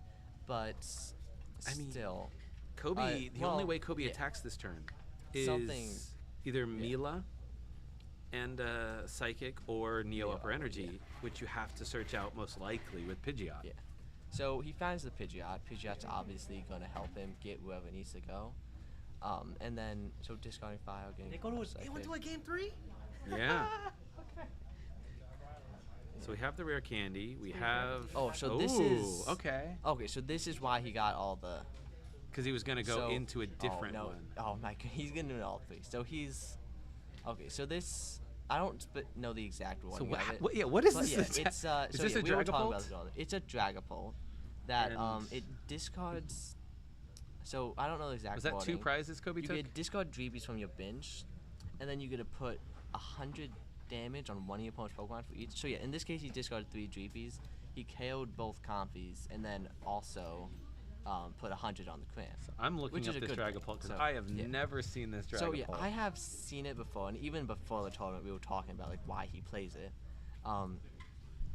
So yeah, it's just Dragapult. It's interesting. It's not that one. I think it's from Silver Tempest. It It's that one. It is that one. It's that one. That one? It's, Okay. Yeah, so I saw on your list. That was kind of funny.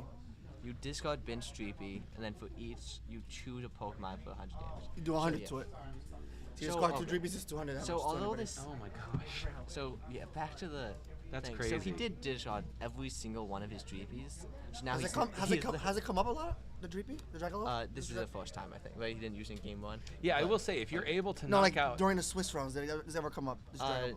I doubt. I'm gonna ask him. honestly. We're But gonna- to your point, if But- you're able to knock out this Dragapult, though, Then that's there's nothing. super. Yeah, you have There's- nothing. Well, he could kneel up or to Pidgeot? Oh yeah. So Oh So no, this this is- is nice chalk. So Yeah, now, it's not- literally all 4 Dreepies are going to be in the discard pile after this. So I'm not sure if it actually was like the the best. correct play. Well, maybe if It's he certainly didn't. aggressive. It's aggressive, but you don't necessarily want to be aggressive against a deck that takes advantage of you going down to low prices. Yeah. So yeah, so he's going to left his only Pokemon play. Oh It's going to no, be he's left with no Pidgeot. Dreepy on board. And this gives. I will say, hey, wait until Riley does the attack to discard all your stuff. Don't Okay, so- preemptively do stuff. But So, Riley yeah. taking another prize Now there. technically, and they're still tied on. Wait no. Riley would be They're ahead still now. tied on prizes. So like they'll be tied okay, after I'm this not- knockout. Oh, Okay, vacuum. he's Yes, gonna now he can return knockout with the Charizard. vacuum. Yeah, Yeah. Okay. So he's gonna vacuum Yeah. the Defiance spell. He can't now he can return Because knockout with the guy. so if he does get Neo up on Pidgeot, which is literally his only attack code, so that still only does 120. Yeah, I it think- doesn't knock the Charizard out. Yeah, even with Defiance. Well, both Defiance spells Band's not even active. online because Yeah. they're both at 4. So I think so what's by the way, he at 2, 4, 6, 8, Nine. 9. So yeah. So I mean, for me, I understand why Riley got rid of the Defiance because Now he can return knockout the Charizard. you couldn't. Yeah. You're both at 4, so you can't do it Oh, you either can't way. do it But Wait, it's yeah. also just a free card in the Yeah, Lost exactly. Zone. It's a card in the Lost Zone for And you. so puts you now at all 9. he needs is Flower Stack and Sableye. He's in Exactly. an amazing spot. He can he Monkey Doy the damage. If you Monkey Doy 30 off of Cram to a Dreepy, that essentially is like a Halucha. You can KO 2 Dreepies in one turn. All 4 of them on the discard pile. The chances he gets double Super Odd, or well, one Super Odd double Poffin would do it. But like. I feel So like he does have Pidgeot, right? So Pidgeot's nice. He got Luminion. I feel like He's that gonna- Dragapult attack. For me, I would not have done that unless I win the game that turn. Because if the Yeah, so that might have been a questionable. if the play, Cram had but- been on the bench, and you had a bench spot for Halucha, you could have Halucha'd, then done the Dragapult attack, and the game is over. And I would also say it might have been better for Kobe to only discard 2 Dreepies. Yeah. Because the damage on Cramon Doesn't isn't matter. actually helping you. It Yeah. gives Riley some free damage to Monkey Doy over to your side, which you do not want to be on your side. So that's like all your Dreepies get KO'd. So that's. And now, of course, he has no good attacker on play. This Radiant Charge that's going to sit here with 3 energies on it. And you're attaching the Neo Upper to not even knock out a Charizard, so that means you can't. There's no Dreepies. There's your whole So game plan if now. Riley literally finds is Pidgeot. Monkey Doy, so this is another huge use of Monkey Doy. Oh, yeah. It puts free damage in play. So if you can yeah, switch, the 30 is retreat. perfect math. Yeah. So he has, he even has Blood Moon. Well, Monkey Doy doesn't make Blood Moon range, so we'll see. I can't tell if he has a support or like. You really do want a Corvus here. It's gonna be okay. So I you mean, can. what's the preemptively- worst case scenario? You just retreat the Charizard and hit Well, with Cram. the worst case scenario is you pass, and that's not even that bad. Yeah, but because, you could like, just retreat the Charizard now Yeah. and just do 110, and then Yeah, just say so- okay. Yeah, it depends on whether or not. Yeah, so the 120 on Charizard's kind of significant. Like if Kobe does, okay, so bundle's good here. Yeah. If Kobe somehow gets a Dragapult, he can like snipe that Charizard off the bench. Even though the fact that he has no Dreepies in play and. Okay, so yeah, he's gonna go for the Spit Retreat. That's a perfectly fine play. There's nothing wrong with that at all. Yeah. For those energies backs, you do want energy. He might even go ahead and gate them so that Iono does not. Because, yeah, the only thing that Riley did have to be really careful about is an Iono. Yeah, if he takes too many prizes and then doesn't have a good way to secure the game off an Iono, he would be in a bad spot. So he probably does want to maybe even just go ahead and gate the energies. Or just save it, I guess. Okay, so Kobe it has looks one like card advantage, so. Okay, so. I will say Yeah, okay. So yeah, just attaching the energy to Luminion here for the retreat. Searching your deck for something, anything. So it's It's either Iono or Arvin pretty much, or just directly get the Poffin. But I don't even know if I'd want to Iono here. It's crazy because like. Yeah, so okay, he's just gonna get Poffin off Quick Shots and just use it. Like no reason to get it Arvin. You'll have that later. So yeah. So, I guess he must have super rotted the Dreepies back in. Yeah. So super rod was last turn, I think. Yeah. I think he Quick Shots. Yes. Okay. Because possible setup. I mean, it's it's a little so tough. the issue is, so Riley still has the possible play of Monkey Dory and Sableye to KO both Dreepies. Yeah. And then there's still a Luminion with 110 damage on it, just sitting there, like just waiting to get KO'd at some point. Yeah.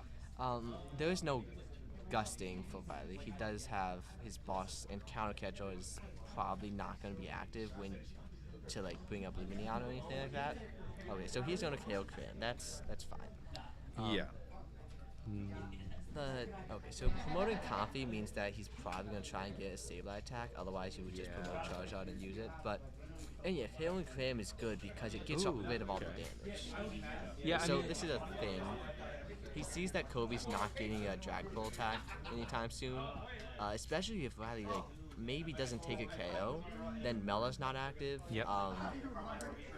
No, you're absolutely right. The fact that the energy had to be used to retreat, you're just kind of sitting here like, man, this Pidgeot's going to have to put in work. Yeah. So I think, in theory, the best play for Kobe is hope that Riley does take a KO, which still isn't like good because like you still have.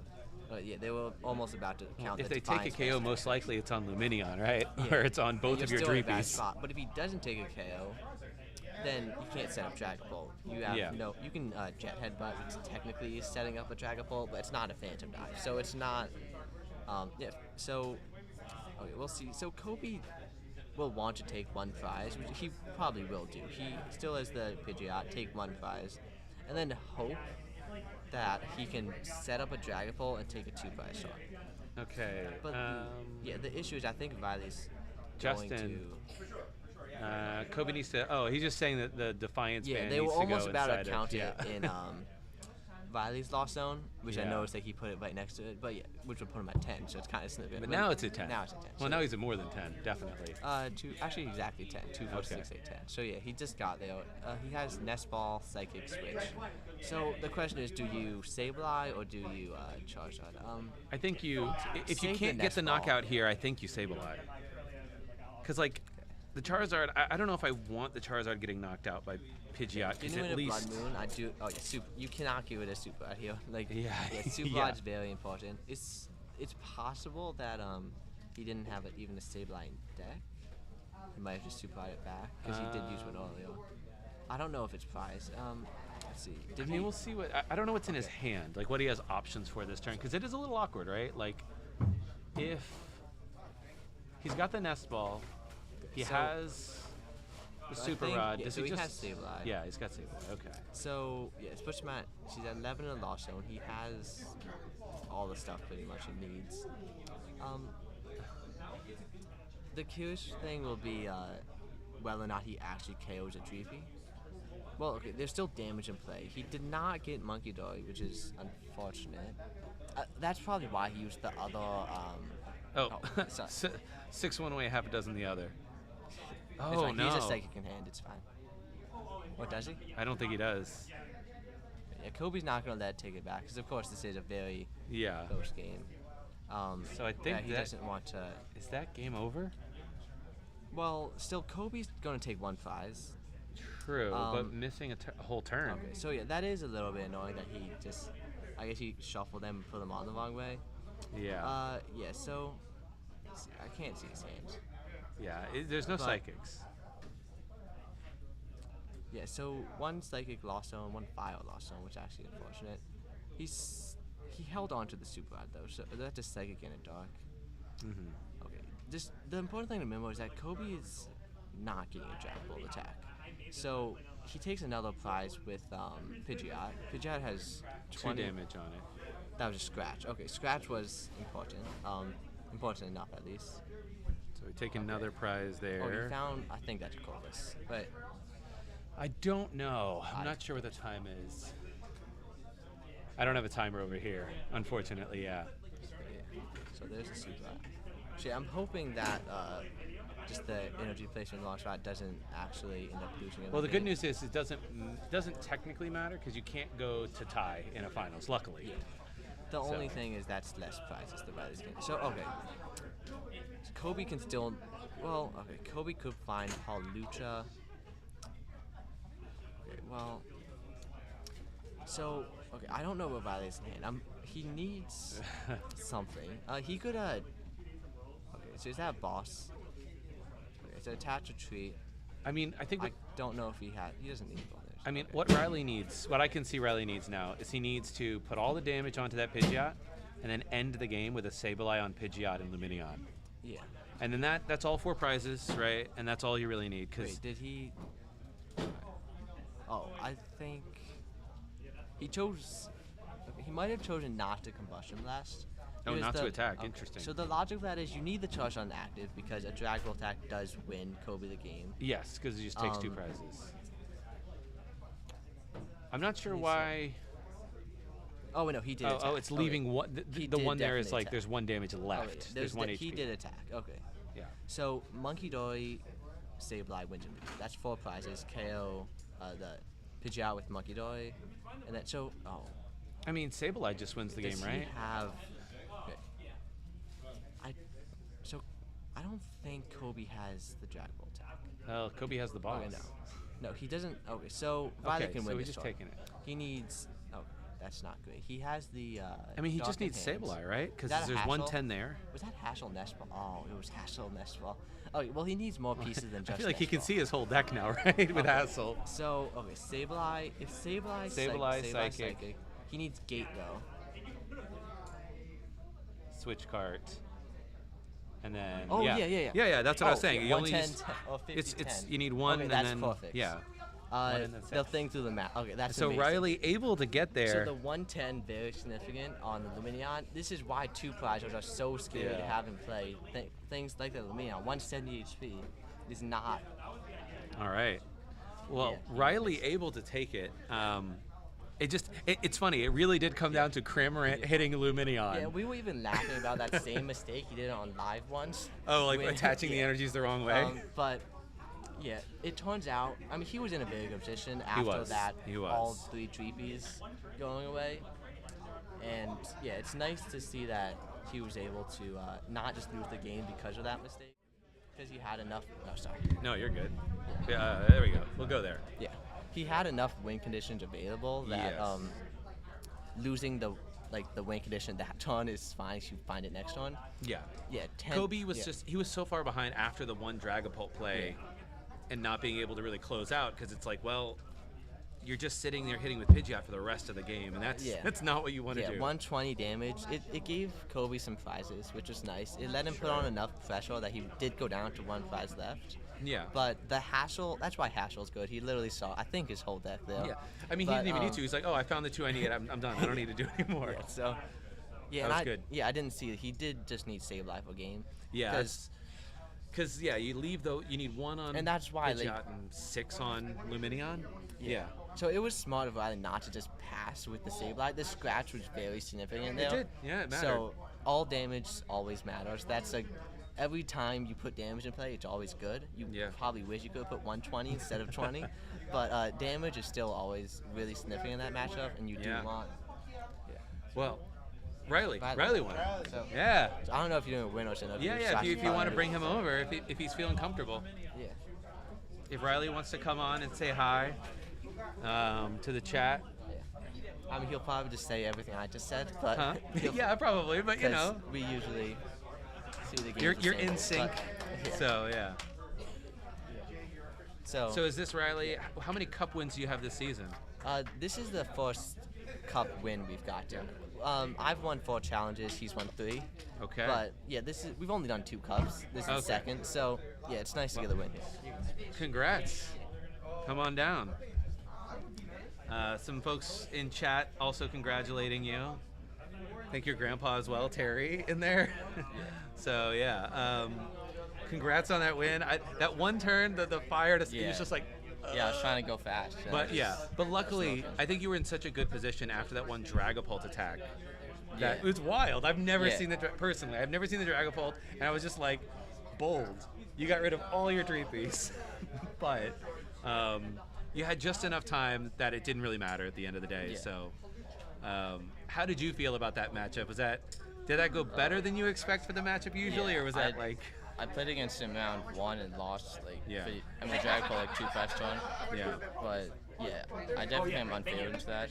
Yeah. And I didn't get Monkey Doy at all. Really. That was Not much. crazy. Like there was the one turn in the second game where you got the Monkey Dory and the Switch cart on the Comfy, and you were able to okay, I'm safe. You're not going to take 2 prizes, and I think that might have been a difference maker in that game. But outside of that, Monkey Dory just was nowhere to be found. Yeah. So that was definitely a little scary at certain points. But, so, you're going to Worlds? Yeah. Do you know what you're going to be playing at Worlds? You don't have to announce to everybody, but do you know? Yeah, I'll still be playing Sablezard. Okay, Same still deck. playing. Yeah. Is there any changes that are coming out in Shrouded Fable that you're I need to put this into my deck, or is it same 60, no changes? Nice Stretcher is coming out. Which one? Nice Stretcher. Oh, that's so good. Yeah, it's like a better Super Rod. Yes. Sometimes you have to go Super Rod back Cram, like Nest Ball, but when you go Nice Stretcher Cram, or Nice Stretcher, Sableye, Psychic, or Radiant Charizard. And Night Stretcher is so good too because it doesn't matter what the HP of the Pokemon is. It's I need that Zard again. I'll just put it back in my hand. It's half of a Clara. Yes, please. Yeah. So that's cool. I do like Night Stretcher in the deck. I know some people were talking about running a 1-1 or a 2-2 line of the Dusclops. Is that something that has gone through your mind, or you're no? No, I don't think so. I feel you don't really. I mean, it's good, but sometimes Monkey Doy does the same thing to helps you boost the damage. And it doesn't give up prizes. Yeah, it's kind of too much space, and then that's fair. Playing evolutions, how would you get the Dusclops out? Because Yeah, you'd that's have to true. call us into You it. play can't Nest Ball, Ultra Balls, and it's you can only play Ultra Ball and Sablezard. So. Yeah. No, I was just thinking about because I know people have talked about that and playing a Lost City as your stadium for turn. Yeah. So you blow it up, you get 2 in the Lost Zone, and you put 5 damage counters. But I think it's taking too much space out of the deck, and one of the best things about Sablezard, compared to other Lost Zones, is just consistency. Yeah. Because when you play so many energies in Lost Zone box, that takes down the consistency. So putting things like Lost City or Dusclops would definitely slow down the deck. What deck are you most worried about? Since you know what you're going to be playing, is it Reggie Drago? I don't think Reggie Drago is too bad with Monkey Doy, because they go Jag Bolt, you can go Monkey Doy, 30, and then Charizard, respond KO. All right. Are you worried about the new Kyurem? A little bit, yeah. But a little bit. You're I've been testing. That's not great. Yeah, if they go Cancer and Clone. Oh my God, on your Manaphy? Yeah, and then just take 3 Pestro and you probably lose. Yeah. Yeah, I'm most worried about Gardevoir, I think, because with Klefki and Fluttermane, it's not a great matchup. Yeah. They start the Klefki, and you're just sitting there well, okay. Yeah, I just have to call this up to 10 and start Sableye. I will say, we saw a Klefki, we saw a similar matchup, and a Klefki was in play, but the opponent had the perfect response of canceling Cologne, Iron Bundle, gets exactly to 7, and then just, it was wild. It was a wild turn, but it does, if you don't have the perfect turn, you just, you take 2 extra turns to get where you need to go, and you probably lose. So. Yeah, I'd play double counter catcher and 1 boss, but no prime catcher, so it's not aggressive. Yeah. I saw the A-Spec of choice, Secret Box. People that listen to the podcast know that I thought Secret Box was more broken than it maybe is, but you are choosing to play Secret Box in this deck. How are you feeling about that choice? I really like it. I mean, it was his idea, my twins, but it's You had a what? Okay. All right. Yeah, it's good. You just need 1 piece. If it was 2 items, it'd be better. Yeah. But getting Collis or getting Oxan when you need it, the item's huge though. Just getting 1 item of your choice. So you just get Mirage Gate or Lost Vacuum or whatever you need. Or switch out or Heavy Ball sometimes. Yeah, and then I guess theoretically, the stadium is sometimes fine, in a Lugia matchup. It's good because you can get Vacuum and then stadium. Yeah. And then, so it really helps because you get Colas. Oh, that's effectively more cards in the the Lost Zone. Yeah, that's 4 cards on the Lost Zone, 1 card. You found off Flash or something. So. Yeah. Well, I like it. I think maybe people will catch on more. I was telling your twin, I was I think that Secret Box, this is my personal, Secret Box with Cypher Maniacs, Code Breaking, and Bibarel is an absolutely broken engine, and I don't know why nobody plays it, but I guess it's a lot to ask for. But anyways, so playing this at Worlds. You have one cup win already in this season. No, this is my first. So this, the one cup thus far. Oh yeah, one. No, yeah. And then challenges. Are you already at your best finish limit of 3 or 4? I have 3. I got 3 2. and 4. I went to 2 challenges yesterday. I was the only senior, so that was just 2. And then so is the goal to get all the best finish limits out of the way before regional season starts? No, this is just practice for months. Okay, fair enough. Practice for Worlds. So we're going, like the places we're going to, good competition. Yep. Like even when he was the only senior yesterday, the 3 masters he played, all good players. Yeah. So not to say too much, but he went 0-3 and then went to another challenge and went 3-0. Yeah. And then today started 0-2 and then won. So I mean, impressive. right, like every time they win or lose, did you have fun? Did you learn? Yes, yes. And so 0-2, fun, learn? Yes, yes. If you learn, then you win. Well, I know that the seniors and the juniors at this cup today, especially, there was like really good players for the division, like regional. Yeah. So. Heath, but he dropped. Yeah. But I mean, all I know is I don't think I've ever seen at a cup that level of talent, especially at the junior senior level. Yeah, it's wild. I'll be interested to see if cups especially stay this competitive all year, or if once players get their best finish limits, right? If it kind of like simmers down in the second half of the season. But yeah. So, well, congratulations. Thank you so much for playing in the cup and letting us stream the match. It was an awesome match to watch. I learned a lot. I'm sure that people who are watching who play also learned quite a bit from like the intricacies of, in my opinion, piloting a Lost Box deck that most people would consider to have a disadvantage, to be at a disadvantage against Drago. It's a hard matchup. So congrats to you. Thank you. All right. Yeah, it was excellent. It was good having your brother on too to just like talk us through the intricacies of the deck, the choices, and like the strategies that you might be thinking through at the moment. So it's very cool. All right. So we're gonna take a break now after that long round before top 4 of the Masters. So see you in a minute.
All right.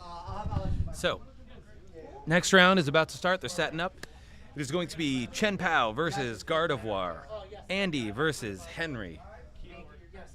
So yeah, let's hop over there. Probably going to start here in a couple minutes.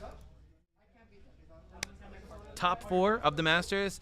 Like I said, top 8 was the last round, but we did the senior finals instead. Wonderful match, by the way, in the senior finals. Did you see the senior finals match? Absolutely excellent. It was a great match. Oh yeah. It was worth it to do it. Oh yes, yes. Two excellent players. But now we have Henry. Gardy versus Chen-Pao. Gardy versus Chen-Pao. Did you play Chen-Pao last round? No, I didn't. There was no Chen-Pao on stream. No, Henry played. Oh, did Henry? Oh, I don't know who Henry played last round. But in the top 4, we have 2 Gardevoirs, 1 Lost Box, and a Chen-Pao.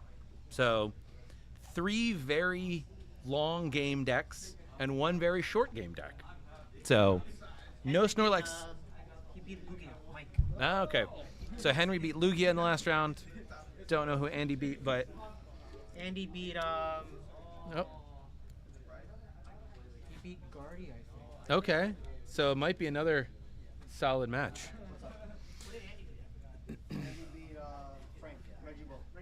Oh, okay, yeah. Chen-Pao beating Raging Bolt. That adds up. That adds up. So yeah, this is Name? Riley. Yeah. Thank you. So yeah, this will be an interesting matchup. I think if I had to guess, I would argue that Gardevoir probably has an advantage against Chen-Pao. But you're a Chen-Pao player. You tell me. Assuming Gardevoir can find Manaphy. I like the matchup. I actually take my time setting up Chen-Pao, so I don't mind. Interesting. You don't mind the time. I want a two-prizer as soon as I can. It's 50-50, I think, this matchup. Yeah. I feel like if they don't get the if Henry doesn't get the Manaphy down quickly though. Yes, that could be. Radiant Greninja is a problem. And you have hands too. It also can be a problem. Yeah. Oh yes. Sorry. Yeah, we're good. Don't start yet though. Don't start. My thing is, I don't know who my 5 benches when it gets Gardy. Oh, you don't know what you put. Yeah. Do I put out an extra Bidoof, or do I put out an extra freeze just in case? I don't know. So I like to keep my 5th spot empty, depending on what. Interesting. Okay. Because I guess you want to go double Friggy, double Bib, Manaphy, and then the attacker. I do double Friggy, 1 Bib, 1 Greninja. And then you need the Greninja. Right. This one's either Iron Hands or a Manaphy or a Bib. Oof. Okay. I like to. So. Depends, right? So Henry here, starting with the Radiant Greninja, discarding, drawing 2, and playing a Frigibax, and that's the turn. No, that's a Spiritomb, right? It is. And Yeah. Andy loves Luminium V, I believe. He has Luminium V as his. Andy does, or Henry? Andy. Okay. So that's gonna be So it hurts Andy. Yes, big time. Hurts yourself. Well, does Spiritomb say your opponents or just all Pokemon V have no abilities? All Pokemon. But Okay. Henry's not gonna have any Pokemon. No, obviously. But, I mean, Henry could be playing Lumineon, but I doubt it. But Andy here, starting the Spiritomb, finding a Ralts, and playing an Iono, but I don't really know. Doing a deck search here for the Artisan, most likely. So deciding what he wants to get. I think Andy definitely considering, just immediately getting the Manaphy. Switch the names. Oh, is it switched? No, Yes, no. yeah, Is yeah. that? Oh. Oh, that's why I got mixed up. Andy's Ah, playing okay. Andy's playing Paladin. We're switching the names. Andy equals Henry. And Henry equals Andy. All right, there we go.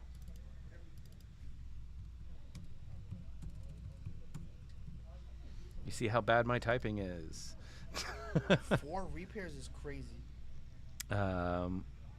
Okay, so finding the Monkey Dory, Henry stabilizing a little bit, but offering the Artisan to Andy here is, definitely not what you want to do if you're the Guardy player, going a little slowly. Good news here, though, you did find the Manaphy, so this threat of the Radiant Greninja in the active is not too bad. We have something unique about Andy's list. He's playing double Cologne. Oh, double Cologne. Okay. Absolutely disgusting. Disgusting. Stop this. His list is really interesting. If you want the list, right here. Hey, let's go. Well, he was playing double Cologne last time I checked. He doesn't use Ooh, Forest three Stone, right? three Chen-Paos. Huh? He doesn't put Sealstone first? No, you have. Yo, 3 Chen-Paos and Luminion. So it does mess up the Luminion play. A Silene, which is interesting. And then 2 Canceling Cologne. So I suppose the main thing that you're giving up, I don't really know what he's giving up, but Prime Catcher is the A-spec of choice there. So gonna Irida here, looking through the deck for Rare Candy Baxcalibur. You know it, you love it. A little risky here though, because you only have the 1 Baxcalibur in play after this, and currently no other Frigibax. So it looks like maybe there's another Nest Ball. No, there's a Superior for just cards. Jeez Louise. yeah. So yeah, got rid of a Superior, got some energy. Oh, he's super cold. Super colding the 2 retreat, gonna get some more energy out with the Chen-Pao. Be able to knock out this. Gonna be able to knock out the Spiritomb, but situationally, look, if Henry is able to find Screamtail. No, it's on Ralts right now. He has an extra turn left. Who? No comments. What do you mean? Maybe just 1 Ralts. Right No, I know there's Run Waltz, but if that Ralts can go into a Gardevoir. It's not, he doesn't have rare candy. No, there's no rare candy in the list? Okay. Yeah. Okay, so this is good for at least another turn. Yeah, he survived. All right. So Chen-Pao taking the offensive here and taking the first prize for Andy. Not really too surprising there. Choosing to promote the Monkey Dory is interesting. Obviously, the darkness means that you can retreat if you need to, or you can attach a Psychic and retreat, put some Psychic in the discard, but... Pokestop. Oof, oof, Rough. oof, oof. Artisan, Iona, and Screamtail. Big yikes. Big yikes. You kind of wish you would have Curly at first. And then the Artisan, probably going to get another Ralts, I imagine. And at this point... The dreaded Greninja play still looms. Yeah. He needs what? He needs Cologne plus Prime Catcher. Yeah. Plus Retrieval. So, interesting. Henry's playing candy. No. So yeah, the no candy. I think most Gardevoirs now don't play candy, which I like the 1. Just that, like it's an aggressive, like a. You threaten it at least. Interesting. Okay. I guess getting the Mimikyu out to say, "Hey, I'm gonna, I need time. Give me a second. Hold up." He's gonna have to. He's gonna use Turtle soon, right? Because he has to fill up his bench with no attacker. Well, the Mimikyu is actually not too terrible, to be frank. So 1 more Ralts and 1. And Yeah. Can you get a Ralta on this turn? Let's see. I don't think so. I think there's a Curly in his hand. He already refined. He's already 1 refinement. There's There's a Fluttermane. okay, he's definitely using Turtle next turn. I'm not sure what this. I assume that's a retreat payment. I'm like, what are we discarding for? What's happening? Yeah, we've already Curly'd. Yeah, we're doing a retreat into the Fluttermane. And counter catcher the backs. Okay. Okay. So you can't super code. Okay, there we go. I like this. This is nasty. Yeah.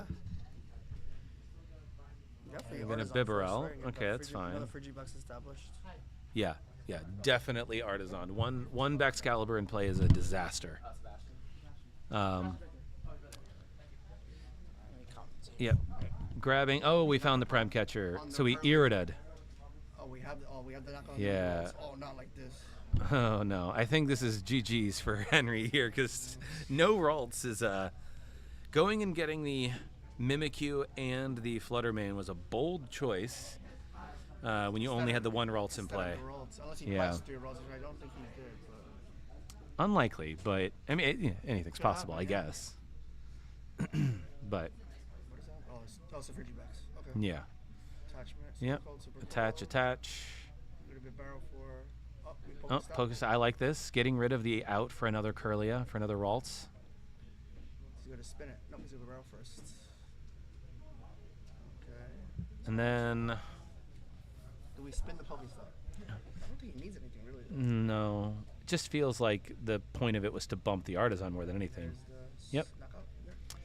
All right. Andy taking what I would consider here a commanding lead. Yeah, 2 Ralts too late. Because it's going to be another turn, and then another turn until there's Gardevoir. So this Mimikyu is going to have to put in some work. It's going to have to hide protect for a while. Little Mimikyu over here. I mean, the good news is the Prime Catcher was played. So he can't pull that play off anymore. So he can't do Prime Catcher Canceling Cologne, but he could do Boss Canceling Cologne. Pokestop, got Earthen Vessel plus Rod. Like I mean, none of it matters. Okay, if he can find Silene into Prime Catcher again. He has boss in He deck. plays a boss, yes, he Yeah, does so play you a could boss. go boss canceling clone, but I mean, whether or not you have it, who knows? So we're gonna- probably grabbing another Excalibur. If we have the rare candy, that's great because you can back Excalibur and then draw more cards with Bibarel. Lumineon Ooh, I like that. I like that play. Yeah, looking at the Luminion. We're gonna grab boss now. Ooh, okay. Are we getting boss and then? Let's see. No, we see. Oh no, he's put Ultra Lumineon away. Interesting. Okay. Iron Hands. Okay, being much more aggressive with a prize perspective.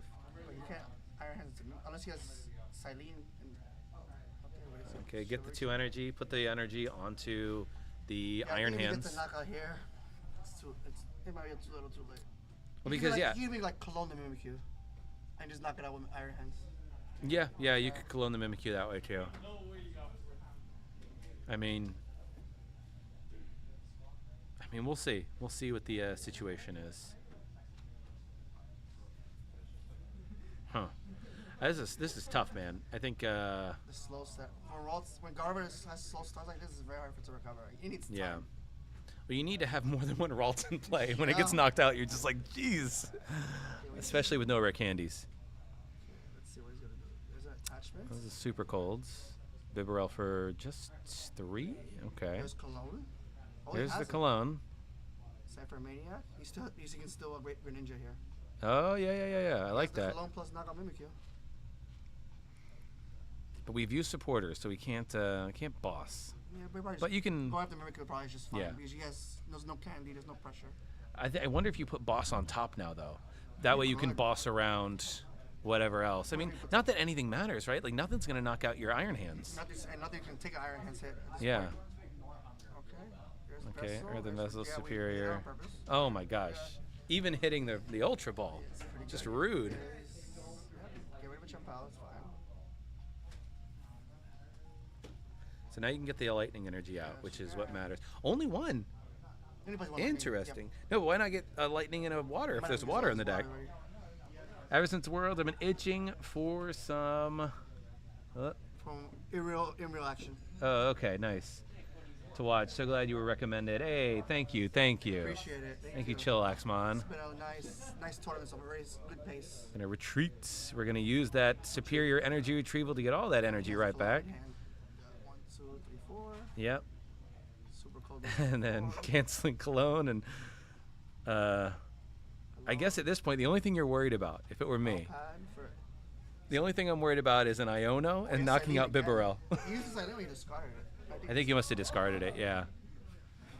So I think if you're Henry His only the play is like stall the barrel and like yes, hope he can't go out of it. but he can because you can't kill it. You can't kill, but you can like you can put like Flutter Mane in the active and like you can't use Oh, I like that. Yeah. You bring the Bibarel up, you put it, I put Flutter Mane with like and then you Iono. Yeah. Because you give me an Iono. Yes. Andy has a really bad hand after this. I'll say that. Yeah. There's not much going. Let's see what Henry can pull off. So that's 2 prizes. No curly available. Take care, guys. Good luck. Thanks for showing. I appreciate it. Get home safe. His only place to probably confuse. Yeah, I mean, well, but I mean, the Flutter Mane's not a bad attack if you have the gust, but if you don't, yeah, just confuse it. Henry has no curly established. I don't think he's out to curly in hand. Only the Pokestop might give him something. Yeah, does he play the Hyper Aroma? Check his list. You have it. Oh right yeah, there. you're right. I think Stamps is ace. Hyper Aroma. Oh, he does play Aroma. So, in theory, he could find some outs. You know, at this point, I think you just Pokestop because, like, what the hell? What else are you doing, right? Like. I wouldn't put stuff back in the deck yet. I think. Okay. But what if you want to super route other stuff in that you Pokestop? Yeah. Well, if you Pokestop both Gardevoir EXs. Oh no. Oh no. No, I definitely think you Pokestop first. You don't want this. You don't want to mill those guys that you just put back. Yeah. Also, you want the deck to be as thin as possible. Like. You want to try hit. You want more odds to hit the Aroma. As you're putting more cards back in, it's less likely you hit the Aroma now. I guess yeah. Your only option here is to make it so that this. One Curlia. Okay, we have something established. Let's get energy. We have an Iono in hand. Oh, it's an Ultra Ball. Second Curlia. Ultra Ball. And I think that might have been an Iono, the last card. So you can put the Curlia down and then Iono. And then draw an extra 2 cards. Yep, there. Yeah, there we go. So putting Andy down to 2, which really does matter. What do you put up in the active to wall Iron Hands? You need a counter catcher. You don't. Well, yeah, you need a counter catcher, and then you retreat into the Flutter Mane. That's it. There's a counter catcher. Okay, we got the Hyperoma. It's a little late, but I guess pull out cards from your deck. Yeah, I think the best Earthen Vessel for the energy. I was like, what? You're Hyperoma for energy? What? I think the best play is to counter catcher and Flutter Mane in the active and pray. Yeah. Yeah, we're Flutter Mane. Oh, Mimikyu's going back up. Okay. I don't. But Andy plays 2 Cologne. But I don't know if Andy. I don't know if he knows Andy plays 2 Cologne. I don't know. He does know. Let's see what the find out. Also, Does he have it? he's only got 2 cards in hand, so there's a Cologne. There it is. Yeah. So game 1 goes to Andy. Andy taking game 1 really quickly there. Yeah. I'll be back. Oof. Really, really rough start for Henry. Just having that single Ralts in play that you evolve into Kirlia, but not finding another option. So, I mean, I think if you're Henry, the hope is that maybe you go first, and then maybe you find 2 or 3 Ralts, and then you don't end up in that same situation. Because if you go first, you get into all your Kirlias before Chen-Pao can even attack.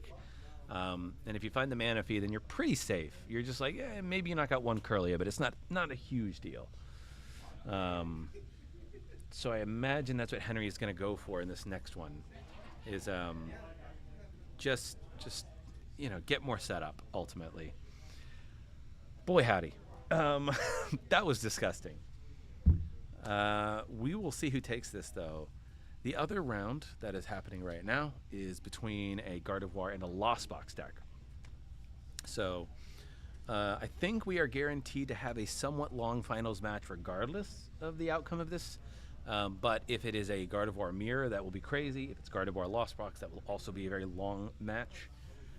So personally, not that I'm rooting for Chen-Pao, but that would speed things up a little bit.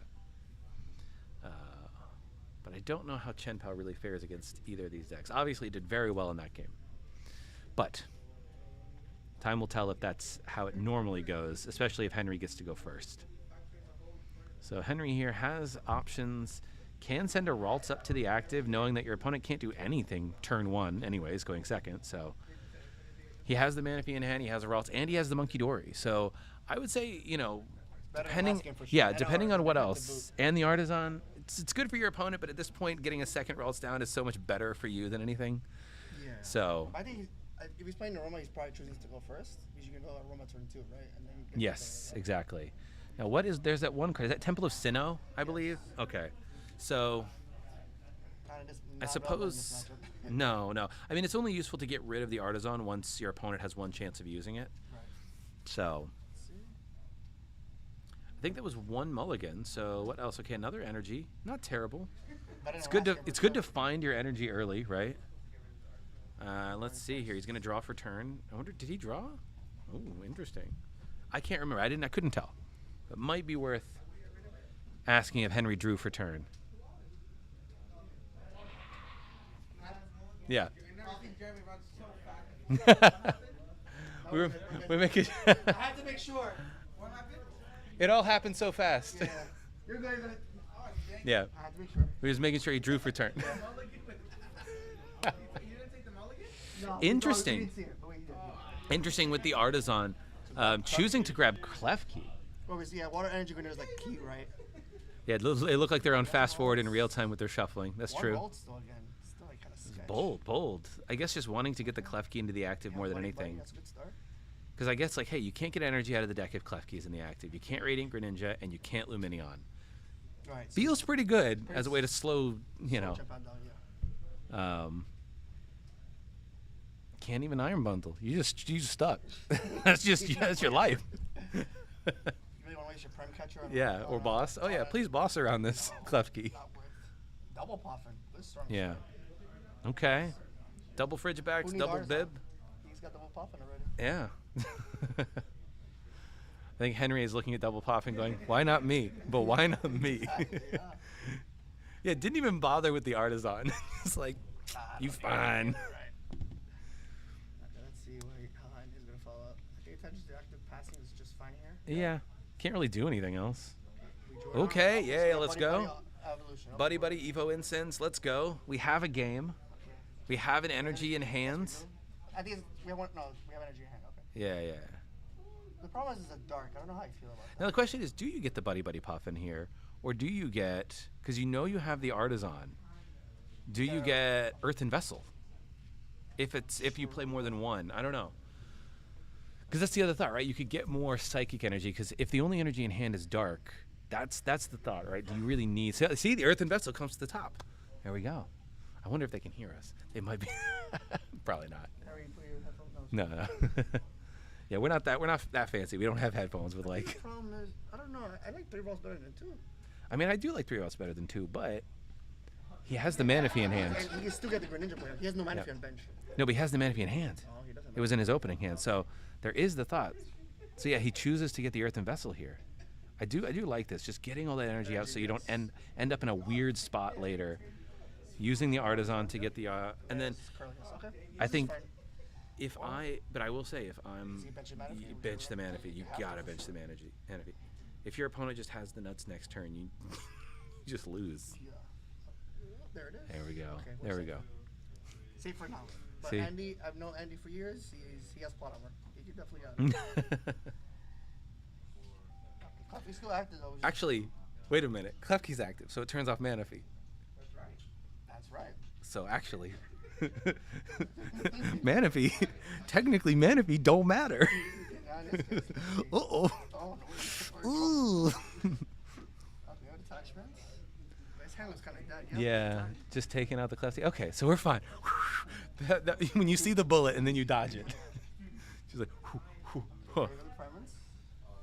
Interesting choosing to put up the Monkey Dory here. I guess assuming that you're going to get into the Gardevoir, yeah. Do we have the Gardevoir? No. I mean, I think you Artisan before you on Iono. Okay, interesting. I guess, how big is, Drifloon is bigger than, how big is Drifloon, 70? 70 HP. So you could get Drifloon with that. Or you can get it, you can get the Screamtail. Yeah. I don't know about this. Sounds pretty good here. Yeah, choosing to Artisan after the fact. Okay, just choosing to get another Curlia. That's what we have to find out next. Curlia says no. I don't see a Gardevoir. And we've used both of our Curlias already. So Golden Play is still live. Yeah, yeah. Now Klefki's gone. Now he has free reign. Now he can Gardevoir Ninja. Yeah. He can Shivery-Cho for 2 energy. He's just going ham. Yeah, he's free. he's free from your tyranny. To do whatever you want, exactly. Greninja play can still happen, yeah. You could Greninja and Canceling Cologne if you get the boss as well. Yeah. But we still don't have a Baxcalibur out, which is a pretty awkward situation. There's a lot of pieces, yes, for sure, for this to work. I mean, I guess that's all you can hope for if you're Henry is stall them for 2 turns. Yeah. Yeah.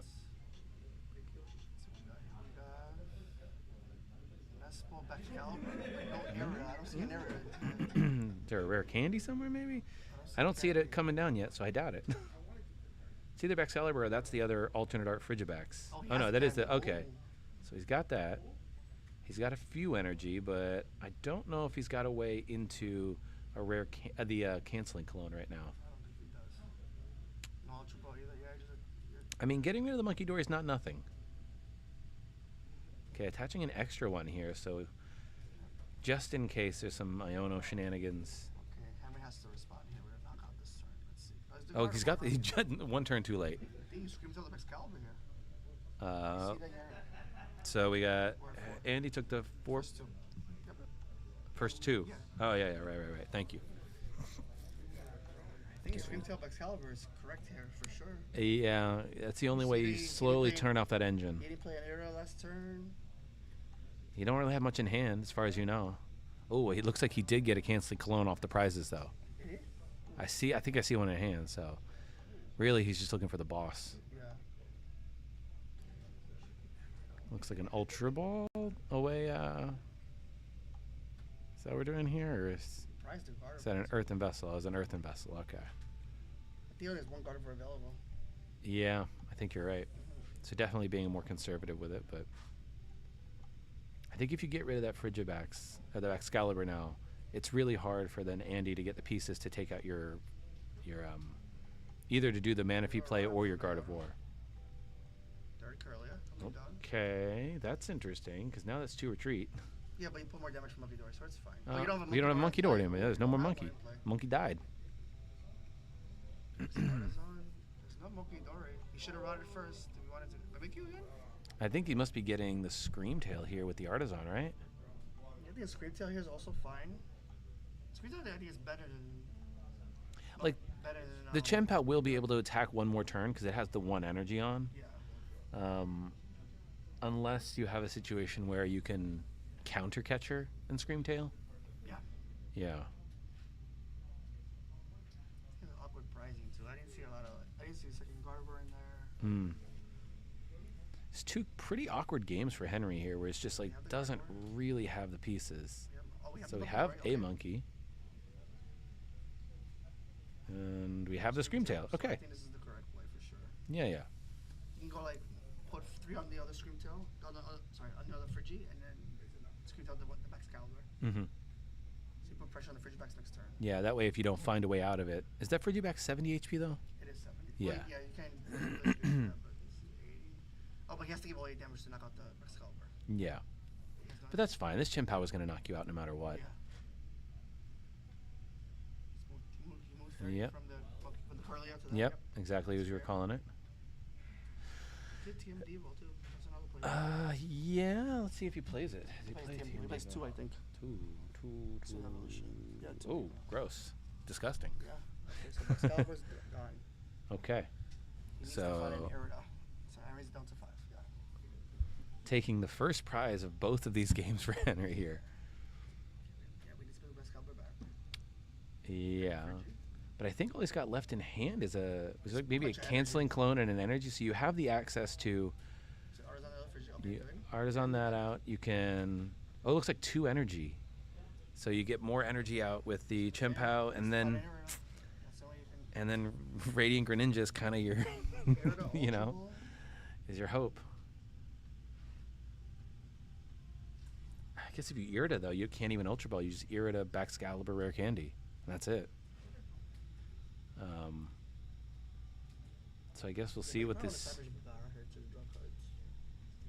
The Bibarel. You might get the Bibarel instead. Okay. Okay, what do we got? What do we got? We got a canceling clone. Oh, that's not particularly useful. Because maybe you can Bibarel for. Boss. Okay. Boss something. I guess the Monkey Door is kind of annoying. But I guess seeing if you draw the Irida. You can't throw in the double knock on the double Friggies. That's true. But. Now all your energy is trapped on Screamtail. So you have to twirl it to get the energy back into Screamtail. Yeah, but at this point I'm fine. Just Screamtail another Friggy maybe? Yeah. Or maybe Screamtail the Bibarel, honestly. Yeah. So he's down to 3 prizes. I might Screamtail the Bibarel at this point. I mean, you could Screamtail a Friggy and just keep putting pressure on the backs, knowing that, like, right now, this Chen-Pao can't do nothing next turn. I own a Screamtail. I own Screamtail the Bibarel is actually good. I don't know if you want to Iono, because you know your opponent's hand is bad. So the Bibarel's probably not even getting you cards next turn at this point. Well, yeah, it's not really doing much, so I don't know. It's a weird one. Okay, we got the TM Devo. That's also big in the matchup, but I think Andy Not plays 4 candies. He plays 3. 3, okay. I guess at this point, I don't know. My opinion, I just keep taking out the Frigibaxes, but I do see an argument for the Bibarel because long game, Bibarel's a problem.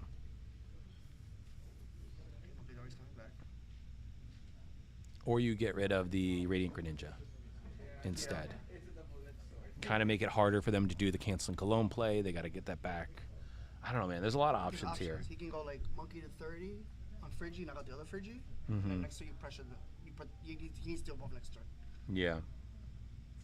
Let's see what he's doing. Oh, Cresselia is also an option. Not now. Yeah. Ooh, what's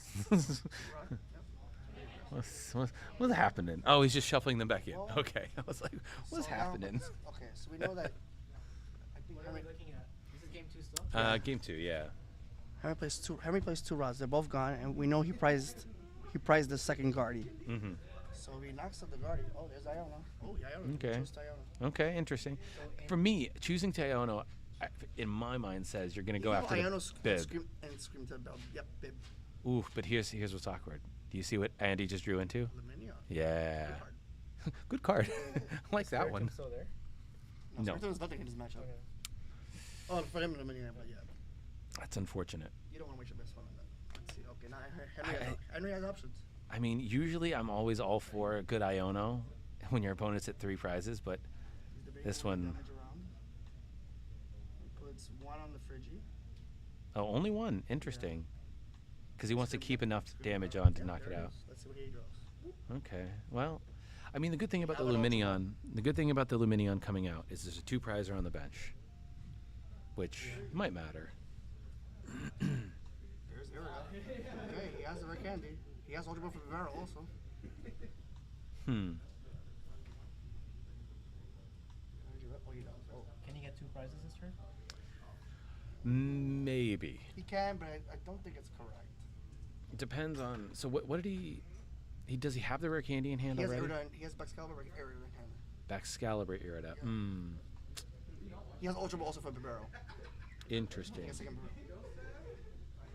Because I'm trying to think of is there a way? You know who Joseph is? He's one of our guys. Irida. He's playing Irida. Getting the, I assume the rare candy, but I would love to see the prime catcher here. Price 2 candy? Oh, he might have priced both candy. That would be wild. That would be actually crazy. Considering he's already taken 3 prizes, so if 2 candy or no, okay, that would have been. Jeez. I guess do you go into the damaged one, or do you just go into the totally safe one in case of TM Devo, right? You go into the one that has no damage. Yeah. Yep. So we got another barrel. Woof. I think that Iono's going to haunt Henry. It was definitely. I don't think it was correct. You saw your opponent did nothing last turn. Only was able to draw 1 with the Bibarel. He has a handful of energy, right? Yeah, and so that's why I was like, maybe you just take out the Greninja? Oh, he put on the damage one. Ooh, interesting. We could possibly think, you know what? Oh. Do we take the place? No, yeah, I think you have you to. take the 2 prizes. You take. You set up checkmate here. Yeah. Oof. Not necessarily checkmate. But you make it hard for your opponent. Let's see. You take 2 prizes here, and all you need to do is knock out 1 random thing on the bench that's not Gardevoir. You force your opponent to bring Gardevoir up, which is exactly the play you want your opponent to go into. Here it comes. Yeah, we're gonna prime catcher. Look at all that energy in the discard too for that. Oh yeah, let's go. Canceling Cologne, blow up the both Curlias. Yeah, just leave the Manaphy, right? Yeah, do you have any energy for that Manaphy? Oh, you don't? Oh no, it's trapped. Stay there, yeah. Oof, that's really, No Curlia. really rough. So Andy in a very strong position here after finding all the outs from an Iono. His only play is Tivo. I hope he doesn't have another candy. Oh, but he's retreating. I thought whatever you put it active. Yeah, exactly. This is it's so. I think the play is counter catcher Bibarel, TM Devo. Yeah. That's kind of it. Unfortunately, you can move some damage around, but He has the Arvin. let's go look at how bad everything is. Sure, doesn't do anything this matchup. Cologne. Catches Usher. Price Usher. Ooh, how many counter catches we run in? If it's less than 2, It's it's 2. 2. He used one earlier, no? Oh, he did? Ooh. Might have been Ooh. Let's see. I mean, is there a boss in this list? I don't think so. There's There's one. one. There's one. Okay. And no, but it was put to the bottom when I own it. I mean, we'll see. Can't even draw with Curlias. Oh, no, he can't even use Team Evil. He needs energy. Yeah. I think he's just like, I can't do nothing. He's done. You should go retreat, attack with There's a his Turo, but is that a Turo in retreat hand? to Guardy and attack? Yeah, but you don't kill the best. But okay, You you can gotta go- you gotta Turo the Manaphy. If you don't have an energy in hand, He has no TM Devo in hand either. right? It's like looking at his deck, going, "Oh, there's so many good things in here." Yeah. Oh, this is so awkward for Henry.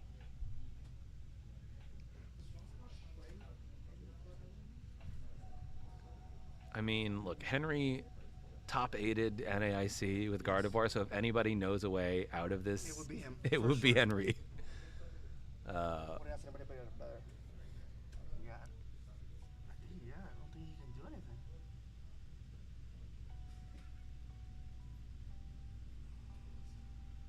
Just shuffling the deck at this point, just being like, I don't know if he's got any sort of draw left. Is there another Iono? I think it plays Toro, Guardy, and Do what? No, you have to Turo the Manaphy. You don't have anything, right? you just have with Chen-Pao. Yeah, there's nothing you can do. Retreating to Guard. Yeah, you swing with Guardy. That's probably not bad either. I don't know if there's enough energy in the discard for Guardy. I think there's just the one.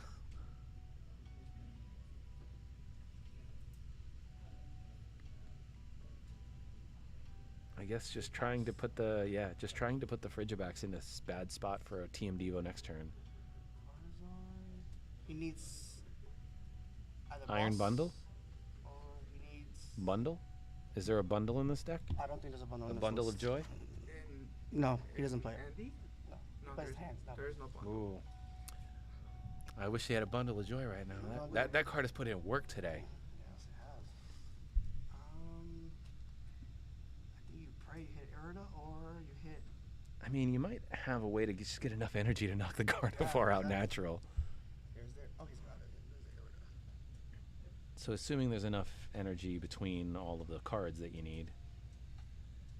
So Ultra Ball, I guess he's just counting the energy in his deck. But if you retreat and there's 4 energy, he has the superior in the hand, right? So you just retreat and Let's see, he has it. yeah. No, back scalper just a protection. Control with. Yep. There's one. There it is. Yeah. Yeah, there's no way. He just kills. You just kill the Gardevoir here. It doesn't matter. Yes, he's got it. Yeah. Okay, Andy taking game 2, taking Gardevoir out after a very dominant performance there. Henry just not able to. I guess the slowness of Gardevoir in this specific set of games just really punished Henry, because it gave Andy the time to find all the pieces that Andy needed to take some devastating canceling cologne attacks against Gardevoir. So, boy, howdy. That was wild. Absolutely wild. So that is leading us now. We have one more round. It's going to be the finals of the Masters for this, and it is going to be Chen-Pao versus either Lost Box or Gardevoir again. So it will either be a repeat of this last round or Chen-Pao versus Lost Box, which I feel like that one favors. I don't know, honestly. So it'll be very interesting. Andy, let me see if I can answer you. Yeah, see if he wants to. It's fine if he doesn't.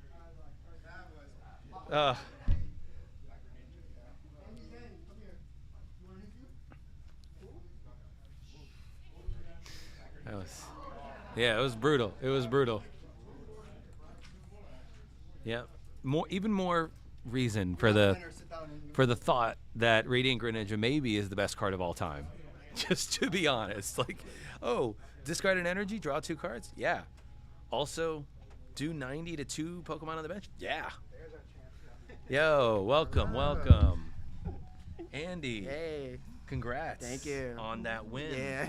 Yeah, taking down Gardevoir. Yeah, it's Gardevoir.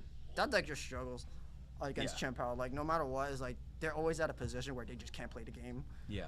No matter how hard they try, they could outplay me, but like even then, the amount of resources they need is like severely. It's like it's not likely to happen. Yeah. It's a tough one because Gardevoir, especially Gardevoir lists that don't play rare candy, are just. It's 3 turns before they're really doing any serious damage, right? I do expect Gardevoir to play 1 candy because they play 4 Arvin, so they can easily get that candy play off. Yeah. And especially if Gardevoir wants to go first on the matchup, is like if they get that pressure, okay, I'm actually struggling. Yes. Yeah, because they're throwing up single prizers, and if they find the Manaphy and if the Ionos limit your hand size, correct, then it's just like, well, finding all the pieces you need for those Greninja and canceling Cologne plays, which those in that game that was that was not supposed to happen. That was wild. I was just gonna be like, okay, I'll kill this Screamtail. Yeah. And then be calling. I can still go after that's fine. Gardevoir. Yeah. But then I had Cologne or Prime Catcher already, and then Babero dropped me the other pieces with the Superior. Yeah. So I was like, oh, okay, so this is like, I actually have it. I actually have it. Yeah, I will say, there was that turn when we were like, we were looking at Henry's board and your board, seeing the Screamtail and saying, if you're gonna, do you even play the Iono? Like, because Henry played that Iono, and, we could see your hand. Correct. And it was like a lot of energy, not super useful, even with the Bibarel, right? Yeah. Like, 'cause you're like, if you can't get the energy out. Because all I did was like draw attach. Right. So that was like, it was a thought of like, do you just not Iono here and take out the Radiant Greninja so you can't draw two? True. But I think Henry, his board state was like really bad. Like he Yeah. really wanted that setup. Yeah, so he needed more cards, I did respect it, that Iono play. That's fair. That's fair. It was like I can either try not to help my opponent or I can try to help myself. Correct. And that was the choice you made. And unfortunately, it just sort of drew you into the pieces you needed. Correct. Yeah. So, Iono, Marnie back in the day, I'm sure N.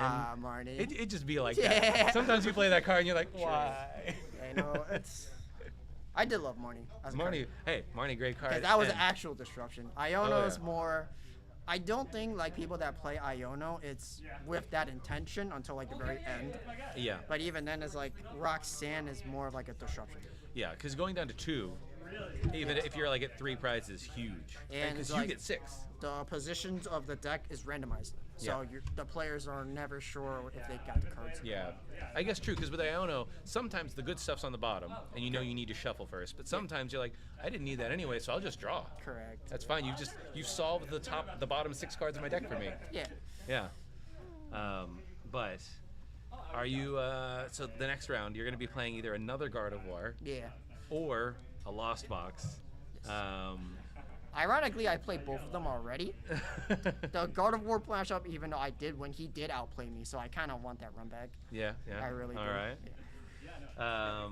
It's looking at how many canceling Cologne? You play 2 canceling Cologne. I do play 2, yes. We were commenting on that. Wild number. I mean, not that wild, but yeah. Definitely like a strong count of canceling Cologne in the deck. Correct. Ironically, it was mainly because I didn't want to get Snorlax. Yeah. Yeah, 1 Cologne wasn't going to do it. Yeah. Like, if I really did hate it, Snorlax, my stupidity would have thought about playing 2 Spiritomb. Just so, like... They can't rotate. Okay, I could fade out 1, but then I have the other Spiritomb ready. Oh, right, yeah. But then it was like, I think 2 Cologne against the Snorlax is, like, good enough. Yeah. That I could still win that matchup. Especially with, like, you can, between Chen-Pao and maybe Iron Hands in certain situations, you can get there. Cologne does give me more utility in like other matchups, whereas Spiritomb is only for that specific one. So I guess it didn't end up mattering, but one thought that we were having was like, so somebody's commenting the bundle was cut. How do you feel about cutting the bundle? Are you happy with that? I never even played bundle to begin with, because like, it's, even though like, thank you. So even though I know a lot of like top players play it, it's still, the way how that card fundamentally works, you're still letting your opponent make that decision. So even if they set that, so like they have to patiently wait for their board state to be okay for the bundle to be guaranteed. But I myself can't see that happening all the time. Yeah. So I rather play boss's order to like ensure that I win the game rather than giving them that choice. Yeah, no, I mean that makes sense, because you're just kind of like, hey, I'd rather play cards that I can control the outcome of, rather than cards where maybe they're good. Yeah. Yeah, I mean, just looking at this list here, I think it's all the Luminion. I think the Luminion is like a 50-50 in people's decks. Not all. I don't think all Chen-Pao decks play Luminion, do they? No, but I would. I know, like, the Irida was so good. If you can, yeah, like I really just want to set up. Yeah. And like I'm not going to like naturally draw into my pieces always, so I want to like ensure I get my plays consistently enough that I win my games. Last card I'm gonna ask about is the Silene.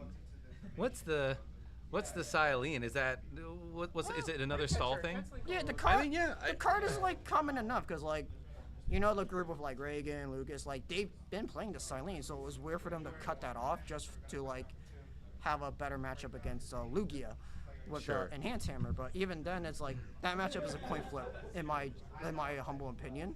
Yeah. Silene. I do like it because you can get double Prime Catcher in a game, and that feels real good. Yeah, it does. I can play 3 Colognes. Like I get more like flexible plays with the Silene. Yeah. Whatever I want. I just need to be lucky. Yeah, no, I mean, but that's Chen-Pao. That's all. That is Chen-Pao, right? Like, you can play it as well as you can, but if you either don't draw quite right, correct, or for what, like, have weird prizes, or your opponent just has a better hand than you, like, it's a glass cannon. So lean into it. For sure, but once I get, at least I get one setup I could work with. I genuinely believe I win. Oh yeah. I mean, Bibarel, like 2 Bibarels down, 2 Baxcaliburs down. It's kind of hard to disrupt you after that. Yeah. So, but anyways, thank you so much. I'll let you rest now between now and another, what's likely to be a long round against Gardevoir. Yeah. So get some rest, get some coffee, you know, whatever you need. But thank you for the interview, and congrats on making finals. All right. All right, chat.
All right, and after that very long break, we are back.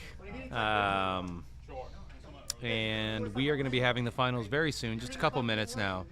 There's going to be another Chen-Pao versus Gardy match. We're going to have Max versus Andy.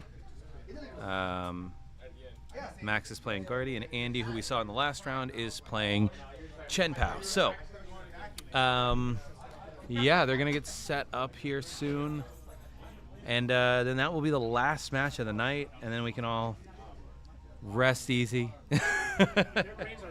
Oh, I'm sure. I'm sure. That last round was like, that must have lasted like an hour and 50 minutes.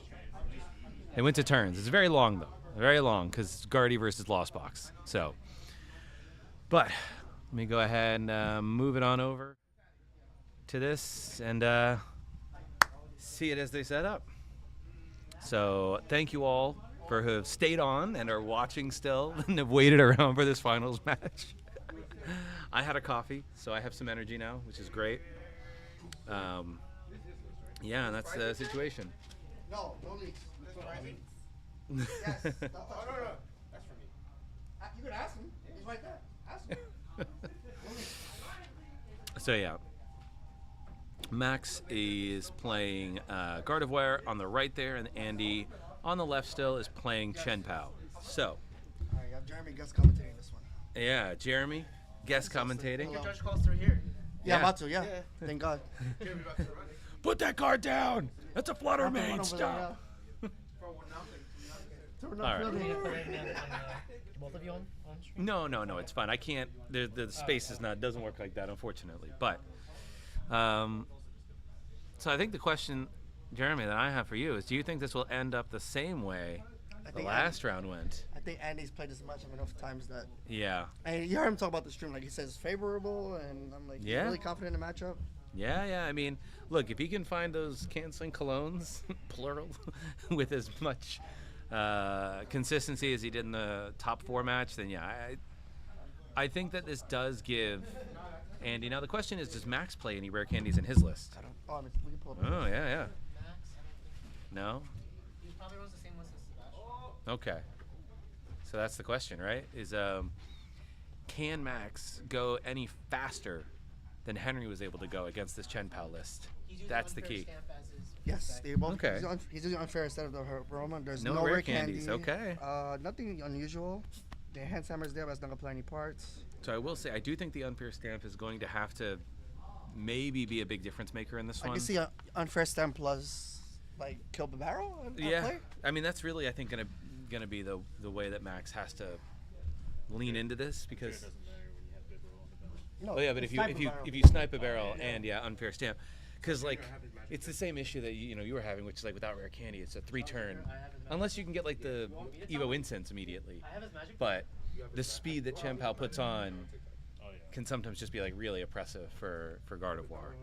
So, but starting off well here for Max with a mulligan on Andy's side, so free real estate.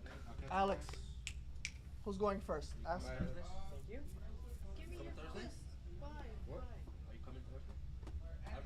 Okay. Andy's going first, so that's an advantage there for Chen-Pao, I think. So we'll see, though, is Max able to get the Evolution Incense off on the first turn? I think if Max is able to get the Evolution Incense off and find Manaphy, then I do think that might put Max in a pretty good position. Let's see. It's okay, just watch on YouTube. Yeah. Oh, yeah, that's true. So TM Evo, I think because Max is going second, I think it's going to be imperative that he finds TM Evo and Manaphy. So Arvin. Yeah. And Manaphy, yes, also, yes. Correct. I mean, in a perfect world, he starts. They're good? You guys can start. Good luck. All right, we're rocking and rolling. Hey, he started the Klefki. I was going to say in a perfect world, he starts Klefki. Oh, dang it. Okay. Oh, dang it. Oh, dang it. But he has the Bidoof. He's fine. Bidoof, where? That's Joseph. What Bidoof? I see 2 Frigibacks and a Chen-Pao in the active. That can't do nothing. Oh, he's getting he Nespot. He Nespot? All right. I can see him getting Bidoof here, definitely. Yeah, I could also see him getting ready for Greninja, forgetting about Klefki. Okay. No. And I don't think he can do it. Can you imagine? No. Now, I do think that it will be interesting to see. Obviously, Andy can't search the deck for. He also has double cologne. You can shut off the. He does. But I mean, do you want to play one of your colognes right now, or do you want to save it for that mana fee? Let's see. All right. We'll see. I don't think we see any colognes in hand, so just a pass. So about as good as you can hope for Max. He has the but his hand is kind of anemic. It's kind of weak. Well, he's got one nest ball. I see one nest ball. I see the TM Eagle though, so that's a good Okay, start. so maybe do you thin the deck out a little bit, and then do you grab with the nest can't ball? Greninja. Oh, you can't. He has Cuffkey. Oh no! Oh no! That's why Cuffkey. I wouldn't play. If I was playing in Guardian, I'm probably playing double Flutter Mane. I don't think I'm playing just Cuffkey. So we do have the TM Evo. Oh, he has an Iona. Okay, this is fine. He has an Iona. Okay. Okay, this is fine. Get one Ralts out, and then At least Iona. one. He needs to find a buddy. I like this. I like this. Iona. Yeah.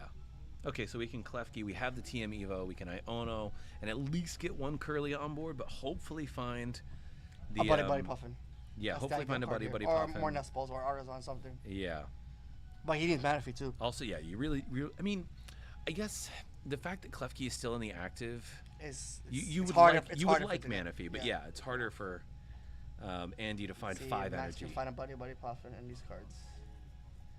Okay. What do we got? We got an Ultra Ball. We got a rolls. Ralts. Okay, we're living. Okay. So we can go get the mana fee if we really need. Stamp in hand also. So we're gonna Ultra Ball. For third mana. Oh, he needs to get mana fee actually. So you probably. Do you do Ultra Ball here for the mana fee, and then keep an Ultra Ball in hand for the Gardevoir? Let's see what he does. I think you have to grab mana fee.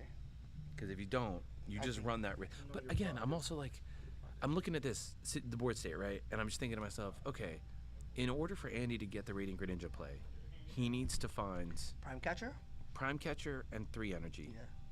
But if you Prime Catcher, you're not searching your deck for energy with Chen-Pao. Right. So. Okay. Yeah. Oh, he didn't grab mana fee. Okay, let's see. Interesting. He just kept the Ultra Balls in hand. Oh, he has Prime Catcher in hand, I think. Oh, he has the Catcher in hand. Oh. But the Reggie might be prized though, so let's see. Okay. Maybe. We don't know. I mean, He has a lot to think about here. He can get He does. Pokestop. Let's see. I mean, you could Prime Catcher. Rod. Cologne. Oh, okay. Oh, he has Cologne, and I can get energy. So yeah, he doesn't even have to Prime Catcher. He might have it here. Does he have a? Well, does he have a Pokemon search? Yeah, that's the question. There's the Irida. Oh. Okay. So, well, does he have Baxcalibur and Rare Candy too? Yeah, he needs that. He needs a few pieces. There's still a few pieces, but. I think you play the Cologne here, to not waste the Prime Catcher. Yeah, I like this Irida. Do you get Rare Candy and you get Radiant Greninja? Yeah, but you need Baxcalibur in hand too. You do. You need Baxcalibur in hand, but you also want Greninja, right? So, like, if you get Rare Candy Greninja, discard an energy, draw 2, pull 2 more cards out of the deck after you. Yeah. Oh, we got another Pao. Another Prime Catcher, Pao. Curlia. Okay, interesting. Getting 2 out with that. Maybe prize Greninja. That can be also a possibility. Yeah, that's true. So I didn't see it. Always possible. Which would be what really unfortunate. You grab Candy Box or Irida? I didn't see what he grabbed. He grabbed Chen-Pao and something else. Maybe he grabbed Candy? Maybe. But like, yeah, what else is in his hand, right? If he doesn't have a Ultra Ball. Yep, he has it. There's a Candy. Oh, he just has it. Okay. He just got it like that. Oh, knocking out one Baxcalibur, one Curly here. One Curly, that's not bad. That's not bad. Because then you're basically like, hey, whatever you do with that other Curly, I'm just gonna boss it next turn and kill that too. Okay, another energy. He doesn't have much to work with though. No. Yeah. Counter Catcher. Okay. Yeah, but you don't have an really. attacker you can use. Yeah, he ain't got nothing. Oh, you have double Ultra Ball. You have Stamp too. You have Stamp. Ooh, the Stamp. So I think, my mind here is like, what do? Do you, well, yeah, you Ultra Ball, go grab the Gardevoir. Stamp, yeah. Ooh, that's pretty good. Stamp, Buddy. Oh, good. Yeah, you definitely put the Buddy now. Oh, they're random leaders. So I assume you Buddy and Ultra Ball here before your Stamp. Yeah. Okay, yeah.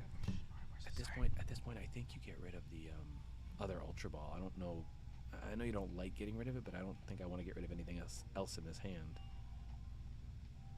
Okay, interesting. Maybe we're going to go for a Screamtail play. Nope, just getting the monkey. Okay. Fair enough, you have the Dark Energy in hand. You stab into the Gardevoir? That's kind of risky, you guys, man. Oh, interesting. I want to know what's going on right now. Okay, we have This Ultra. is... He's got Ultra Ball for the Guardy? Or he's going to try to stab into the Guardy? Oh, no, he has a Guardy. Okay, we have it. Does he have the Guardy? Because he has the... oh, he has it there. Yeah, yeah. But he got rid of the Buddy buff. Yeah, he's got to stab and hope to draw into attacker. But you already discarded, I think, Screamtail earlier also. Interesting. Yeah. Oh, yeah. New United Wings and Shrouded Fable is going to be broken. Well, maybe not. It's going to be good, though. Dartrix is good. 4 more things that you can discard. Yeah.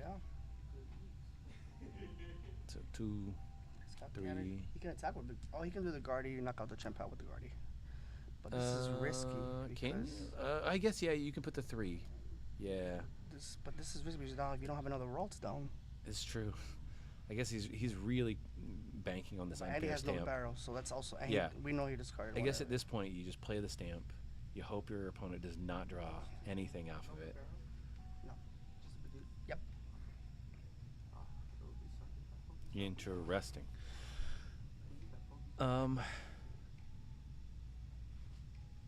Yeah. Okay. Draw the 5. Okay, so he had nothing there.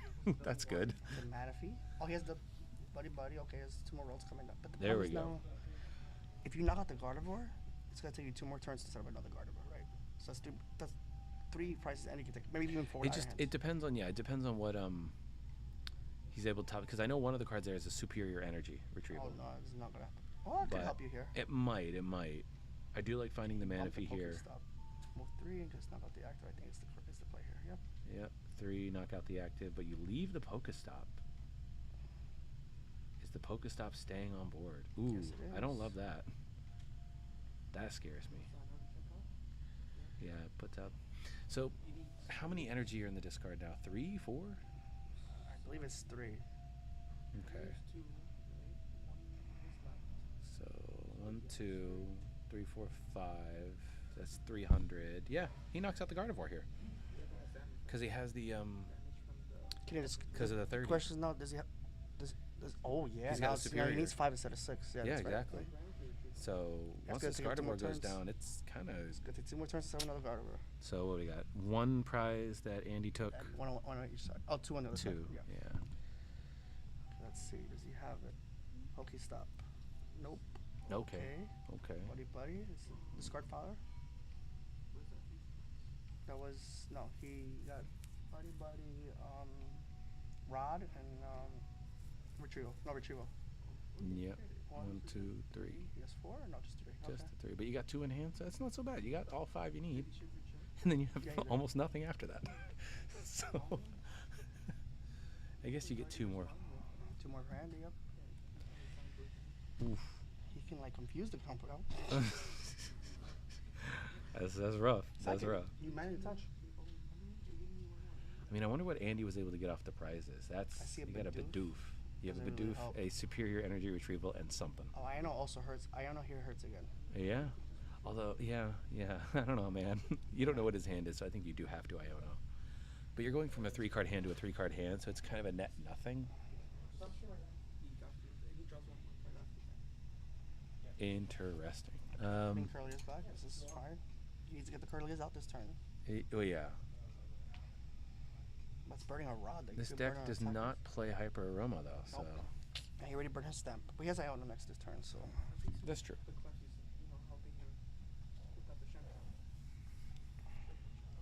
I guess do you buddy, and then maybe go get Drifloon out or something? Yeah. I like that.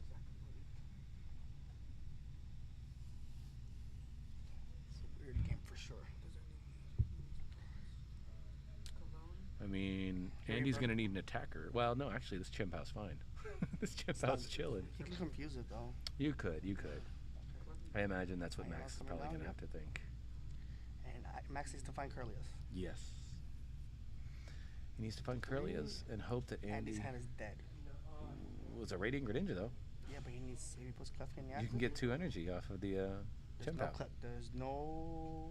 There's no Klefki in the active. There's no Curler in that hand either. But he can retreat to the Klefki. Yeah. Ooh. Okay, Artisan. Just get rid of that stadium at least. I mean, you do have an Earthen Vessel, so you could at least pull some more energy out of the deck. There's no Curler. But I know you don't want to. Yeah. That's what he's debating, right? He knows the Curlias aren't on the bottom, but... Discarding another rod. How many rods he plays? 2. So both rods are gone. Both rods are gone. At this point, I think he's just going to run out of attackers. Oh, he can confuse now. Yeah. But it's awkward. Like, you've thinned the deck, but now you don't know where the Curlias are. You know? Mm-hmm. But, I mean, I guess at this point, that's all you can do if you're Max, right? Confusing, It's just 60 damage, yep. So... The top decks, draw. It's, stop hiding your hand. It's a boss. Boss does nothing here. Oh, it could knock out a rods. Could knock out Manaphy. You know he burned 2 rods already. Yeah, if you see 2 rods in the discard and you see Manaphy going down, you're like, let's go. Yum. Oh. But now Chen-Pao's confused. You remember that also. Yeah. Now, when you're confused, you have to roll the dice to retreat too, or can you not retreat? Just attack. Just attack. So you can just retreat. We have concealed cards as an option too now. Concealed? Yep. Now, what do we find? Palpat and Irida, okay. Okay, the Irida seems good. Because we haven't used the Prime Catcher yet. No, we did. We did? Oh. Pretty sure we did. Yeah, we Prime Catcher the Curly the first turn, remember? Oh, they Prime Catcher the Curly, okay.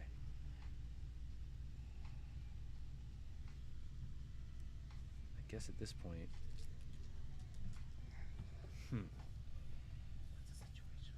And he's up 1 prize, but the Gardevoir player has no Curlias on board. Yeah, there's no Curlias on board. Max had to take a turn off, so it's Is there a world? Rough. Is there a world that he can get enough energy to Greninja? Oh no, he has Manaphy down. Never mind.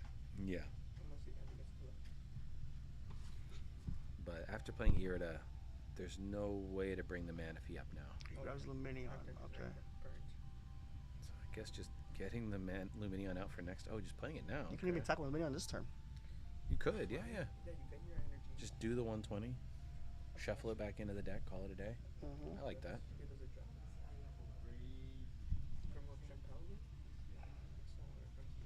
Ooh, interesting. Choosing between Irida or Boss, I'm guessing. Yeah. Irida's probably safer. Because then you can get the Canceling Cologne next turn if you need it. Max has nothing in hand. Max has He has an energy and something else. I think an Arvin. He can probably evil again this next turn. You Arvin for like Ultra Ball. But then you don't have enough cards in hand. You gotta discard one. I guess you. It's retrieval, discarding Cologne. They can ditch this. That play's not happening. I don't think anymore. I guess the only thing, if you have the Arvin, you know your opponent has the Irida though. So I'm like, you could TM Devo, but it doesn't seem worth it. So I put back Celine Irida. Okay. Oh, Celine going back in. All right. There's the Aqua return. 120. Taking another prize for Andy. He's only have an Arbor in hand and nothing else. It's an energy and nest ball. Nothing. He can team evil this time. The second one's available. Over Ninja. That's what I'll do. I do like the reading Greninja. Drawing some more cards. Maybe finding anything. But even still, you find it, and then what? You evolve in the Curly and pass? You have to. Pretty bad. So, somehow, right? Yeah. I mean, I guess the only hope that you have now is maybe, you know, if Andy doesn't Silene his way into a counter catcher, into a boss prime catcher canceling Cologne play. You have a Guardian and a Toro. Arvin. I think his second team Evo is prized. Team Devo? No, Evo. He only plays. He plays 2 Evos. Oh, no, yeah, you're right. But no Vessel. And the Greninja the only energy hand in hand. Well, you could see him there just being like, oh my gosh, why? I think he was working he's scooping. He's just scooping, yeah. That's fair. Yeah. That's absolutely fair. Yeah, that's not what he's saying. All right, so Andy, Chen-Pao takes it against Guardy again. Chen-Pao's record against Guardy tonight is stellar. I think we definitely see Guardy. I think Guardy has Guardy go first. If you want to set up. Yeah, as much as you like TM Evo, you're just kind of like. You want Pal to get ahead of you. Because you can go TM Evo, then your curlies just get gone next turn. Because like if you go second and you just don't hit the TM Evo play, you're like, why did I go second? What's the point? Yeah, exactly. So, but we'll see. I mean, Max. I mean, he plays this deck a lot, so it's definitely like he has a feel for how likely it is or isn't to get that TM Evo play off. It's not. It's not. Yeah, he definitely had to Arvin and not discard the energy that he had there. And he maybe had a shot, but I think it's still that one turn that he didn't get Curlius down. Killed it was him. rough. After the hurt him. Yeah, because like I guess for Max, like the only option you ever have once you lose your Gardevoir and you don't have anything else is just confuse. That's basically it. Fluttermane start. Okay. Ooh, is that what we saw? Yep. Ooh, okay, I like that. His hand is looking kind of better than Klefki. Yeah, see, he's going first. That's yeah, probably correct. Yeah, I like this. Okay. Can Artisan for the rolls? He gets 1 rolls down. Yeah. No Puffins. I see the TM Devo in hand. It kind of is cheeky. Like once the first Excalibur comes up, you just Devo and just force them to use their Irida again. I don't know. I kind of like that. Like burn through those resources, please. Burn the candies, yeah. And if you can't Irida for that canceling clone, you got to Irida for the rare candy instead. It feels good. Yeah. So a lot of people just use the Team Evo as like a knockout option, but it can also be used as a stall option. Yeah. Especially against a deck like Chen-Pao, which is like sometimes Chen-Pao just all you can ever find is 1 rare candy in a game, and you're like, why? We have a Frigibax in hand. This is good. Okay. Artisan also. Yeah, so good. Let me just grab Frigibax and I put a Frigibax down. Now I guess you're safe. You're like, oh, my opponent can't do anything next turn anyway, so I'm just gonna. I can Bidoof and then Frigibax, knowing that nothing's gonna knock me out. Oh, he's Bloody Puffin too. Ooh, we're happy. Okay. So I guess this is don't Bidoof see in his hand Fridge. is energy, which is kind of tough because you want to cycle through the deck, right? But I will say the last game he couldn't get any energy turn 1 either, and it wasn't so bad. Okay, 2 Frigibax here. Is there a Frigibax in hand? You said 2? There is a Frigibax. Are we going triple Fridge? I don't think you need to. No, I don't think you need. Unless it's just there for like Ultra Ball fodder, maybe. Yeah. You can grab the barrel next turn. Yeah, exactly. Yeah. Let's see, what's his hand? Heavy Ball. Okay. Oh, Radiant Greninja. There we go. There. But the problem is he has this hand is god tier. Like just. Oh, I prized my Greninja. Oh wait, I started with Heavy Ball. Stop. Stop this. Can't catch a break. Oh, he has There's 1 energy. Okay. Draw. You have Bidoof. Cologne. Now you can energy. I hear that laugh, like just being like, "Yo, let's go." Cologne, let's go. Yeah, and I guess at this point, just attach 1 to the Chen-Pao. Yeah. All right, that feels real good. So Max is probably like, "Oh my God, stop." Oh, just immediately into the Curlia. I think you'll handle first. Oh no, the roll's open, never punished. Also, you Artisan. When do you Artisan? I guess after you draw and you know what you do or don't get.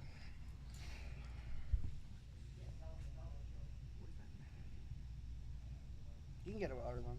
Because he knows drawing to it, right? Yeah. So the question now is, does he has rare candy backs in hand? We have rare candy backs. Can we find the second canceling cologne and a prime catcher? Jesus Christ. Actually, there's no mana fee on Max's side right now, but he can go get it with Artisan. His Greninja is also priced. Okay. And the Artisan is huge because he can just go grab the mana fee. Yep. Yeah. And you're also protected. Yeah. Well, even like Boss on Curlia is probably powerful also. Yeah. Because if your opponent, if Max doesn't have the Evo Incense here. Now I will say, no, he doesn't. Well, Evo Incense. The TM Evo. If you can get the TM Evo off here and actually go into Gardevoir Curlia. I don't know if that's ever correct. If you want to draw cards. I know, but like, if you protect the bench, right? Like, I'm just like, because if somehow you get sniped, that play that takes out both of them, and you're just like, stop.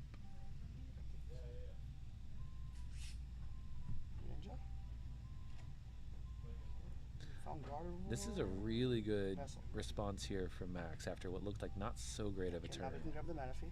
If it's between those in the deck. Well, it's Manaphy, probably. Yep, there it is. Okay. Interesting. Choosing to bench lock yourself, though, without any real attackers. No monkeys. It's a little iffy. I guess you got to assume that something's getting knocked out next turn, so. Lost on Curly here would be powerful. Yeah. So still no TM Evo either. Man. But maybe this is the one game where Andy just doesn't have the canceling Cologne play immediately. Pass, okay. We have Excalibur. Oh, we just drew Excalibur. Okay, so. We have options. Okay, here we go. We're commentating. What are you still doing here? Drawing? Oh. I did. Oh, yeah, exactly. So this is interesting. Using the Artisan, but I guess choosing not to find anything from it. Yeah. Oh, there's the barrel. Yeah. We have the Excalibur. We have the barrel, Excalibur, and draw to 5. It's pretty good. Yeah. We've got energy with the. Okay. Ooh, we're gonna get boss. Maybe. Gonna get Irida. Oh, boss. Okay. Boss to Curlia. Yes, that's correct. Okay, just gonna take the Curlia out. Which is perfectly fine also, because now you. Because I guess you figure next turn I can find the Canson Cologne play, knock out the other 2 Curlia, and then basically tell Max, hey, you're never gonna play this game. So, I know you like Gardevoir, but what if you didn't? What if you didn't Gardevoir? This is savage. Give me Luminion again this turn. Okay, see Ninja. Oh yeah, geez, that would be nasty. Just play the Luminion, go into it, knock out the Curlia, the Luminion, shuffle it back in. Just absolutely rude. Oh, interesting. Okay, yeah, just take him out. This is fine. I mean, it's not like Max can do anything, so. No, we can't do that. Oh, this is absolutely disgusting. Man, I didn't realize how absolutely horrific this matchup is for Gardevoir without rare candy. That's why I like the candy. Like, the one of is always great. But you want to fit in other things, too. Like you need Debo for the Zard matchup. You need a lot of things. Okay, so we do have some discarding we can do. There's the Evo. We haven't played the Stamp this game, right? We did not. But there is a Bibarel. Oh, there's not a Bibarel. He didn't get the Bibarel. So he chose to go get the Luminion there in order to take the Curlia out, but interesting, choosing to discard the TM Evo with the Ultra Ball. Maybe there's another one in hand? We'll grab second Curlia here. Yeah, there it is. Yeah, I suppose. You need Artisan for the Milkador. Yep, that's the correct way of the order. Yeah. But the Cologne play still looms large. Any Snorlax? There was one Snorlax stall, or 2 in Masters, right? One in Masters, one in Juniors. And 1 in Juniors. Yeah. Yeah, but they did not make top cut, right? Nope. One guy got like 12. So. He was on stream earlier. He was around 4, I think. Around 4, I think. He was. He got dunked he got almost basically dunked. Yeah, by Reggie Drago. Yeah. So we're playing Arven here, so I guess that's why we didn't need the TM Evo, because we can just grab it. Now, I know technically, you're like, okay, maybe you don't get the TM Evo. I guess you can Arven here for the unfair stamp if it's not prized. Ooh, interesting. Okay. Is one of those Frigibaxes the 2 retreat Frigibax? It is. The 7 HP, the shiny one. Okay. So, interesting. Or maybe you put the Excalibur up with the... if you put the Excalibur up with that, then the Excalibur doesn't have an ability with Fluttermane in the active. So you can't super cold onto it. That's a play.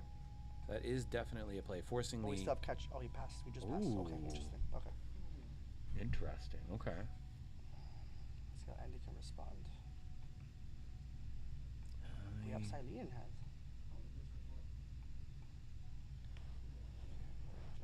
Draw 2 cards. We have Candy Poppin. If you want to go for the Cologne play, this is the time.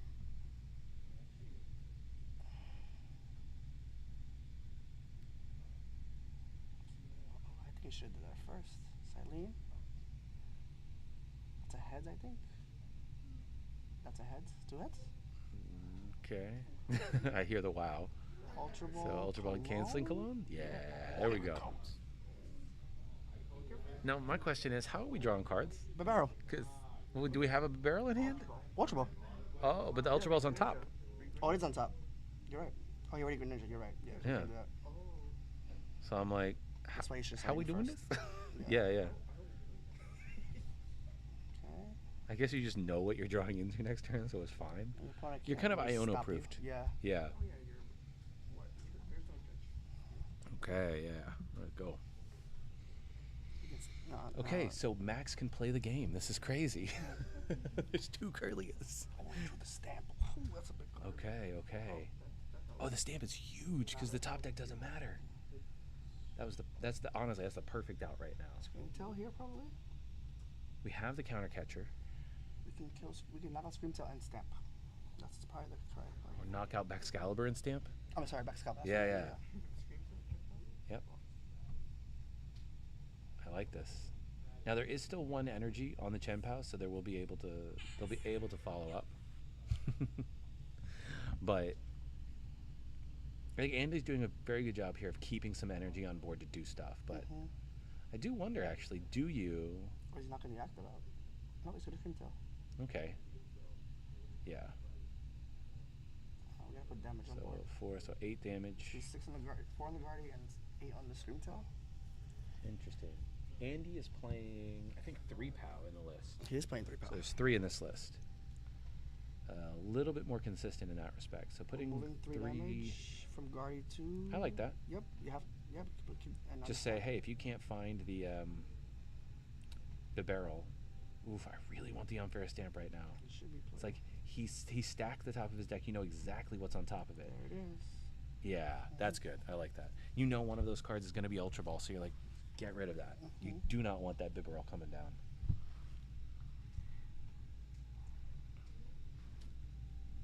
This could be a huge turnaround for Max. If he can make Andy whiff this 1 turn. I think he's in prime positions to win the game, yeah. So Andy has to find Irida and some other pieces. Okay. What does Andy find? Oh, it's Ultra Ball. The barrel's coming back next turn. Yeah. Ultra Ball. Whatever. What else was in the hand? I didn't see it. Let's see. How bad is the Ultra Ball going to feel is the question. Yeah. I guess you could just get 2 energy out of the deck if there's still any left. Yeah. So. Play Arden. Counter catcher. Oh yeah, that's pretty good. Do we not play a supporter this turn already? No, we did not. Oh, okay. We just curly it twice. Oh, okay. I was like, I can't remember if we played Arvin this turn to get. But I guess we played Arvin last turn? Yeah. Oh, Diesel. Okay, that's a weird game. That's fine. Just put it in hand, threaten it. Yeah. Are you threatening me? Yes, I am.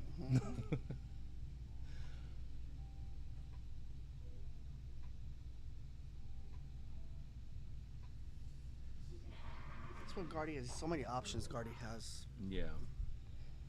Look, if Guardy is allowed to play, then Guardy's great. Yeah. If you can consistently make it so that Guardy doesn't play. Counter catching the. Ooh, the Frigibacks, the 2, fair. yeah. So you can't just go get 2 energy out for that Ultra Ball in hand at least. Yep. I like this. I like this. Let's see what Okay. We know we got an Ultra Ball in hand, but what does he have to give up for it? Oh, retrievals. 2 retrievals? I think it's a pop and another. Oh, okay. It's all gold. I'm like, wait, Yeah, what? I can't see. It's blind. But at least 1 retrieval is a terrible thing to have to give up. Artisan also didn't duck is perfectly fine. Yeah, barrel for G. Okay. Perfect. So we have to find fine. Excalibur. You're going to be able to go draw just 5 cards direct. So the He's a question lot is, this turn. yeah. He needs Rare Candy, Excalibur. That's really it. Give me A couple of energy. Give me a tap with the baby Frigibox. Put 2 energy on him. You're right. Well, actually, how much damage? Because is the baby Frigibax do 20 for its first? 30? There's with barrel. Okay. Be kind of cute. We have Arcane, but I don't see Excalibur. We have energy, though. We have a superior energy retrieval, so. Catcher the. Okay, there we get energy like that. Battlefield. Roar. Although I don't really hate losing this Manaphy this turn. He can rot again. He can always rot again. Unless he retreats and if he gets the Greninja playoff, I'm gonna flip this table. But I mean, what does he kill? Curlia and Screamtail. Screamtail? It's not two Curlias. And you can't draw cards? I get you got Greninja, but yeah, it's not as good. It's definitely not as good. We have Greninja.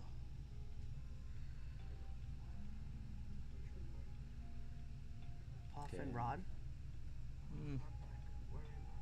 You know what? I'm feeling pretty safe right now.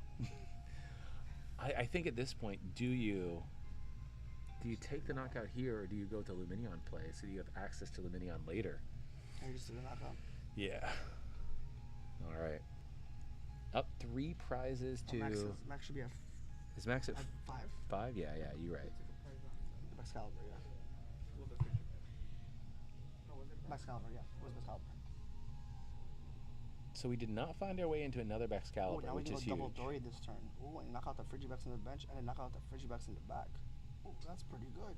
Is the Frigibax on the bench that has damage on it? Is there any damage on the Frigibax on the bench? No, they're both healthy.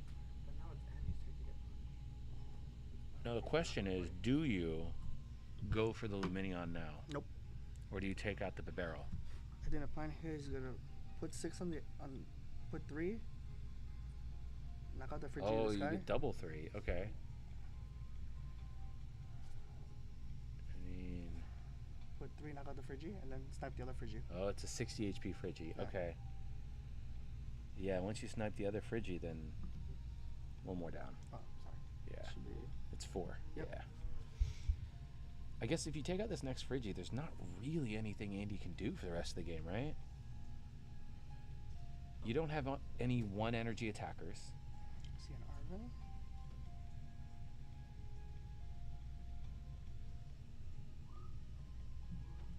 I think that Andy doesn't play Manaphy. Yeah.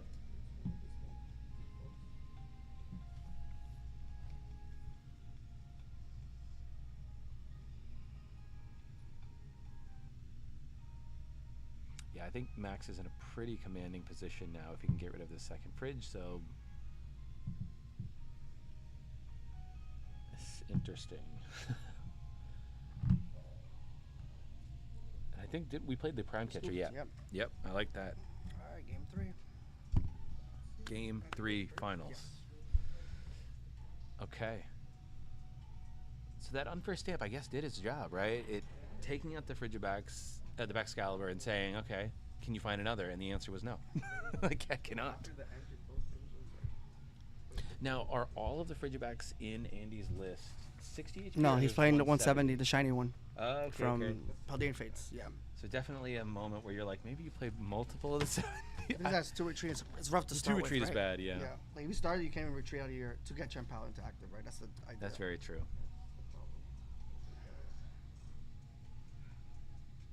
Okay. Should be a pretty good game 3, hopefully. Yeah. Still got plenty of time, so this game should finish.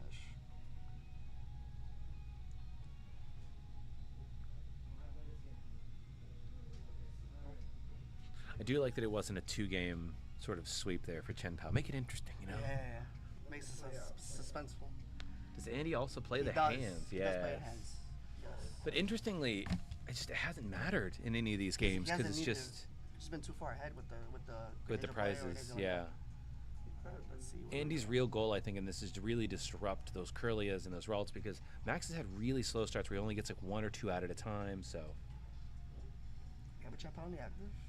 Okay. I think I see a Puffin in the hand also. That's good for Max. Yeah, Mark, he hasn't really used it, which is kind of shut. Manaphy and active. Okay, draw. It's a little worrisome, actually, Manaphy in the active. I'm not gonna lie. We have a Puffin in hand. But I think it's fine. You can retreat that Manaphy pretty easy. Yeah. 40 minutes. Yeah, more than enough time. We don't have to take up all the time, though. We want Ultra Ball.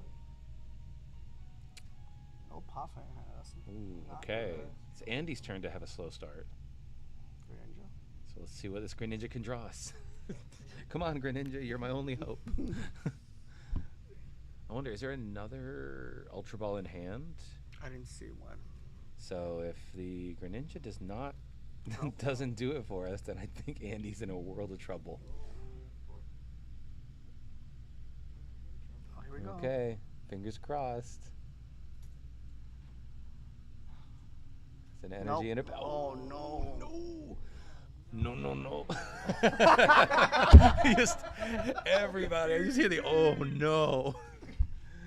But the good thing is that. I mean, look, kinda Max has ain't time. gonna really do too much. Yeah. Kind of has time to like. I'm not gonna lie, I kind of want to see Max boss up this Greninja so you can. No, that's not gonna happen. We ain't getting that. But question is, can Max get the TM Evo this turn? That would be huge.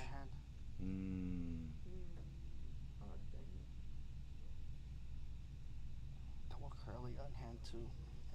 No, it ain't going nowhere. You're safe. I can keep the hand, honestly. Yeah. You know he has no Frigibags. He's got almost nothing in hand, so you're just kind of like, yeah, I don't like Ionoing. Oh, he passed. Yeah, he just. That I makes like sense. this. I really like this pass. Yes, the Manaphy's gonna get knocked out, but that's fine. That's fine. Yeah. Also, yeah, please keep putting all the energy in your hand, so when I own you next turn, all it goes away. Yeah. So I imagine Andy finds some way into a Frigibax this turn. I can only imagine.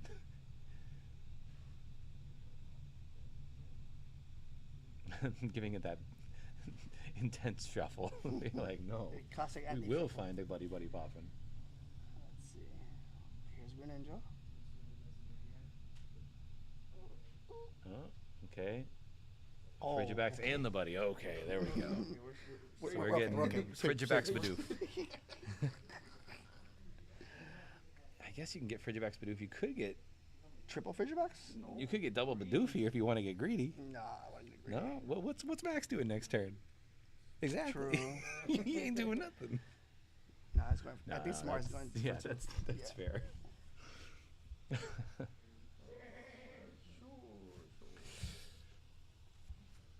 Okay, so we have a game. But I will say this game, I think definitely was what Max was probably looking for. Oh, wait, what? He just knocked it down. Oh. That's it. Oh, he Yeah, bossed the rolls. Yeah, he bossed it. I didn't see that boss. Okay. Okay. So we're down to one Ralts. And that one curly in hand feels not so good. Get another roll. Okay. Yeah. You have the Manaphy still, which I guess is good. I don't want that to be active. It's a little rough. Oh, actually, in the active is probably not bad. Well, the active is terrible. All you just need is Canceling Cologne. But he has to retreat Chen-Pao. Yeah. But see how many cards are in that man's hand? Wow. Yeah, it's true. We're about to get Iono, so put all that energy you've been gathering back to the bottom. And then draw every good card in your deck. He did draw into the Canceling Cologne. Rip. We definitely want that out of the active. Artisan, okay. Do we Artisan grab a Flutter Mane? Cologne is in hand. Yeah, but we can get the Flutter Mane. Put the Flutter Mane in the active by retreating this. Let's go. Yeah, but he's prime catchers. Yeah, but does he have Prime Catcher in hand too? Yes. Oh. And Rare Candy. I think this is the right play. Yeah, you retreat this, put the Flutter Mane, say you can't go draw that energy anymore. So you might force Andy to use the. It's big. If you force Andy to use the Canceling Cologne on the Flutter Mane to get energy, that's the question. Yes. Okay, I like this. Oh no. So Manaphy for now is safe. So unless he finds the second Canceling Cologne this turn after the Prime Catcher. I think he has it. Does he have double Prime Catcher in hand? No, he That'd has be wild. Cyber Maniac with Greninja. Okay. There it is. Okay. Watch. But you still need the Baxcalibur. You can grab Excalibur Prime. Okay. But do you You have have the Rare energy in hand. Candy? Does You he do have have Rare Rare Candy? Candy in hand. Okay. But Baxcalibur Prime Catcher still doesn't. It gets you the Curlia, which I guess really matters. No. Because you already played the Cologne. Cologne sticks the turn. Oh, does it apply to any Pokemon that On the moves active. into the Yes. active for the whole turn? Yes. Oh, I thought it only applied to whatever Pokemon was currently in the active when it was played. Yikes. A lot of people forget that. Yeah. You know, Guardy definitely. I mean, to say Guardy's been struggling, it did get second at NAIC. I think that right now it's just a pretty tough matchup. I think Guardian's just one of those decks like a big. Oh, but he needs a retrieval still now. Oh, he's banking on this barrel. Yeah. So we did get it. We need some. We need some energy for. Yeah. Because do we get Prime Catcher or no? I think he has it in hand. Okay. So we just need 3 energy, right? Let's see. Okay, so moving us a lot of energy. We have 2. Oh, interesting. So he didn't have the Prime Catcher in hand, but it's on top. There it is. Oh, but he has to hit a retrieval. I think he did hit a retrieval. Or no, is that a rare candy? Ooh. Oh. Oh. Not great. Not great. I mean, this is awkward. Oh, that's annoying because you can't even take out the Curlia. Because like with the Prime Catcher, you could have at least taken out the Curlia, but no other energy is just rough. Well, Max's hand is kind of dead though. Yeah. That's an Iono, I think I just saw, or is that an Arvin? There's a couple of Arvins, it looks like, or maybe a couple of Ionos, but you do have the Curlia still. Oh. Rip. So you get you get the Buddy Poffin. Don't sell yourself short. You can go get another Ralts and a Screamtail. Not terrible. Screamtail 80. Screamtail is 90. So you can't. You could do 160. No, but you can't get the Screamtail with Oh, the Buddy. no, yeah.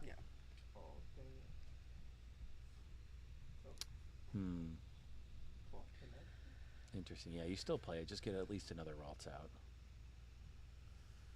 I don't know if you get the Drifloon here, but. Another Ralts to grab?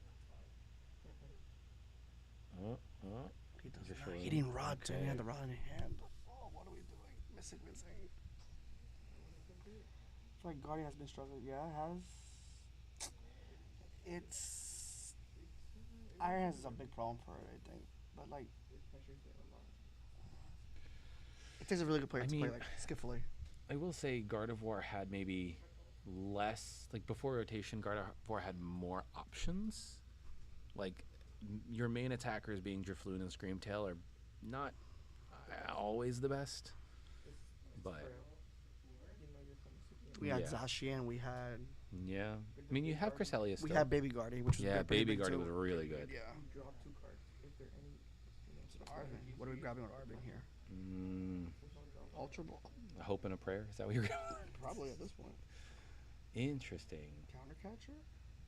I mean, I would only countercatcher if I had Fluttermane still, yeah.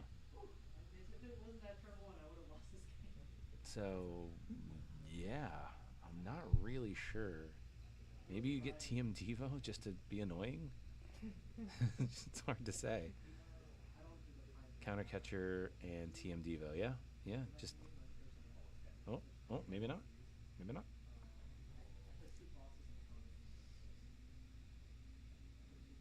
I mean, your opponent didn't really draw into more energy last turn after the canceling Cologne, so...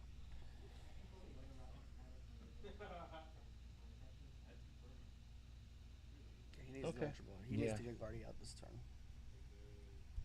I guess you just Guardy, put an energy onto Drifloon, and do you team Devo here? Or do you try to take the knockout? Let's see. Yeah, I like this. You could also get rid of one of that dark energy. Yeah, I prefer that. You don't really need all 2 dark energy in your hand right now. You get the Guardy out. And at least now you can start doing something. And you're less snipeable. Yeah. Yeah. But you still knock out Drifloon Ralts, right? Or you can use Iron Hands here. We're gonna kind of catch the Excalibur maybe. Wait, wait, put that Ralts back out. You were gonna retreat it. I do believe. I think he's gonna just attack with Drifloon and kind of catch your backs here. Yeah, I don't hate that. I don't hate that. Oh, we didn't get counter catcher with the Arven. Oh, we did not. We got the Ultra Ball. Yeah, right. So, you just Devo here. Retreat. Put 2 on. Is that all you have? Is 2 energy? Yikes. So it's plus 40. So and Ralts there's is 20. 20 on Ralts, 40 on Drifloon. I think you TM Devo here, honestly, because you can't knock out the. He's just attacking. Oh, interesting. Maybe just trying to set up some damage. See if it's 120. I guess see if he can just bait Andy into evolving another Frigibax. Here it is. Heavy ball. Yeah. Oh wow. Drill 3 is pretty good. Okay. The question is now, do we have Cologne again? We use both. It's a pretty good hand. Maybe. He could knock out the Guardy also. Just straight knock out the Guardy. Yeah. Mhm. Okay, yeah, putting Iron Hands in 2 energy and then just grabbing the 2 energy out with the ability. But having a look through the deck first. Has that canceling Cologne in there is the question.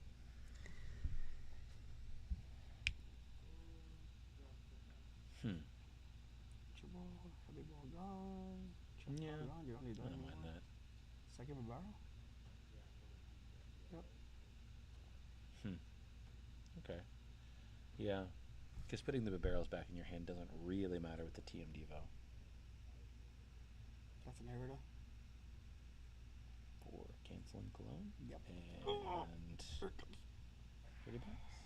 No, the question is, do we have... We do have the Prime Catcher. We do have Prime Catcher. Okay, yikes. Just take 2 prizes. And I think you just leave the mana fee, right? At that point. You just cancel Cologne, just leave the mana fee. Like, I don't care about this thing now.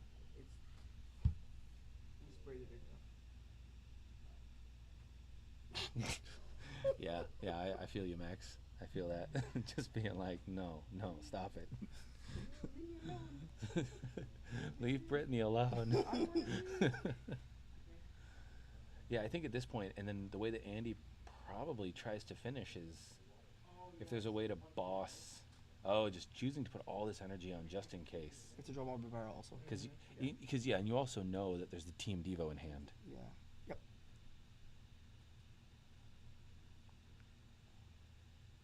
Yeah. Just taking out those 2. Okay. So I guess the question for Andy now is if Max is able to take a knockout here, can Andy, maybe this is the turn that Andy either finds Turbo Hands if he needs, or just gets enough energy to knock out Gardevoir straight up. But he plays boss already, right? I'm pretty sure. And it's Clancher gone, right? Yeah, but we got Silene. We cooking. Oh, that milk. Oh no. Max is like, I'm not having a good time with this Pokestop. Please take it away. It's such a trap. I mean, if you have nothing in hand, right? You're like, I'm gonna take everything I can get. What are you doing here? No, there's no gambling to be done. I guess you. I don't know, man.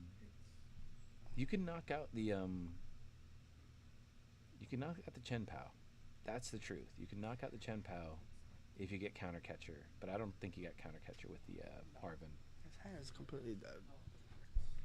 Because you need the energy to retreat the stupid mana fee.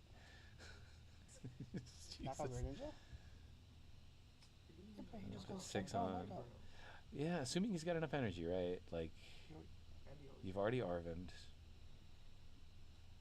I mean, do you just take the risk and TM Devo here? No. I would have, probably. They should do it.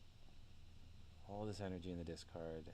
How much energy can we access if I am the Chen-Pao player? None from the deck, okay. And 6 damage, so you need, what, 5? Yeah, yep. He has 1 inactive, put 5. That, 1, 2, so that gives you another 4, so that's 5, yeah. That is GG's for Andy. Andy taking it with Chen-Pao. Very nice. Very nice. Yeah, I can't go to 0. No point when you go to 0. All right. We are finally done. It is finished. It is done. All right. Andy taking the dub there. We did the interview with Andy, so I'm just going to do a quick interview with Andy just to say congrats. Same matchup and almost the exact same result. Max did get one win out of that, so it is late here, and we have to pack up. So I'm actually gonna end the stream here. As much as I want to do the winners interview with Andy, we did interview him. So if you want to see his thoughts about Chen-Pao in the previous match, you can do that in the VOD. But gonna start packing up here so that we can get out of this Italian restaurant. Can we call Andy? Just come say hi to all your adoring fans.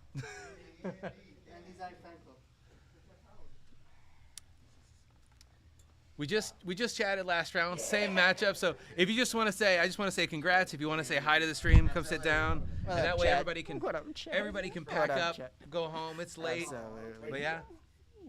Shout out to you for taking that dub. Yeah. It was He had a stressful. yeah, imagine Max was able to get one win. Yeah. And that last game, it was a little rough. You had a rough start. It was funny because it was like the preemptive prime catcher, right? It was like the odds of me getting the Erda should have been certain. I was sure, but I just didn't. But it be like that. Yeah. Funny. Well, that was a good game. All right, thank you so much. Congrats and thanks everybody to watch the stream. Chad. Yeah, #1 Andy fan right here. Yeah, Eric. And yeah. Anthony. Yo. So yeah, we're gonna end the stream now though, and everybody can now go home, pack up, have fun. Thank you guys. All right, thanks to everyone here for joining, and see you at another cup. Thank you for streaming, Sean. Yeah. Okay. All right. Thank you so much, Chad, and see you in another stream one day.